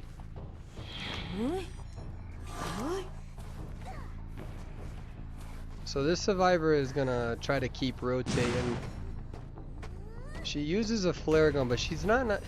See, okay. So what RC's doing here is that he doesn't necessarily want to hit her with the leech, because then he's got to worry about it again. Oh, she just rotated right into it. Is that the main follower? So RC did a good job there. So a Dream Witch top priority is to do as much as you physically can to try to avoid using your leech, right? So you're always positioning yourself in the best manner possible so the main follower gets the kill. Because if the main follower gets the kill, then you can leech somebody else instead of re-leeching the person that you inevitably put on the rocket chair. And then in some situations you can't do it because the survivors will purposely put themselves in a position where they get hit by the leech to purposely do that to avoid other teammates getting leeched. So right here, she needs to prioritize getting hit by the leech and not the main follower, and that's exactly what RC is trying to prevent, and that's exactly why they're gonna patrol her here and not waste their leech. Very beautiful owl. Very beautiful owl. They're at 5 ciphers here. Now the only bad thing about this strategy is that you're protecting your leech, right? But a survivor can kite longer now because they're not worried about both. They're only worried about one. So this strategy can bite you in the ass when you're overprotecting your leech too much. Sometimes it's just easier to use the leech and then just say fuck it. But this is why here now they're gonna have a little bit of flexibility. They don't get that flywheel oftentimes. Still using the main follower, and they're gonna get this patroller. So again, now you have a coordinator and the seer who are already leech. So here's what's gonna happen. Whoever goes in for the rescue, Dream Witch is probably gonna get the 3rd leech on them. So in a weird way, actually, RC's in a very, very good spot there. They are at 2 ciphers though. And remember too that they're going against top 5 survivors. All these survivors are top 5, top 10. Seer's still not rescued. They get the stun off there. They gotta pull something out over here. Seer's trying to bait it. Still at 2 ciphers. Coordinator at 68%. Gets the blink hit. So Seer is gonna go down. Coordinator's at 91% though. These survivors are playing. That opening kite was very good from the coordinator. Coordinator was able to live for a long time, but that was because of Seer's owl as well. So Seer and coordinator really, really did a good job at keeping this map going.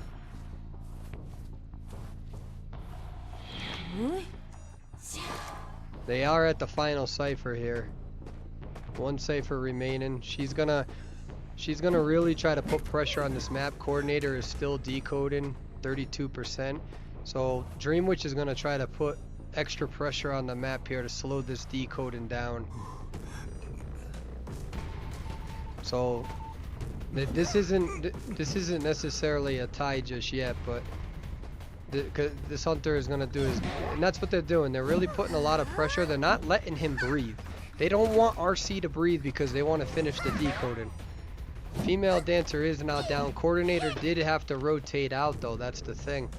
So this Dream Witch is in a very good spot. I know it says 1 cipher remaining, but now coordinator is going to be leeched. Female, all 3 of them got leeches on. Now, I'm telling you, I know that there's only 1 cipher remaining, but don't get focused on that. Dream Witch is kind of very, very good on Arms Factory with the late game suppression.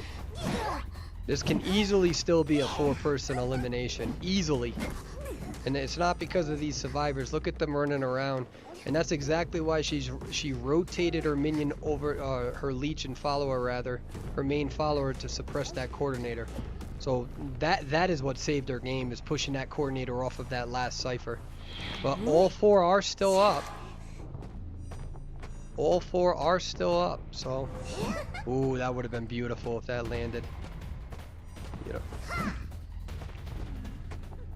Female dancer, 33%. So really buying as much time. The only problem here is that coordinator is very slow at killing on the rocket chair. So he's got to be careful. He's going to go down here. Coordinator. So I think Mercenary is doing the right thing by not trying to force a save on a coordinator. But this is going to give Dream Witch a lot more confidence to move out a little bit. And Dream Witch puts that leech down there in the stairs because they're going to start moving. So again, focusing on making sure they suppress this. Mercenary is still down. 2 people. Gets the seer down. Is going to be able to relocate up here. Really, again, in a good spot. I know it doesn't look like it, but 1 cipher remaining, but really able to navigate this well, pushing people off of the cipher, slowing the game down. And this is why you're seeing the #1 Dream Witch. You're seeing the #1 Dream Witch at play, constantly putting pressure on these ciphers. Getting kills is important, clearly, but so is making sure that you're slowing that entire cipher rush down. And that's why Dream Witch is such a pain in the dick to deal with on Arms Factory, because a lot of these ciphers are so close to each other. So they do have 1 elimination now. Mercenary, coordinator, female dancer, still up. I don't want to do any clicking. I don't want to miss anything. She's making sure she's prioritizing that constant presence. Gets the fucking blink Terror Shock. That's GG. That is a GG. There's nothing they can do now. That Dream Witch absolutely outplayed her.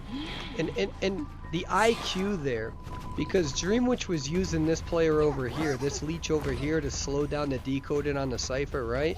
But you got another beautiful blink Terror Shock. That's going to be a 4-person elimination, just like I said it would be, because again, when you're suppressing this cipher machine over here, you're making the rescuer think that you're not controlling this leech, because you're not, and using that to your advantage, switching, blinking, and getting a fucking Terror Shock on that. Unbelievable. #1 Dream Witch player in all of Asia right there. #1. Unbelievable gameplay, very good. Remember, we spent so much time, Sprinter spent so much time working with Dream Witch. Well, I mean, Dream Witch was the meta when I was around, so being able to talk about all of the multitasking, exactly what the hunter is thinking, that's just because I watched Sprinter for so long, watching him play as coach and whatnot. So now I love shoutcasting Dream Witch because it's like, it's one of those characters that I've spent so much time watching and just coaching and all that stuff, playing against, that being able to multitask and talk about a million different things. You don't have to think about what you're talking about. There's so much multitasking. It's like giving you your PowerPoint presentation. You don't got to think about it. Whereas like Ripper misses a Foggy Blade and you're like, fuck, now I got to entertain the audience for the next 16 seconds talking about nothing.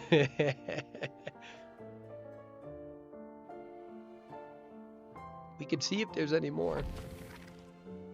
Man, that's a solid 4 hours of gameplay right there. I do have to go see a patient a little bit later at their home. I'm going to be dropping by their home to go check on them.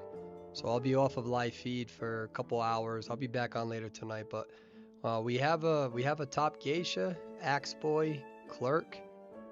I'd like to see this geisha.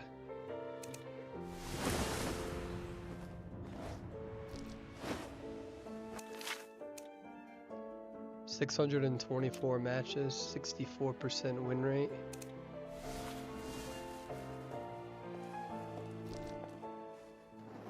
$58. Got another geisha. We've already seen. I think we've seen enough Clerk. Oh, I like that. I want to watch this geisha real quick. We'll finish up on a geisha. I miss when Dream Witch was the meta. She's so fun to watch. I totally agree with you. Yeah, that's RC. Holy shit, you got a whole bunch of stuff going on here. We got Wanted Order, we got Impact, so self-healing time's gonna be reduced. Got Addiction, reduced attack speed, or increase attack speed, so we got a 3-6 build, and I don't see a lot of East Wing used like that. That's interesting to play like that. I'm interested to see how they use this to their advantage.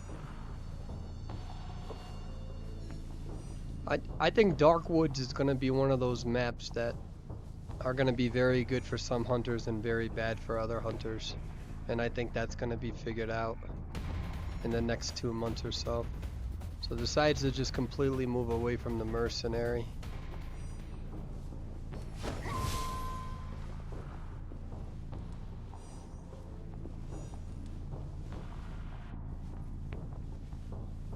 Oh, did she lose? Okay, yeah, you can't afford to do that. That one little misdirection, you can't afford to do that. It's tough. Oh, that blocks you as a geisha?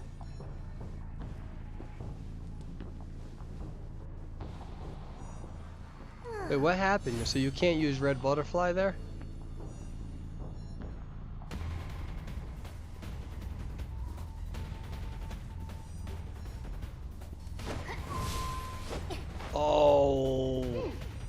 Oh, and I know she tried to drop down too. Oh my god, how did she kite that? Oh man, sometimes that hitbox, you gotta live and die by the damn hitbox of Geisha. Ooh. Alright, so little girl is gonna go on mercenary. She timed that very well. Can't go through it. And that's the other thing with Darkwood. I think beautiful stun right there. Very good, but there's not much you can go unless she tries to rotate back over there. Missing that blink was devastating. I think geishas are going to be more scary on this map once they figure out all of the crevices and all the little angles.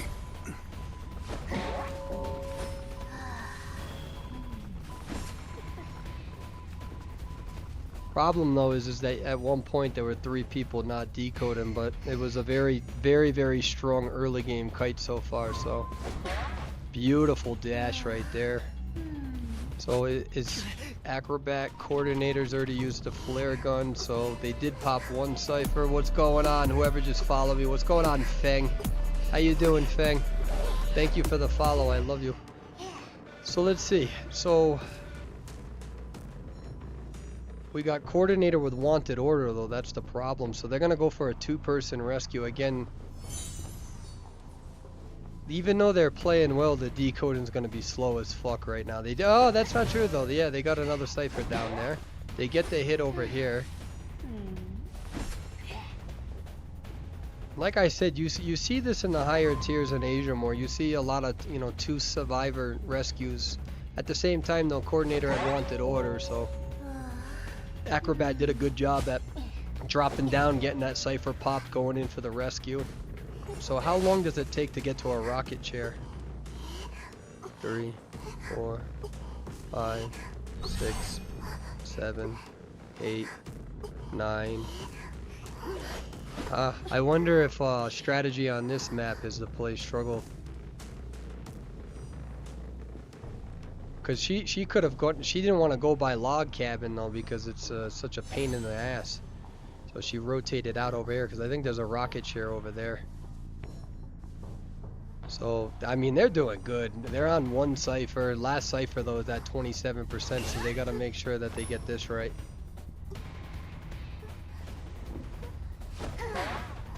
They baited it. Beautiful hit. They were able to get the rescue off, so little girl needs to do something here. That was a good prediction from her. And he's gonna, he needs to buy her as much time as possible right now. Oh no, they rotated on the mercenary though. Pick the mercenary up. Pick him up. Pick him up. No? Huh, interesting move. The problem is that, yeah, it's gonna slow it down, but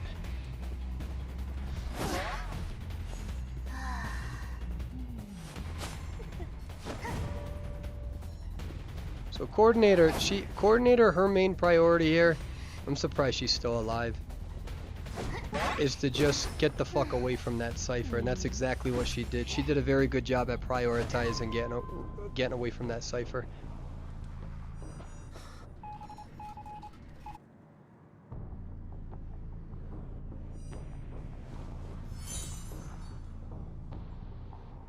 You know, you pick Mercenary up, you put him on the rocket chair. I don't know. There might be something I'm missing.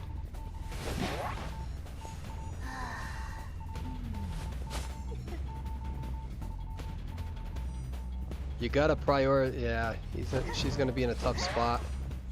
Are they gonna pop this? Yeah, they popped it. Ah, that's so tough. That coordinator did a fantastic job at being able to really get the hell away and allow them to finish up that last cipher. Because if coordinator went down on that cipher, now you're talking about the last cipher being popped off, and now you're talking about the cipher being closest to the other one that she was just next to. So I can see why Geisha was doing what she was doing. That could have worked in her favor. But coordinator did a good job at prioritizing that transfer out. This Geisha's not done yet, though. Oh no. Oh no.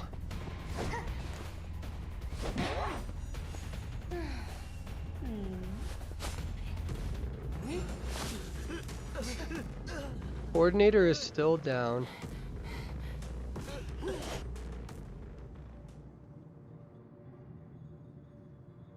Mercenary is trying to heal up.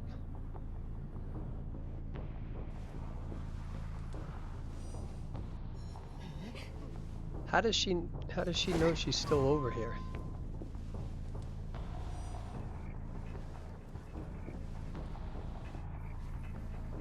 So Geisha needs to get back over there, because then they're gonna go on they're gonna get the exit gate open. They can't afford to do that.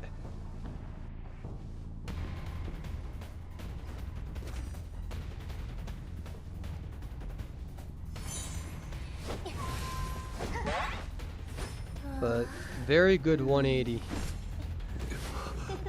To be a good Geisha player, you have to get that skill down. The ability to use your red butterfly and immediately 180 turn and hit. It's like you dash, swing, and then rotate in that order. I think where people play Geisha wrong is when they try to learn that ability, they try to rotate and then swing. It's like it was beautiful. So I think she may think that coordinator self-healed, and she didn't. Her detention is ran out, but she doesn't really need it because everyone's already injured. So, but that's not the case. We have mercenaries there, coordinators there. So, how the fuck did she just manage a 4-person? How did she just manage that? That's fantastic from the Geisha. I did not expect a 4-person, man. I'm still interested. I can understand why she teleported to that coordinator now. I really can. At first, I was trying to figure it out on live feed, just kind of speaking out loud, but I think it would have made sense. But she still made it work in her favor. Oh, she did self-heal?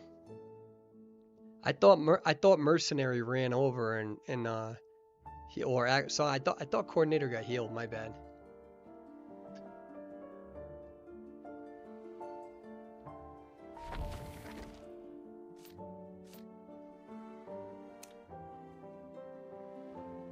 I'm not gonna lie, I didn't expect coordinator to be able to pull. I mean, Geisha to pull that around. I thought that was gonna be a tie. At best, I thought it was gonna be a tie. Little girl had such an early game, a good early game, but her teleporting to that coordinator really did slow that game down. But I don't know how she pulled off that shit at the end of the game. I think Acrobat shouldn't have been at that gate. I think he was being too aggressive. But at the same time, I mean, that's why you have teleport, right? So I also think Acrobat got kind of cornered there, and I don't think he meant to do that. So I think what we're seeing is players who are still trying to adapt to the map and whatnot. I hate to see a geisha win. Alright, just give me... Alright, so here's what we're gonna do, chat. I'm gonna get off live feed for now. Not only do I work in the regular clinic, but I also just picked up a new position working with patients in their homes. Because that's their ability to avoid being re-hospitalized and enter in nursing homes. So I have to go and meet a patient. After that, I think I'll be back on a little bit later tonight. I won't be on for too long though, I don't think, only because I have work tomorrow as well. I think I gotta work the next like 7 days in a row. It's gonna be a lot. So, but I shouldn't be going for too long tonight. If I do come back on tonight, it's either copycat or I want to keep watching high tier footage. That was really fun. My God, so many good